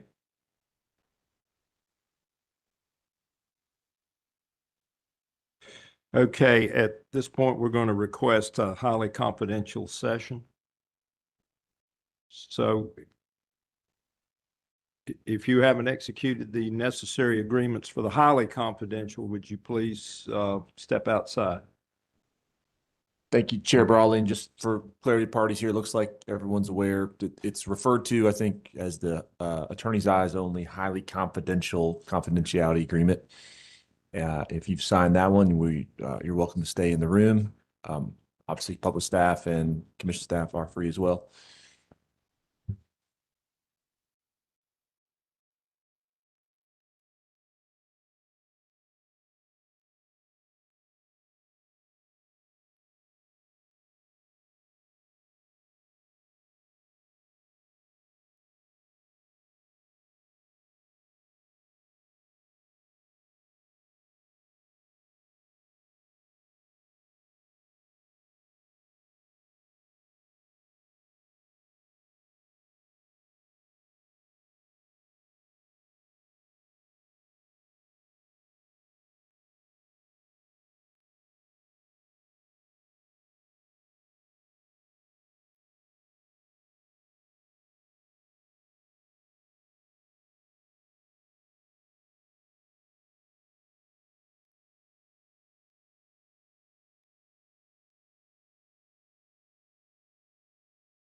Okay, questions on commissioner questions?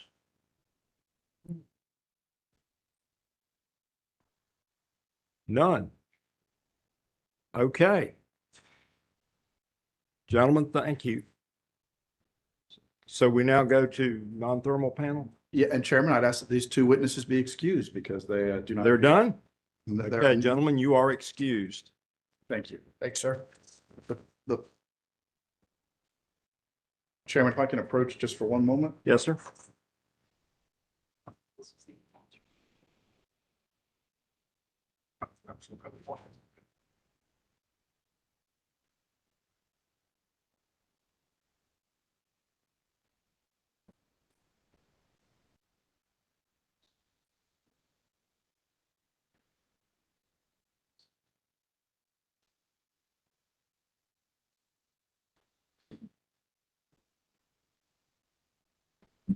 Thank you, Chairman. Brawley, the public staff calls Mr. Hill and Dr. Weaver.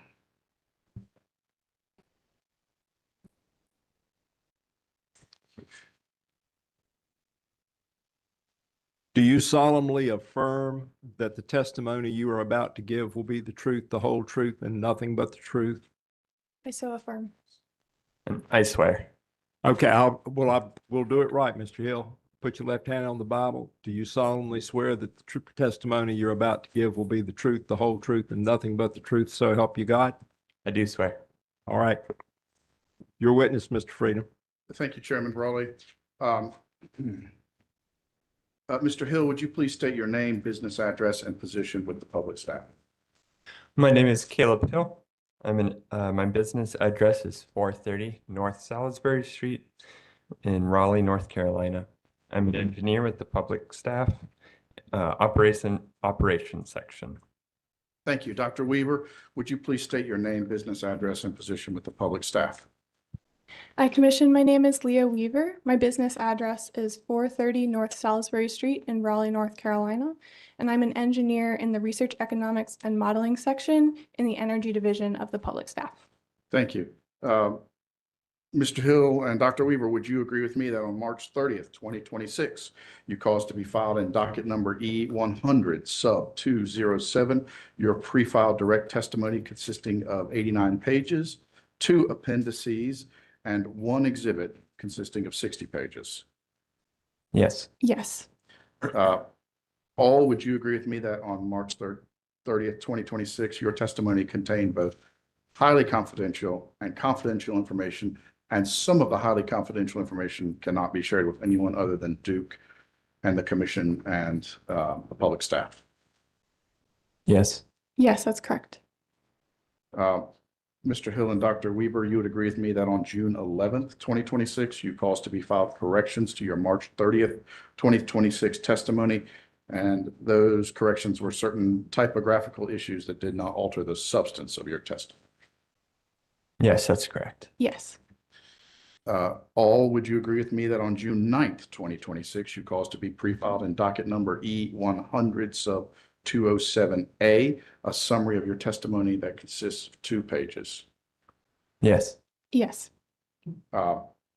Based on your investigation of Duke's direct case, would you would agree with me that other than the changes on June 11th, you have no other changes to your pre-filed direct testimony or summary, correct?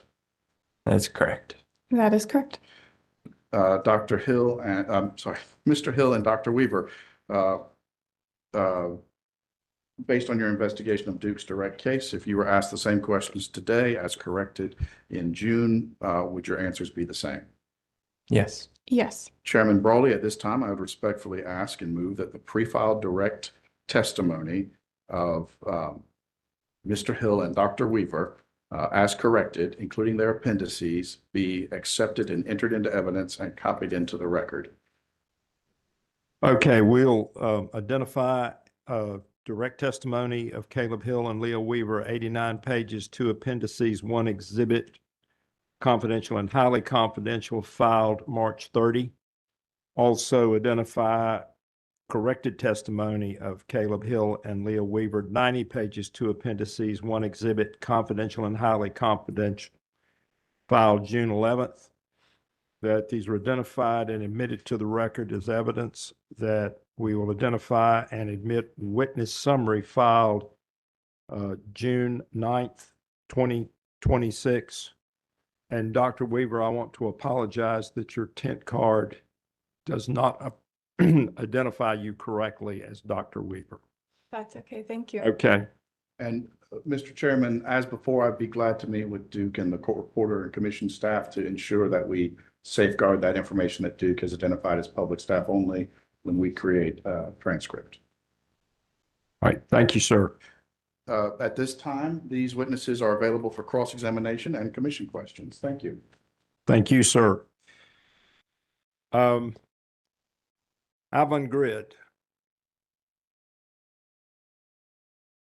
Thank you, Chair Brawley.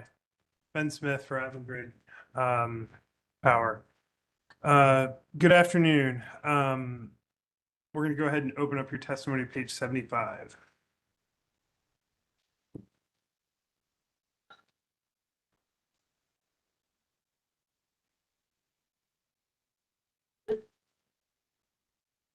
So you begin talking about the process for permitting for an offshore wind project on page 75. Isn't that right? In the corrected version, I'm not seeing that. Maybe page 76. Yeah, I might have the other version open. Okay. All right, yeah, 76. My apologies. I'll try and monitor that as I go through. I think I was working off the last version. Okay. With respect to permitting, can you describe the different applicable projects that are that have been considered in North Carolina and their respective stages of permitting? Sure. So as I state in testimony, there are 4 wind energy areas available for lease off the coast of North Carolina. As of this moment, I believe one of them is no longer available because Total Energies ceded that lease. So I believe there's 3, 2 of which would be relevant to this proceeding because the third is leased by Dominion Energy and so wouldn't be available for Duke. One of those leases in the northern one, the Kitty Hawk lease, is leased by Avangrid, and then the southern one is leased by Synergy. My understanding at this time is that the Avangrid lease has a COP, which has been submitted for review to BOEM, and that the Synergy lease has submitted an SAP to BOEM for review. So by your estimates, how far ahead is the Kitty Hawk South project with respect to permitting in front of this energy project? So that's difficult to say because there's no prescribed timeline that BOEM has to review any particular document by. They can sit on it if they wish. But I could say that Avangrid is maybe a couple years ahead. I can't be certain on an exact time. Well, in your testimony in table 8, you referenced that Kitty Hawk South COP was submitted in April of 2022. Isn't that right? Yes. And Carolina Long Bay East, the Synergy project, their COP is expected to be submitted in June of 2029. Is that right? Yes. So at least with respect to the COP, and by your estimates, Kitty Hawk South is 7 years ahead of Carolina Long Bay East. Yeah, I just want to qualify that there's various factors at play that could affect that, but by this table, that's a 7-year difference. Yeah, I'm just going off what's in your testimony. So in the next row, it's expected COP approval. You have April 2028 for Kitty Hawk South. Isn't that right? Yeah, so if you'll see, there's a footnote there to a review document that Avangrid requested an extension, and so that document said it would delay approval until 2028. That doesn't necessarily mean that BOEM has made any indication that they will approve it by April 2028. But as I read your testimony, it does say expected COP approval April 2028. Isn't that right? Yes, the table states that. Correct.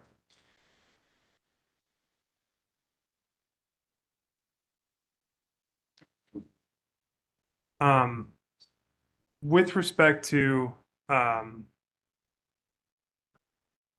the ARFI, moving forward to the next portion of your testimony, you mentioned that the public staff has concerns with how the RFI was conducted, and I might be paraphrasing, so feel free to correct how I said that. But can you describe a little bit about the issues, beginning with you phrased it, the AARP, the reference price? Yeah, so I wouldn't agree that the public staff has concerns with how it's conducted. In our review, Mr. Hill and I were focused on the now and our current circumstances and what we can do to move forward. And so we addressed the ARFI insofar as to provide the commission with some additional information and an update, since that was part of the 2023 CPIRP order. So I believe you're referring to some issues we found with the reference price from the ARFI that we had concerns about. Yes, you said on the public staff takes issue with the value of the AARP. While the public staff was consulted on the method used to develop the AARP, the public staff did not review the associated work papers until after the ARFI had concluded. That's what I'm referencing. Yeah. So what issues did you have there? Sure. So much of the method for developing the reference price is highly confidential. So without going into too much detail there, for some additional context, that reference price uses solar and energy storage to equate the capacity and energy that an offshore wind project might produce and develop a reference price based on the levelized cost of that energy. And so it's looking at both solar and storage and that equivalent capacity and energy amount. And we found that we disagreed with the amount of solar and energy storage in that calculation that was assumed to be on the system, which had downstream effects on the calculation. We were also concerned about the type of storage that was used in that calculation. And for that solar plus storage calculation, without getting into any of the highly confidential material, are you aware that that Avangrid filed a request for the commission to reconsider that reference price formation based on the fact that the solar plus storage build wasn't grounded in reality? I may have seen it. I would need more details. In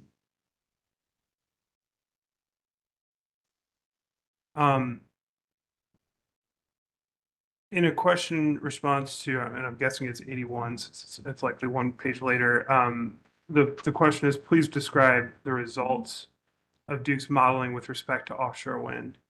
And you say that offshore wind is modeled as a generic selectable resource with 3 available 1,200 megawatt units to match the 3 available wind energy areas, WEAs.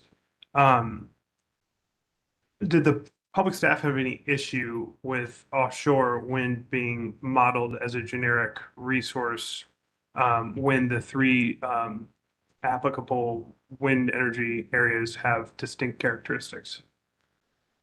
So I wouldn't say we had an issue with it. We found Duke's approach reasonable for planning purposes, aside from the concern we had with the way their prices were developed, which is discussed later in the testimony. I will add that we did a variety of analyses and investigation, which included evaluating those as not necessarily specific to the 3 WEAs, but as more individual tracks rather than as 3 equivalent units. I'm not sure I follow. What did you mean by that last piece? Yeah, sure. So as I say in testimony, the way that Duke modeled offshore wind, it's a generic selectable resource. So there's one item in the model that can be selected 3 different times. So each of those times, the characteristics of the resource are identical. We did some analysis that looked at what if instead of being 3 identical tracks, what if they were individual resources that had slightly different characteristics that I wouldn't say are, you know, a carbon copy of the way the WEAs are, but evaluated some of those nuances between the 3 WEAs. So why not? Why not try to be a carbon copy of what those 3 WEAs were? I just, like, you know, I don't necessarily have the exact information. I did the best with what I had to make it representative of the 3 WEAs, but I can't, you know, say they're identical since I'm not the wind developer. Is there any information that the wind developers didn't provide to you that you needed to do that analysis? I'm not sure. I recall. Okay. I missed this portion as I went forward. Back on, I guess, page 79, at the top, you state, in its order on the petition for declaratory ruling, the ARFI order, the commission directed you to consider both buy, own, transfer, and joint ownership proposals from the ARFI and its CPIRP modeling. Do you see that? Yes, I do. Did Duke do that? No, so that was the concern that I had referenced earlier. That's included in our testimony. The way I interpreted that order was that those joint ownership proposals should have a little bit more weight in developing the modeling parameters than what Duke did. So we did our own analysis that included some of those joint ownership proposals to see how that might impact the modeling. And moving forward to the question about that, did the public staff investigate the effect of this concern on the modeled selection of offshore wind? Page, I'm guessing 82 for you. You say the public staff developed our own inputs for offshore wind based on a subset of ARFI submissions we felt were most representative of the diversity of project designs and ownership structures. Can you explain what that means? Yeah, so I don't want to get into the highly confidential information of what those submissions look like, but I'll just say that they are not all, how do I say this? Sometimes the submissions have overlapping characteristics, and so we felt it made more sense to look at a subset than at all of them. I'm sorry, I think I would have to go into confidential information to make that make a little more sense. Well, and we can go into confidential. I don't know that I'm ready yet.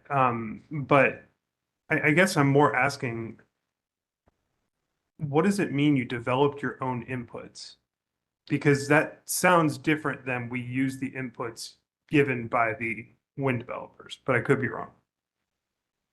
Okay, so I synthesized information that was provided through ARFI submissions from the wind developers to create modeling inputs. So they're generic. So there were multiple analyses conducted, and I think we might be conflating them. So what I've discussed here in testimony is an analysis where we took information from multiple ARFI submissions, synthesized new modeling inputs, and modeled those. So that was treated as a generic unit as I described in testimony. I was just saying we did additional analysis as well that treated the 3 offshore wind WEAs as more representative independent units. Okay, so I think I'm following, and I'm not trying to be obtuse here. I truly I'm trying to figure out, is what you all did on your own modeling, did that directly include the data submitted by each individual wind developer in their ARFI submission, or did you change that data at all when you put it into your own modeling exercise? So I think it's sort of communication of like, what does it mean to change? What does it mean to directly input? Like the model requires the data to be in a certain format. So I didn't, manipulate the data or change the numbers. I used the data provided from the RFE submissions, put them into a format that the model could accept. And there were two analyses there. So the one that's described in testimony, it was changed in the sense that it was an average, or more complicated than a simple average, but it was an average of the ARFI submission data. So that was one analysis. I'm just saying there was additional analysis that we do not discuss in testimony, where we also looked at those WEAs as more independent units. And that was again, I have to change the data to be able to put it into the model, but that was a more direct transition from the ARFI submission data to the model. So I'll ask on a particular input. And I'm not asking for you to give a number or a comparison. I'm more asking for how you handled this particular, I think it would be an input for net capacity factor. When you evaluated the three units in your modeling exercise, did you have a different number for each of the three wind energy areas? So for net capacity factor, that's not a model input. That information is input into the model as a production profile. So as Mr. Thomas was saying earlier, there's data for every hour of every day of the year in there about what the wind production will look like. But I think to get at the answer to your question, for one of those analyses, yes, that number was consistent because it was three generic units that were all the same. We did do additional analysis that had separate production profiles for the three WEAs. And I do want to just say that I keep mentioning these two separate analyses. We didn't discuss this in testimony because we didn't find anything of interest. There wasn't anything that we could add to our testimony. It didn't affect our recommendation, so we didn't include that. But you are aware that, well, now one wind developer has taken the position that Duke didn't properly model offshore wind. Yes, I agree that the modeling that Duke conducted didn't consider the joint ownership structures, which we felt should be included. And so I guess what I'm trying to get to is when you talk about what's allowable in the model and the constraints in the construction, what I'm trying to get to is an understanding of how your secondary two analyses on top of what Duke's done, how that changed it, and how it was a more accurate representation of what the respective values of the WEAs were. Okay, so for the analysis we conducted that I describe in testimony, where we looked at the joint ownership structures in addition to the bio-owned transfer structures, we took multiple ARFI submissions of both ownership structure types, and we synthesized those with a weighted average. So we updated some of the cost information as I describe in testimony to conduct that modeling.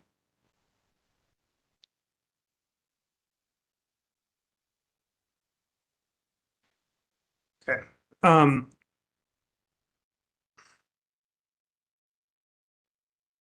So how in your separate analysis did you consider different CapEx numbers, for instance?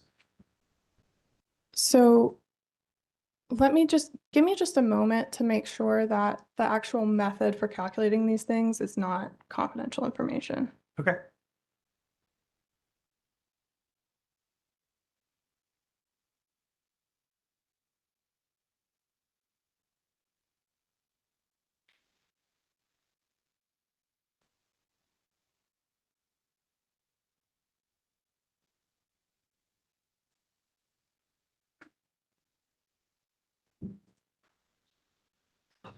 Okay, so I think I can safely, well, that's not. Okay, would you mind repeating your question? How did the public staff consider CapEx when modeling the joint ownership structures? So as I state in testimony, we looked at a subset of the ARFI submissions. And to get the CapEx number, we did a weighted average of the subset of those ARFI submissions, the capital costs associated with them. The weighted average of which ARFI submissions, all of them, the joint ownership structures? It was a subset that included both ownership structures. So it was all of the submissions. It was not all of the submissions. I wish I could explain why, but that would involve explaining more about the ARFI submissions, and that's highly confidential information.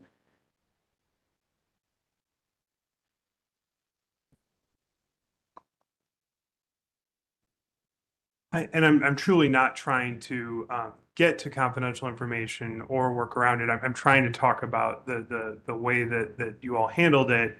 And so to me, it doesn't necessarily fall into confidential. I can't, or highly confidential. I can't speak to what you're considering, but I guess I'm asking, was a generic CapEx price considered by the public staff, or did they use the specific CapEx prices that were proposed in the ARFI submissions when they ran their modeling exercises? So for the modeling described in testimony, we took the capital information from a subset of ARFI submissions, which included both buy-own transfer and joint ownership structures in that subset. And we did a weighted average to come up with a single number that was then used for 3 generic units. Does Okay. that answer your question? It does, because what I'm hearing is that you didn't just take the inputs that were given from the developers. You changed those numbers based upon some analyses that you've done, and that was what sort of produced your modeling exercise outcomes. Is that accurate? So there were 2 analyses. For the one I describe in testimony, that is true. For the other one, which I don't mention in testimony because it didn't end up being a valuable thing to include, we did look at, honestly, I can't remember for certain, but I believe that we used the capital information from specific ARFI submissions and modified as they need to be modified to put in to encompass. And when you say you didn't think it would be valuable to include, what's the basis for that? The results weren't different or interesting, and they didn't affect our ultimate recommendation. But doesn't that build in the presumption that the results are all we care about in this process? So we conduct a lot of different types of analyses and modeling, and not all of it as our final values and conclusions in it. We can't present, there's some things that just aren't worth presenting. I was talking with witness Michna earlier, and we were talking about a sensitivity that had well above the possible number of CTs just to see what can happen. And so we can't present all of that in our testimony. It would be burdensome, and it doesn't ultimately impact what we're trying to do here today. And I guess I push back in the sense that you've got 8 pages of offshore wind testimony, so it's not as though you've been overly burdened, I don't think. So I guess my question would be, don't you see some value in explaining the entirety of your analysis when the only non-Duke affiliated offshore wind developer is objecting and has filed a request for the commission to reconsider or to consider a petition with respect to how this process was run? I mean, don't you see the value there?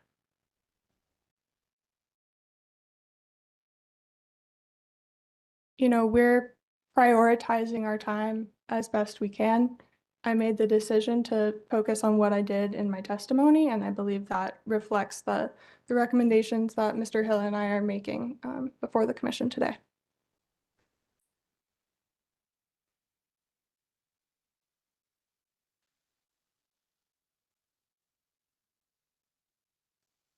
All right, last set of questions. Going forward, it sounds like there's probably only 2 offshore wind energy areas that could potentially, at least in the near term, provide a wind energy area for Duke Energy to consider. Is that right? That's my understanding as we sit here today, yes. Okay, so in your future analyses, will you consider, or I'll ask it a different way. In your future analyses,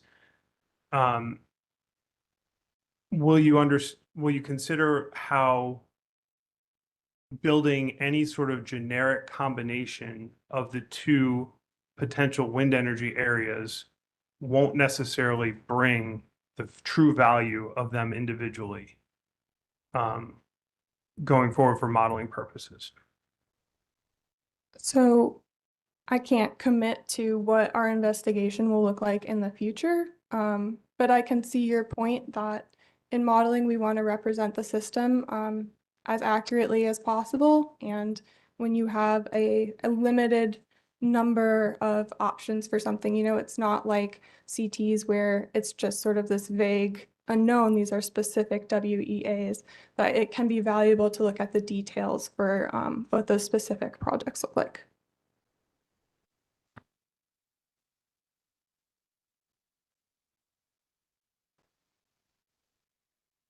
No further questions. Thank you, Mr. Smith. C. Seba?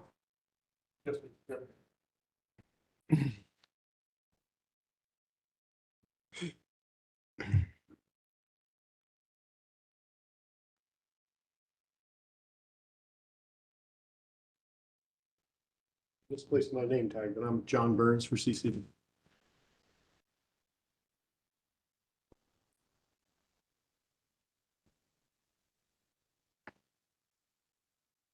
Just a second, if you don't mind. I appreciate you both being here. I've got a few questions, particularly related to solar and storage, which is a good part of your testimony, I think. But I'm going to try to keep it brief. Can you, either of you, state to the commission and give them an idea of what SISC or CISC stands for and calculates? Yeah, I can help on that. If we turn to page, give me just one moment while I find the I think correct page 22 is, if you're looking for where in your testimony you talk about it, that might help. Thank you. Yep.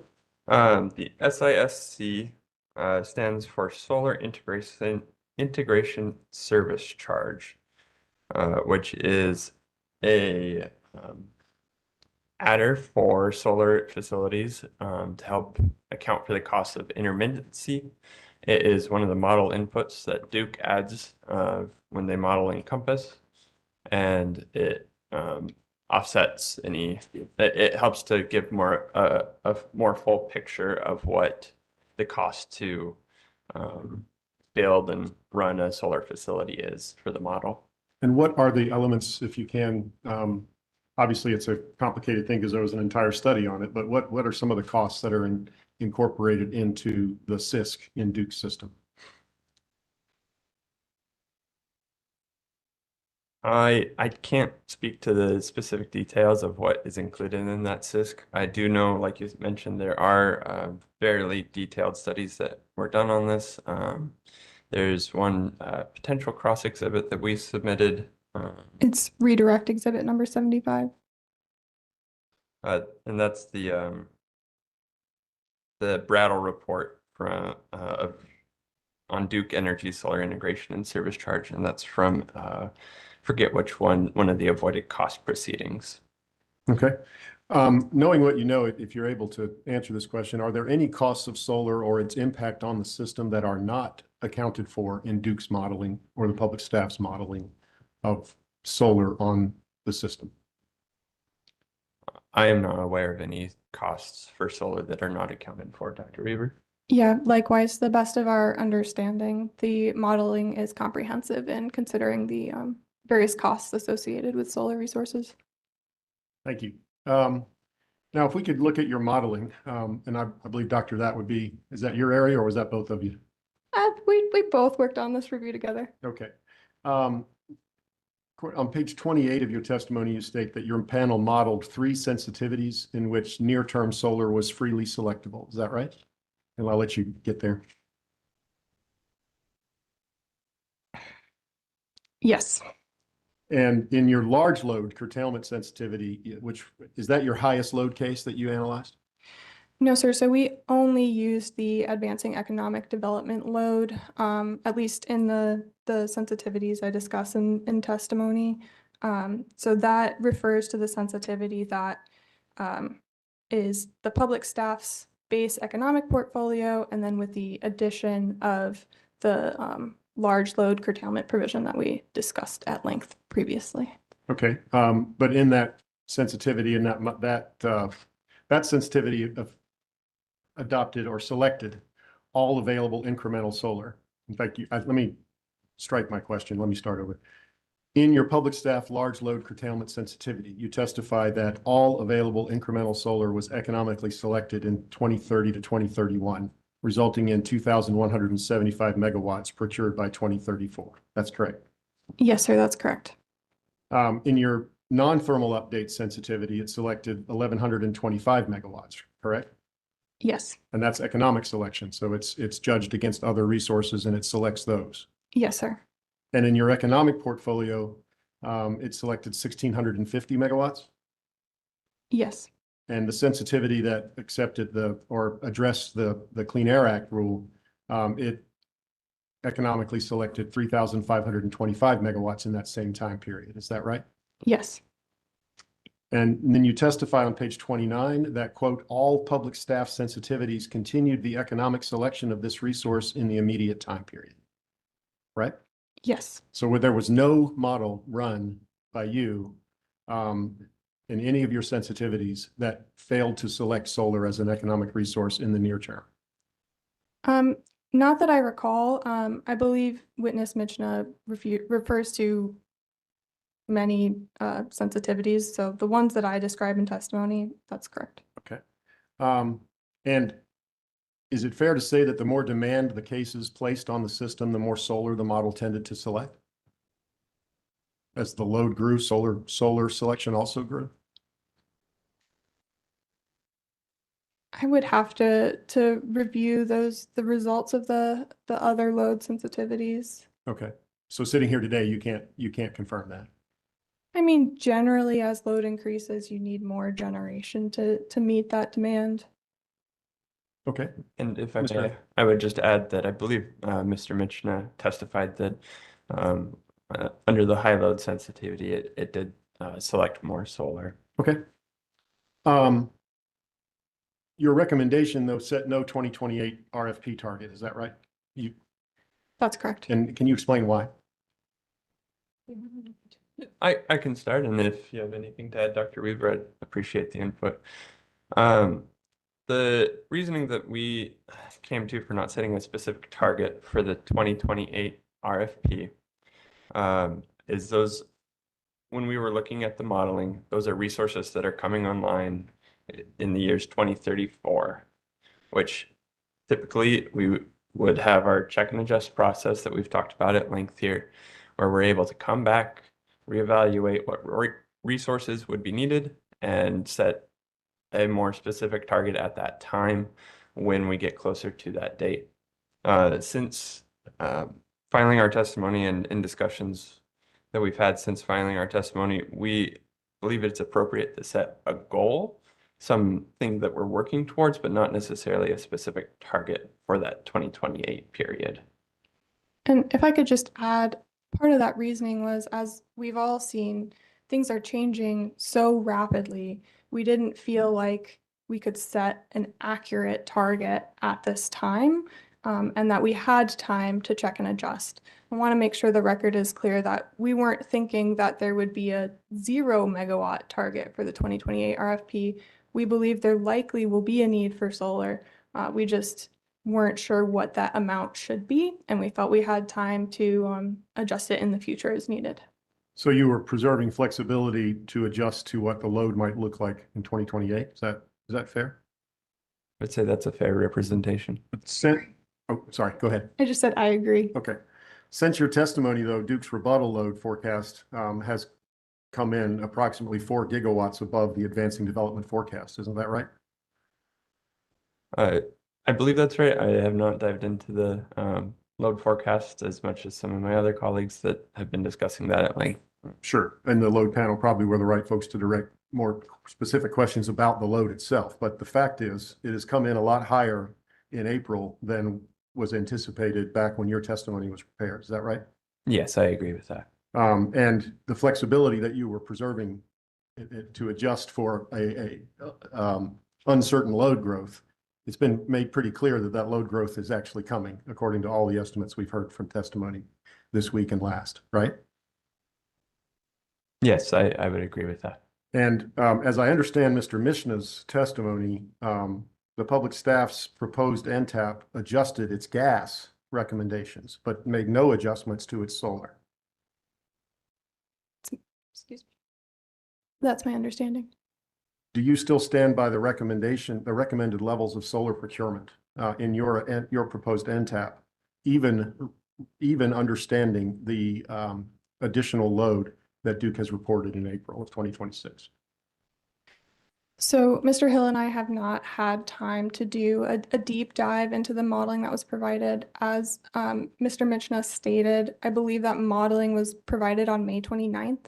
So we've only had a couple weeks with that in our hands. We've had many other things to do. So we haven't really dove into that, and that's why we don't feel comfortable providing a different number. So not to say that it's potentially true that we need a different amount of solar, but we couldn't tell you what that number is. I understand. Dr. Weaver, please understand that there was no criticism intended there. I just am trying to understand that the gas one was adjusted, but the solar one is not. And the reason is you haven't had a chance to fully understand the numbers you've seen and plug them in and do the work needed. Is that right? Yeah, and I'll also say, I think, as load is increasing, it doesn't change the fact that the 2028 RFP is for resources that are coming online in 2034. So I think we do still have time to address that load as it increases. And also similarly, the recommended levels of storage procurement didn't change and you haven't revised that part of your NTAP either, have you? That's correct, and for similar reasoning. Okay.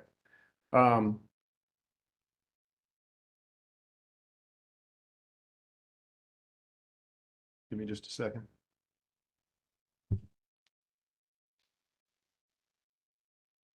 Now, switching gears just a little bit, to the extent we're concerned, this is an issue that I want to resolve and keep in mind as we're talking throughout this week. But to the extent we're concerned about meeting new load, Duke would not interconnect a customer that they could not have capacity to serve, would they?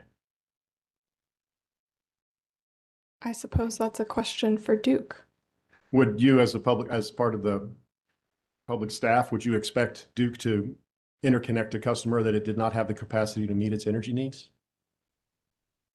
I would expect Duke to conduct the proper modeling and resource planning to be able to serve their customers.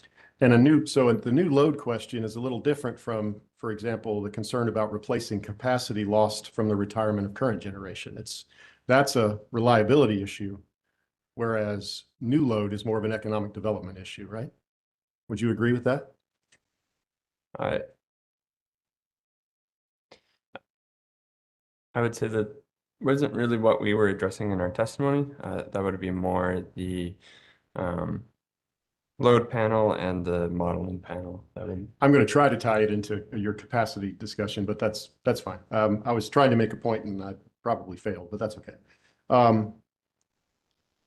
Firm capacity is an issue for reliability, but your panel does not recommend solar as a firm capacity resource, does it?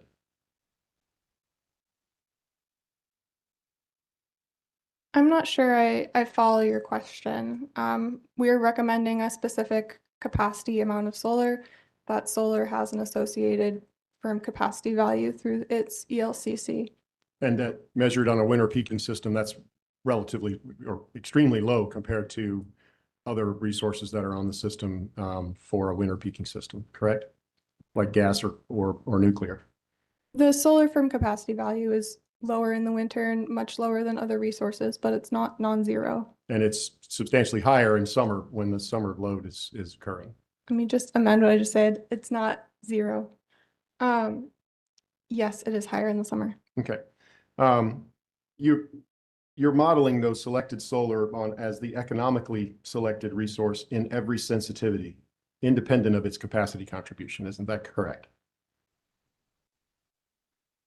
I wouldn't say it's independent of its capacity contribution, but yes, solar was selected as a resource in the modeling we conducted, and that solar provides valuable energy to the system. Okay, it provides valuable energy. Does it also provide a hedge or to protect against fuel cost risk for the more firm sources of capacity? I would agree with that. The solar does provide a hedge against fuel prices. All right.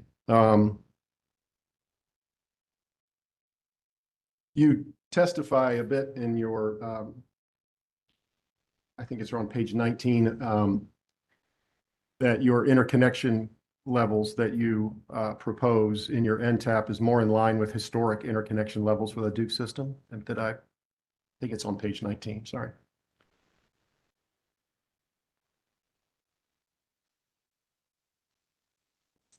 Did I get that? Yes, line 14, page Yes. 19.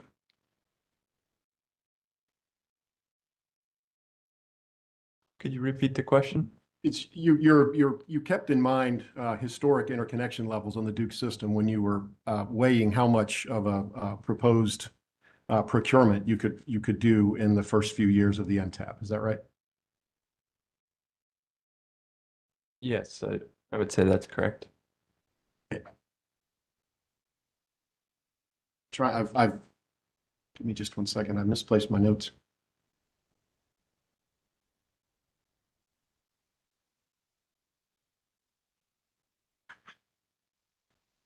Is attrition in previous procurements an issue that you are concerned with in recommending a level of procurement of solar in the next few years?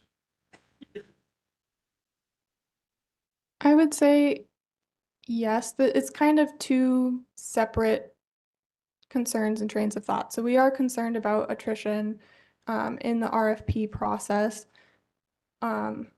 And we're concerned about the level of interconnection that Duke has been able to do historically in our recommendations. But, you know, we also recognize that if that's what the system needs, like that's what we need to recommend. We're not going to lower our recommendation because we're worried we can't meet it, if that makes sense. And I have to beg your patience here, but you testified, and I cannot put my fingers on it, where you said you referred to the historical interconnection levels on the Duke system through 2017. And I beg your pardon, but I'm having trouble finding the page to refer to it. Do you recall that testimony? Give us just a moment. Yeah, I'm sorry. I do, but yeah, we can find it. I had a question ready for that sentence and I lost my, here we go. I found it. Page 24. Yes. Lines 4 through 6. In its 20-year history of solar generation, the highest amount of solar Duke connected in a single year in North and South Carolina combined was 740 megawatts in 2017, right? Yes, I see that on page 25. Now, prior to 2017 and then years earlier than that, what was the project sizes that Duke was seeking to interconnect were smaller than those that they're seeking to interconnect through the current procurement process for the most part, weren't they? I couldn't recall for you exactly what the size was, but I agree directionally that they tended to be smaller.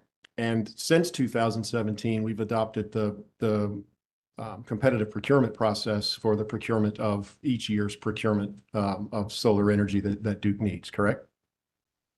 Yes, that's correct. And that process has controls that you discuss in your testimony built in to protect ratepayers from price issues and from exposure to attrition and other things, right? Yes, it does. And just for reference, those are, I believe, just a little bit earlier in our testimony.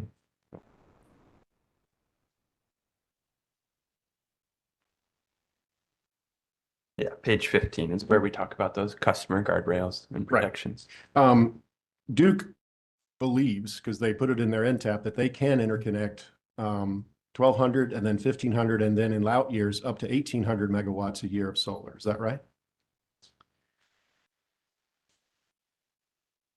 I'm going to be honest with you. I don't remember the exact years in progression, but I'll take your word for it that that's what their testimony And states. certainly they can exceed 740 megawatts a year. Yes, I agree.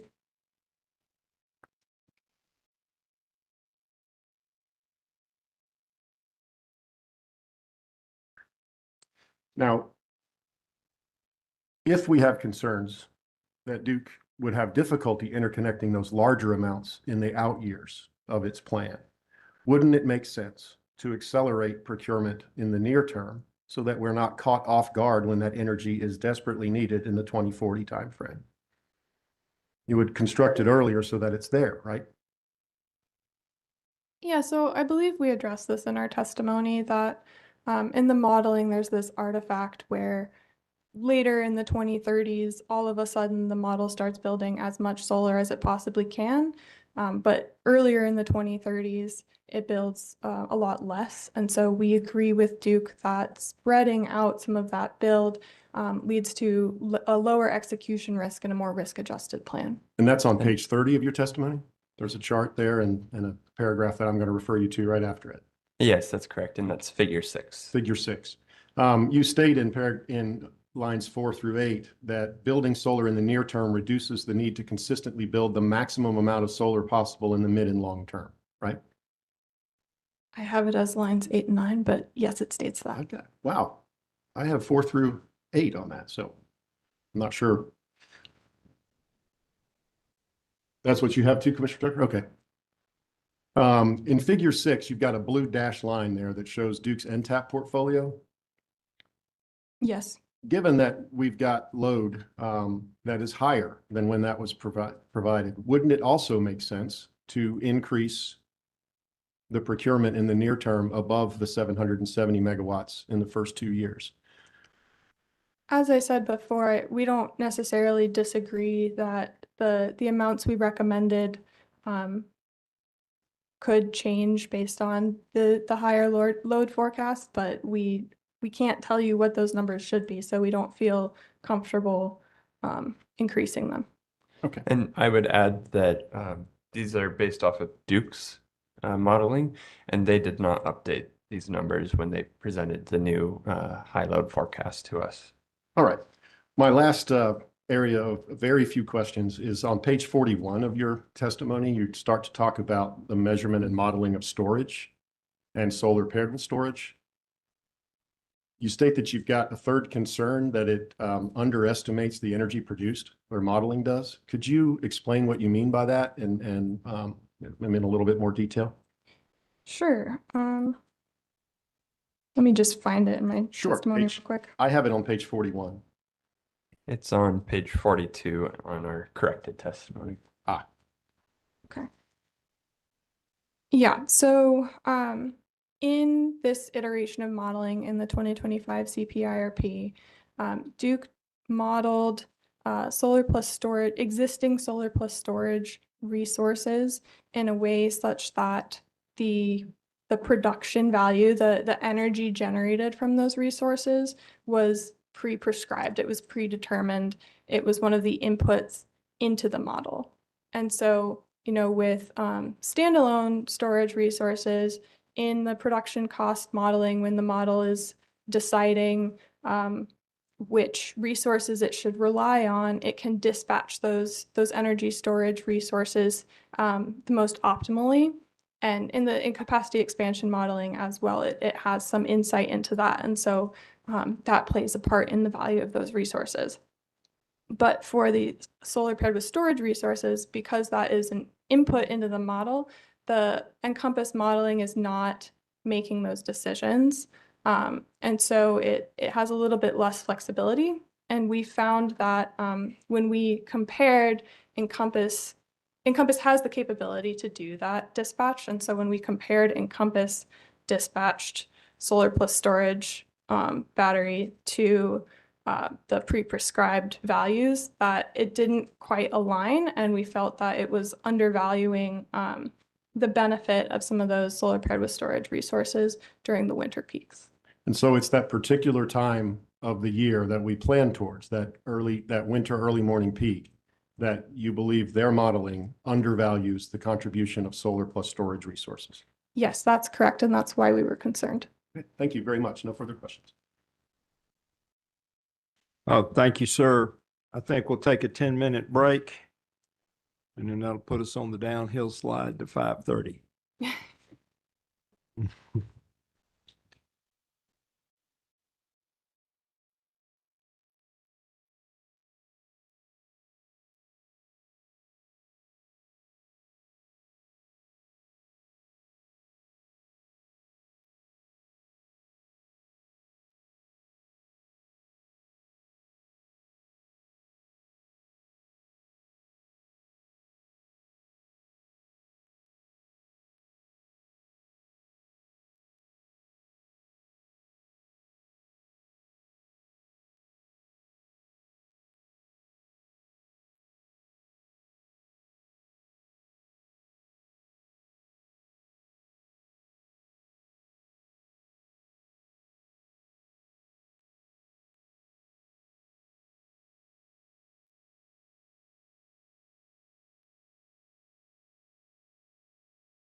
Let's see, Sigfer. No, thank you. Thank you, Ms. Chris. EDF?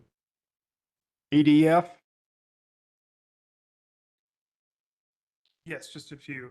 Ben Smith for Environmental Defense Fund. In your testimony, in a number of places, you recommend there sort of be continued activities with respect to onshore wind.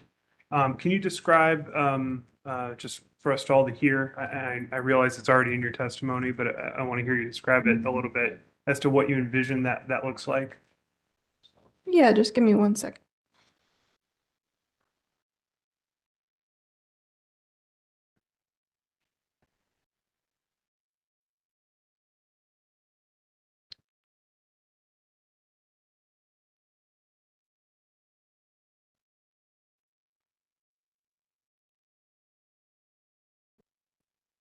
Well, struggling to find the page, but that's okay. So we're recommending continued stakeholder outreach and engagement, as well as efforts to have site control, and that includes site control to build meteorological towers and then subsequent construction of the meteorological towers and associated data collection. And the meteorology, You can call it a Met tower. There we go. The Met Tower, the purpose of those is to collect wind and weather data. Is that fair? Or could you tell me what the purpose of those is? Maybe it's a better way to ask it. That's my understanding, that it's a preliminary step in developing an onshore wind project that allows you to get site-specific information about the wind speeds at the site. And so you see the public staff sees value in providing site-specific data with respect to wind speed, for instance. Yeah, so currently the information that we have about onshore wind that's used in the 2025 CPIRP is based on modeled data. We don't have actual measured meteorological wind speed data, and so building a Met tower and collecting that data would provide us some more concrete information about the viability of onshore wind as a resource. And the site visits you're making, are those two sites that are already owned by Duke? Or are these just prospective projects for onshore wind? So I'm not making any site visits. Did you say site visits? I'm sorry, I might have misspoke. The places where you're suggesting that meteorological data is collected, does Duke already own those sites, or are those prospective sites? So there are a variety of sites that Duke has identified as having the potential to site onshore wind development. I can't speak to the exact ownership, but I think what you're getting after is Duke has, let me make sure this information is not confidential, sorry.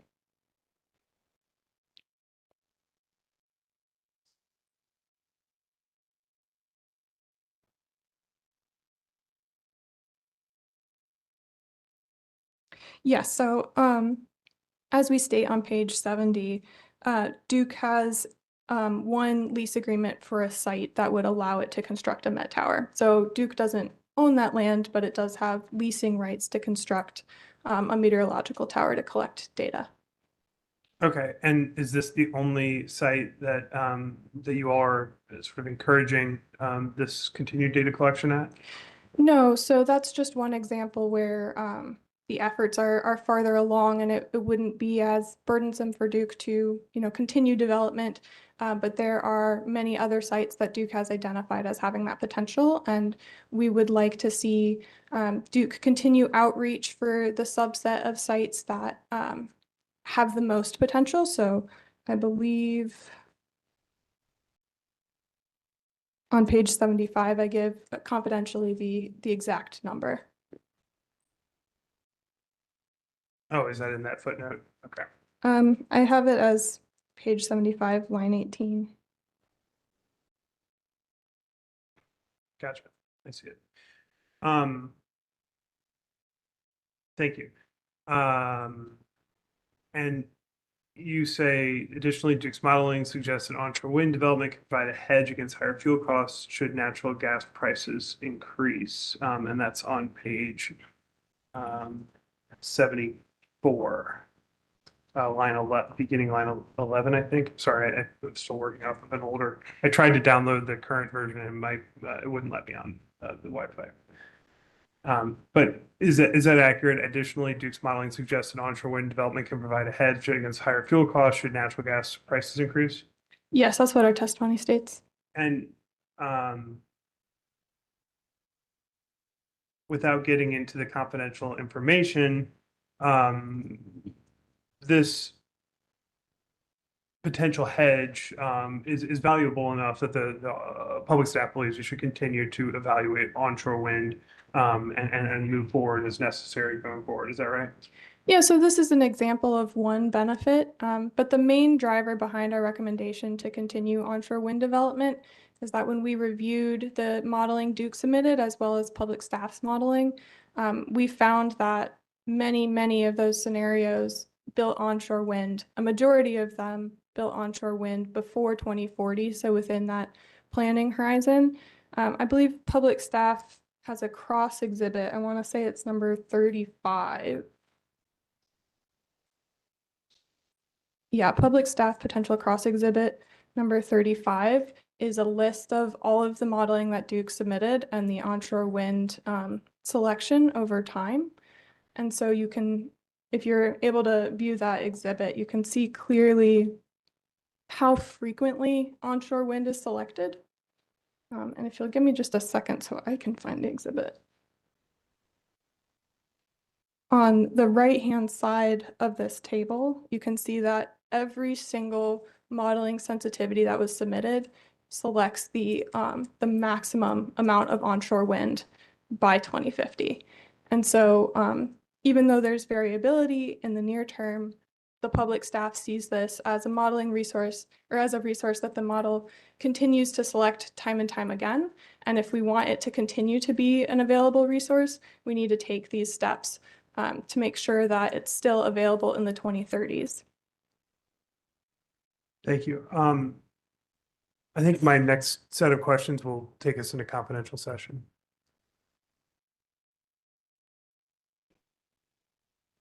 All right, are we expecting anyone else to have confidential session questions?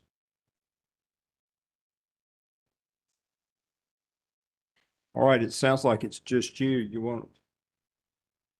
Let's go ahead and do it right now. Thank you, Chair. All right, is that amenable to Duke? Okay. Thank you. So we're going to go into confidential session.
Well, no, wait.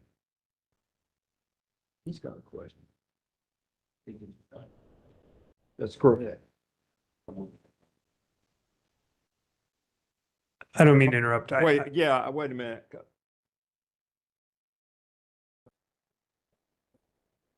Dealing with the testimony you just elicited. All right, so I don't know if anybody re-entered the room, but Commissioner McKissick has asked that we stay in confidential session until he's able to ask a question that he has. Yeah. Are we still good for confidential?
My last one. You provide a pretty specific recommendation with respect to onshore wind. Would the public staff support similar efforts on offshore wind to have a continuing dialogue about updating, including and sort of enveloping the ELCC study that will update the offshore wind possibilities? Yeah, so in Duke's NTOP for offshore wind, they discuss, you know, continuing monitoring of the policy and regulatory environment and also updating modeling for the 2027 CPIRP. And I think the public staff would support that. And I think that includes what you were suggesting, continued dialogue and understanding of the situation and the most up-to-date data available. No further questions. Thank you, sir. NCSEA?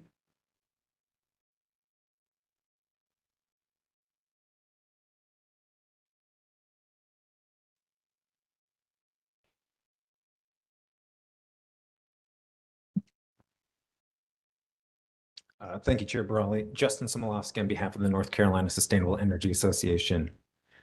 Mr. Hill, Mr. Metz and Mr. Mishna punted some questions on Bad Creek 2 to you, so I'm going to follow up here if that's all right. Yeah. And I'm primarily going to focus on page 64 of your testimony. If you could turn there, please. Are you doing the corrected or the uncorrected version? I am in the corrected version. Thank you. 64.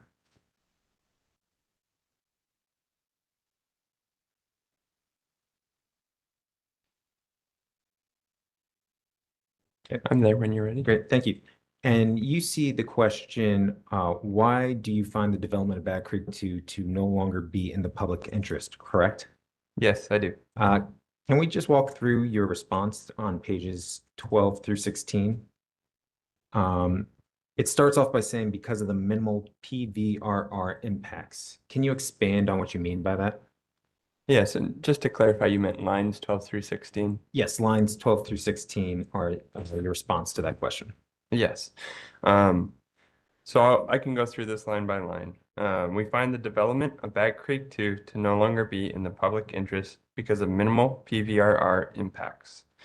If you look in Duke's Appendix C to the CPIRP filing, it's the quantitative analysis section, and they show the PVRR analysis for 2040 and 2050 for the Bad Creek 2 availability sensitivity that they ran.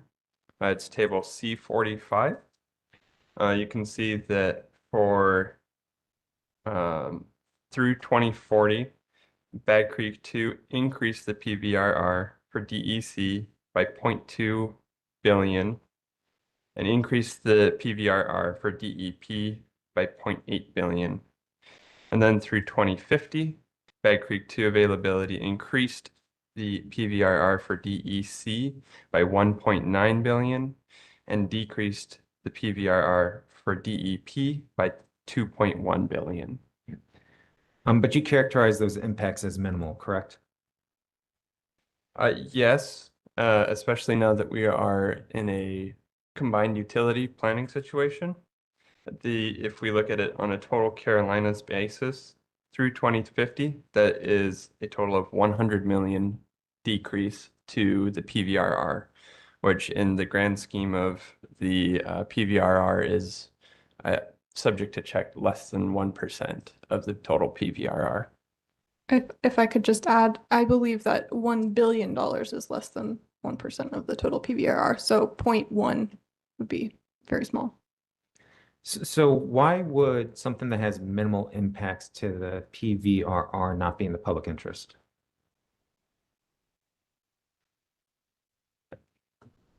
So Bad Creek is a very large civil project that would cost upwards of the current estimate for the facility is $8.8 billion. And that is under a class 4 estimate, meaning that the costs could increase. If you look at page 62, give me just one moment. Page 61, apologies.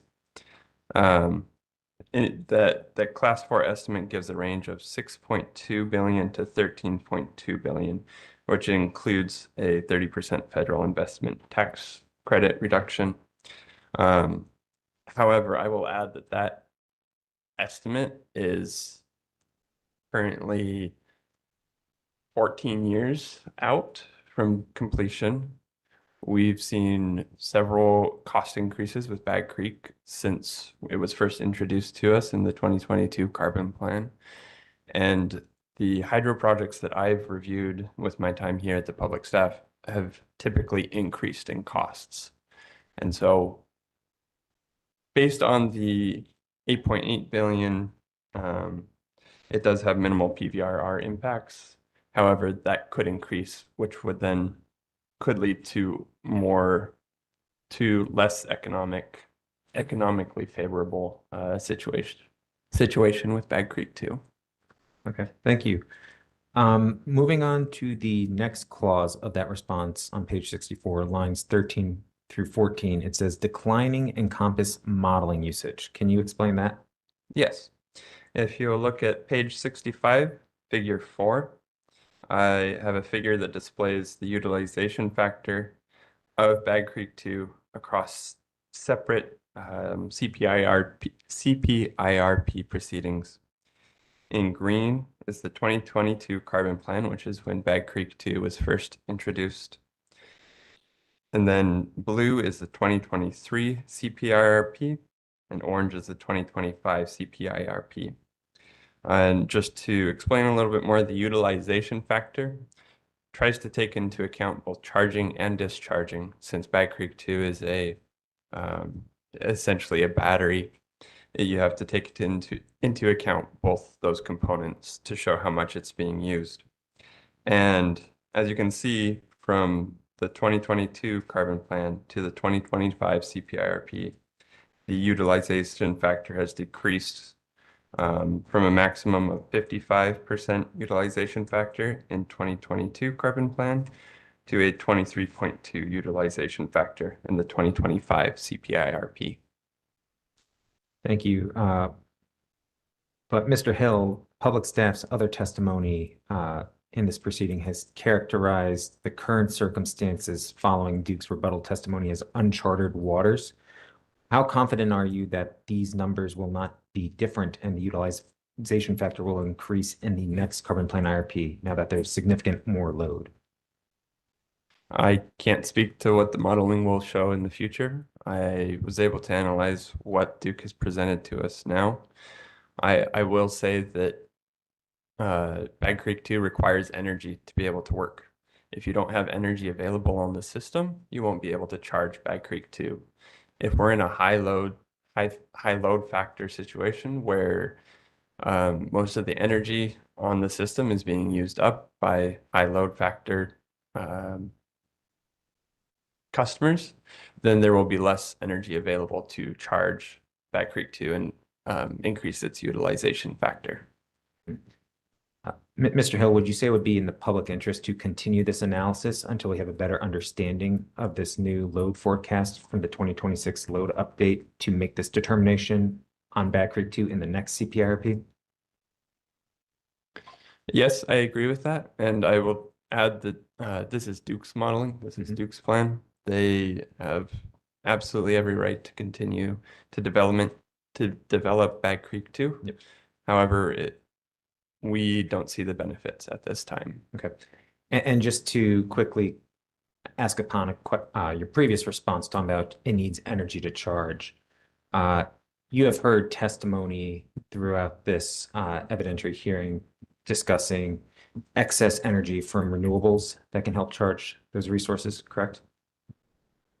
Yes, I have heard others testify to that. And have you also heard of Duke's proposal for ELNG possibly doing arbitrage that can also help charge some of these facilities as well?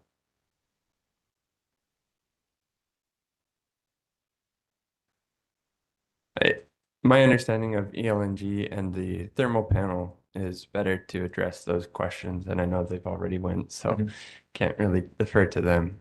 But the ELNG is used to run CCs, not to run gas units to charge Bag Creek 2. Understand, but other grid assets can also charge these resources, correct? Mainly the CCs, understanding that's the generation is. If you're saying that you could utilize gas resources to charge Bag Creek 2, yes, I agree with that. Any energy source could be used to charge Bag Creek 2. Got it. If I could add something, I mean, we're talking about, I believe, the high load forecast and the rebuttal and how things could change under that.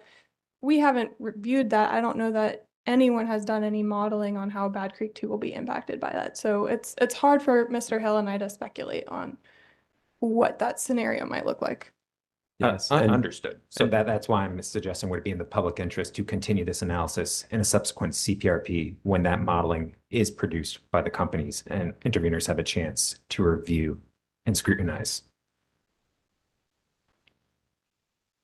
Yes, I would agree that it's still in the public interest to analyze and review Bag Creek 2.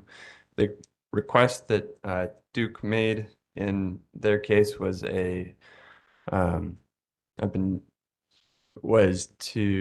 authorization to have continued spending at Bag Creek 2, and the way they characterize it was regulatory assurance of those costs to continue development of Bag Creek 2, And specifically, that is the component that we disagree with.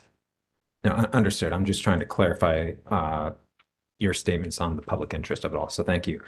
My last line of questions relates to the final clause on lines 15 and 16 of page 64 of your corrected testimony concerning about alternative LDES options that could also become available in future CPIRP proceedings. Yeah, so Bag Creek 2 is itself a long duration energy storage resource. That's what LDES represents. And there are, as we describe in testimony, one moment, starting on page 47, there are many long duration energy storage resources under development other than pump storage hydro that could have similar benefits to Bag Creek 2 that are still under development that could potentially, and this not trying to forecast anything, I don't know what the future is going to look like. There's just a lot of resources and a lot of activity right now in that field. And so there could be potential developments that could render a resource that would be easier to execute on, have a shorter construction timeline than what we have right now with Bag Creek 2. Thank you. But just to clarify, and again, not to speculate, right now there is no scalable LDES solution that you're confident in. Give me just one moment. I would agree that right now, Duke is not comfortable with any alternative long duration energy storage options.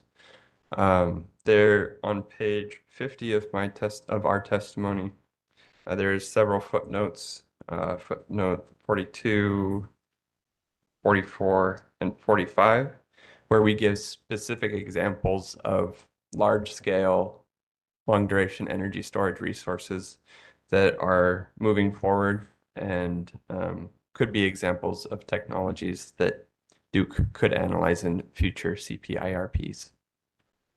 Would you have concerns, since a big theme of the last couple carbon plan IRPs is being a first mover with pursuing some of these other alternative long duration energy storage resources?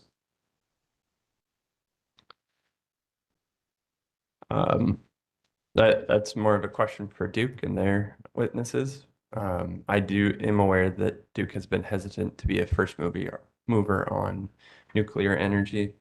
If you'll give me just one moment.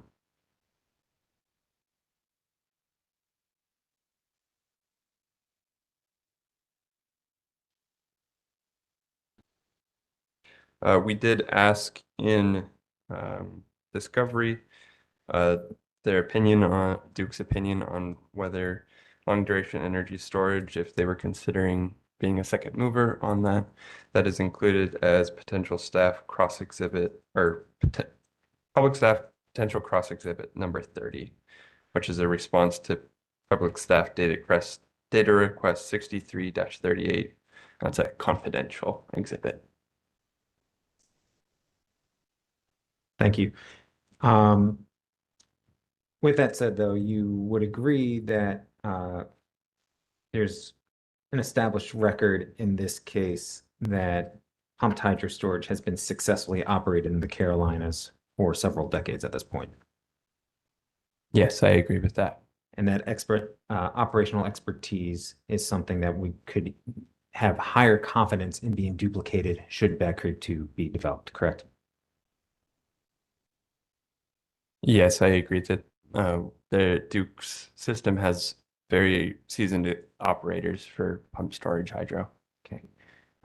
Thank you. I appreciate you walking me through that paragraph in your testimony. No further questions. Thank you. Say said all.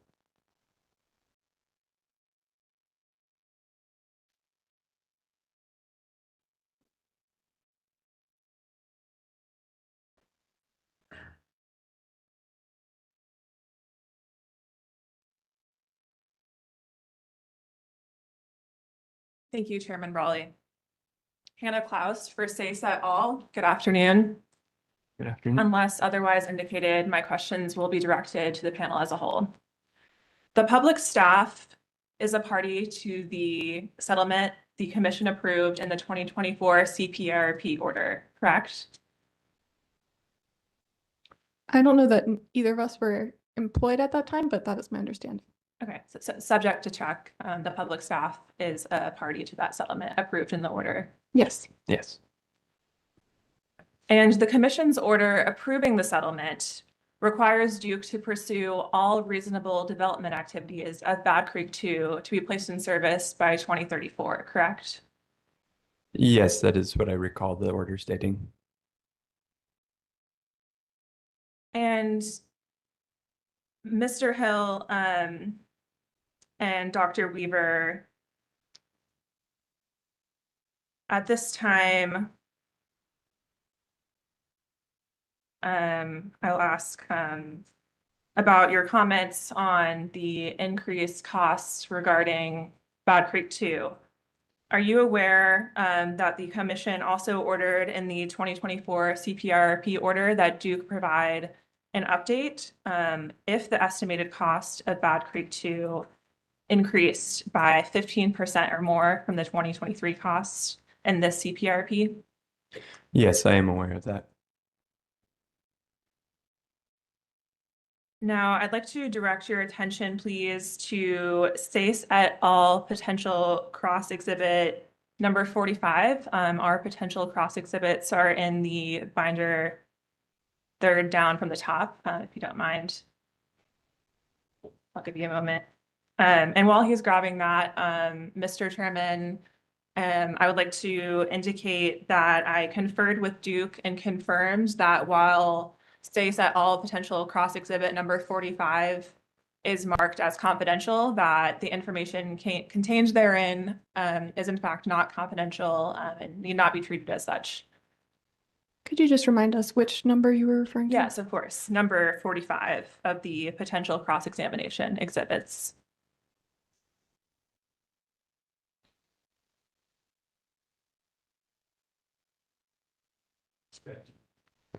Can Duke confirm? Okay, so this is going to be SACE cross non-thermal. Yes. Correct.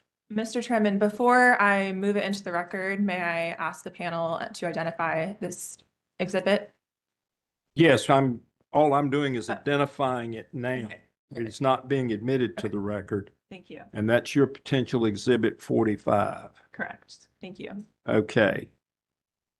So you can talk about it. Thank you. Looking at this exhibit, do you both recognize this to be SACE et al. Data request 45 and Duke's response? The one we have in front of us is SACE's request 20-3. Oh, sorry, I misspoke. It's 20-3. Thank you. Yes.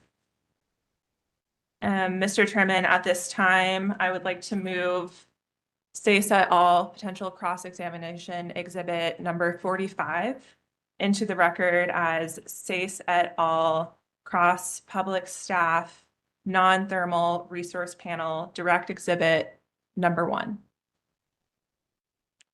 Without objection, so ordered. I'll give you a moment to review.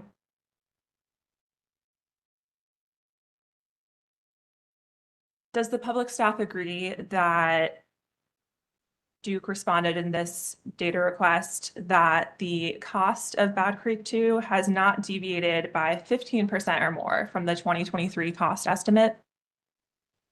Yes, that's what the DR states. And were either of you in attendance or perhaps listening in during Duke's direct solar and energy storage panel when Mr. Smith stated that, in fact, the cost of Bad Creek 2 has only increased by 6% since 2023? Subject to check. I don't recall that specific testimony. Sure. Well, if you would want to turn to Duke's rebuttal solar and energy storage testimony at page 23.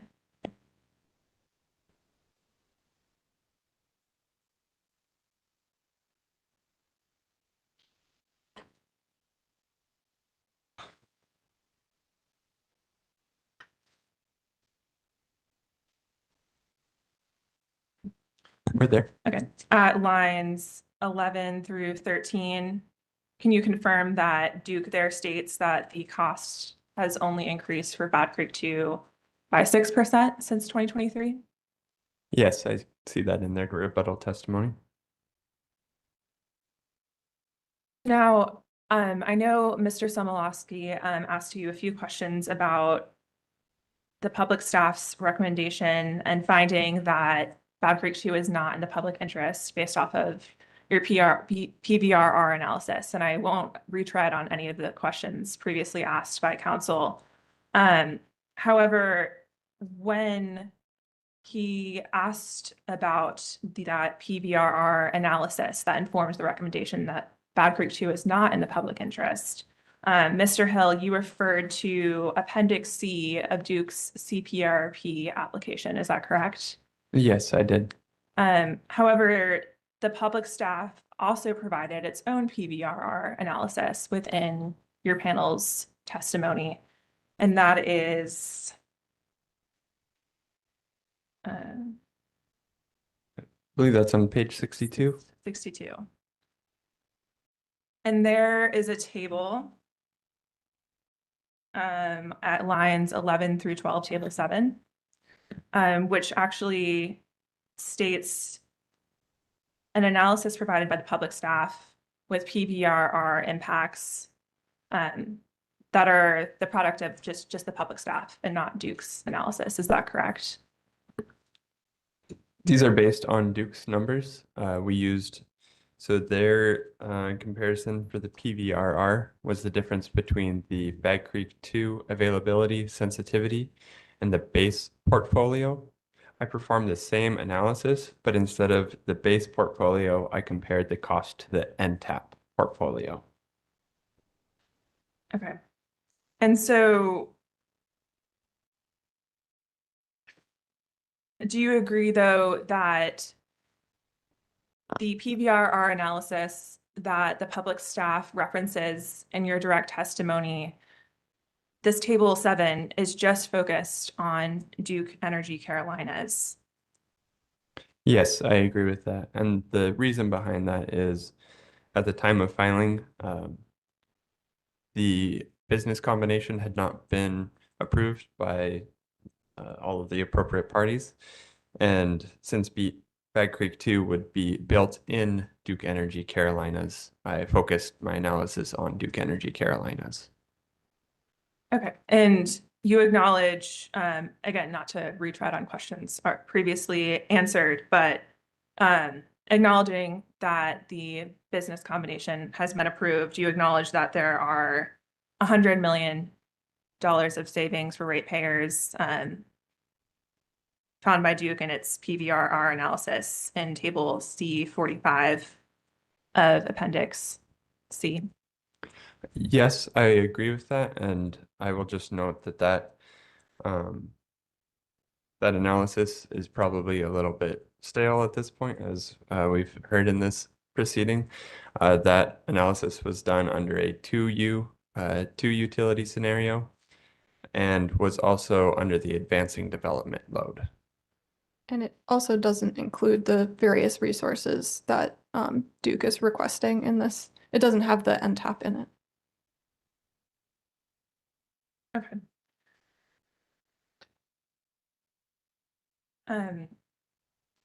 Switching gears a little bit, did you both listen to the Mishna Metz panel? Yes. And are you aware of the public staff's concern about reliability degradation due to the updated load forecast and information provided by Duke since it filed its rebuttal testimony? Yes, generally aware.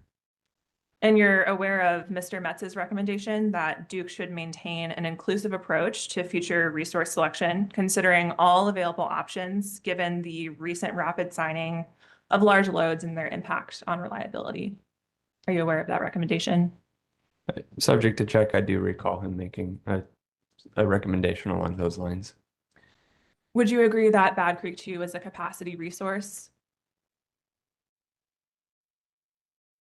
Yes, I do agree that it's a capacity resource when it has energy, when there's energy available to charge it, just as any battery system. And as a capacity resource, Bad Creek 2 can support system reliability, particularly during periods of high load. Would you agree? Given the same caveats as before, yes. There's already been some discussion about arbitrage, but just to make a finer point on that related to solar resources that haven't been discussed, would you agree that Bad Creek 2 can also support energy arbitrage that can save ratepayers money by absorbing solar energy in the excess solar energy in the afternoon and shifting that energy to periods of high system need? Yes, that is my general understanding. Thank you. No further questions. Duke? No questions. Okay. Commissioner, the public staff has a redirect questions. Were you about to? I was about to say redirect. I was somewhat shocked that we were already through at that point. But yes, Mr. Freeman, by all means, redirect. Panelists, you've referenced several exhibits, and Chairman Brawley, I would propose that public staff potential redirect exhibit 75 be identified as a document of public staff redirect non-thermal resource panel direct exhibit 1.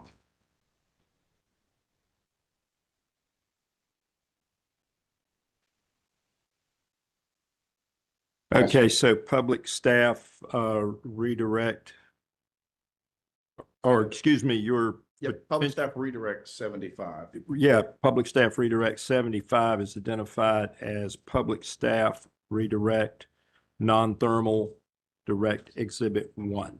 Thank you. And Chairman, I'd also ask that the public staff potential cross exhibit 35 be identified as public staff redirect non-thermal resource panel direct exhibit 2. Okay. Cross 35 is exhibit 2. All right, public staff redirect non-thermal direct exhibit 2 as your potential exhibit 35. And do you want to move those be admitted to the record at this time? Yeah, I have one more. Okay. If I may. Public staff potential cross exhibit 30, we would propose to be identified as confidential public staff redirect non-thermal resource panel direct exhibit 3. Okay. And with respect to those 3 documents, I would ask that they be admitted into evidence and placed in the record. So we have public staff redirect non-thermal panel exhibit 1, formerly potential exhibit 75. Exhibit 2 was potential exhibit 35. Exhibit 3, potential exhibit 30. Without objection, so ordered. And then just a few short questions, and the public staff will be done well before 5:30. Panelists, you would agree with me that the Duke's near-term action plan did not have any offshore wind, is that correct? That's correct. And the public staff had identified, just as a big picture, we heard some questions from Avangrid Power. The public staff identified some issues with how Duke had modeled offshore wind, is that right? That's correct. And then the public staff fixed those issues, is that right? Yes, it is. And after fixing them, tweaking them, and analyzing them, did the public staff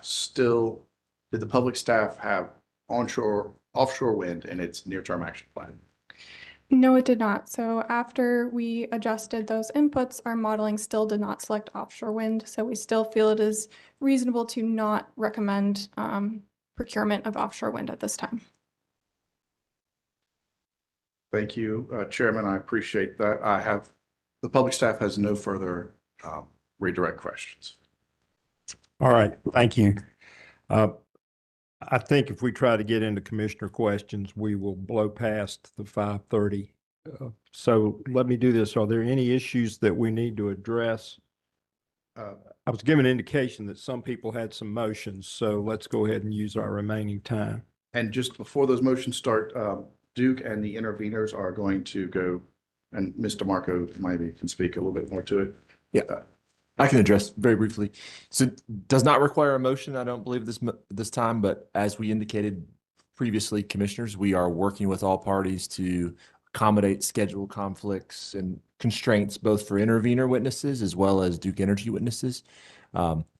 We have circulated via email to all parties the current proposal that we believe would allow all those witnesses that are constrained in the next 2 days to appear as necessary. And public staff has consented to allowing that, which would require select intervener witnesses and select Duke witnesses to appear before the conclusion of public staff's case. And not every party has had a chance to formally consent to that, but we believe we're trending towards a consensus outcome there on a schedule for the next 2 days. I'm glad to provide a preview to the commission now of that, or we can wait until we have it fully finalized with the parties and provide it to the commission at that time. But the bottom line is we have a good plan shaping up to allow all witnesses to appear and accommodate schedules. And so I think we're trending in a good direction. Okay, and I think we've heard some of those, and then I've heard unofficially some others that, so If y'all are you're working it out. Yep. So what I would expect is we will receive a revised cross and witness list in the morning. Absolutely. That will be a consensus, and we'll be able to confirm that when we start in the morning and then go forward. Absolutely, Chair Raleigh. We will have that for you in the morning. And again, we appreciate the collaborative approach of all the parties. Okay, are there any other comments about this? Sorry, Chairman Brawley, not about this matter, just related to the cross exhibit I identified. If I may, I'd like to move SACE et al. Cross Public Staff Non-Thermal Resource Panel Direct Exhibit 1 into the record. That was your potential is 45? Correct. Okay, yes, it is submitted. Thank you. Without objection. Okay. Mr. Chairman, it's not a motion, but I just for the record wanted to clarify that in my questioning of this panel, I was referring to their original filed testimony and not their recently filed addendum or change testimony. Just so if anybody looks at that record, they're going to wonder why I'm looking at page 41. Yeah, actually, that was the reason I asked the question in the middle. I realized you and I were not looking at the same thing. So the record will reflect that you were doing the original testimony, not the correct. Thank you. All right, any other issues we need to address? Hearing none, we will reconvene tomorrow at 9:30. Thank you. Thank you.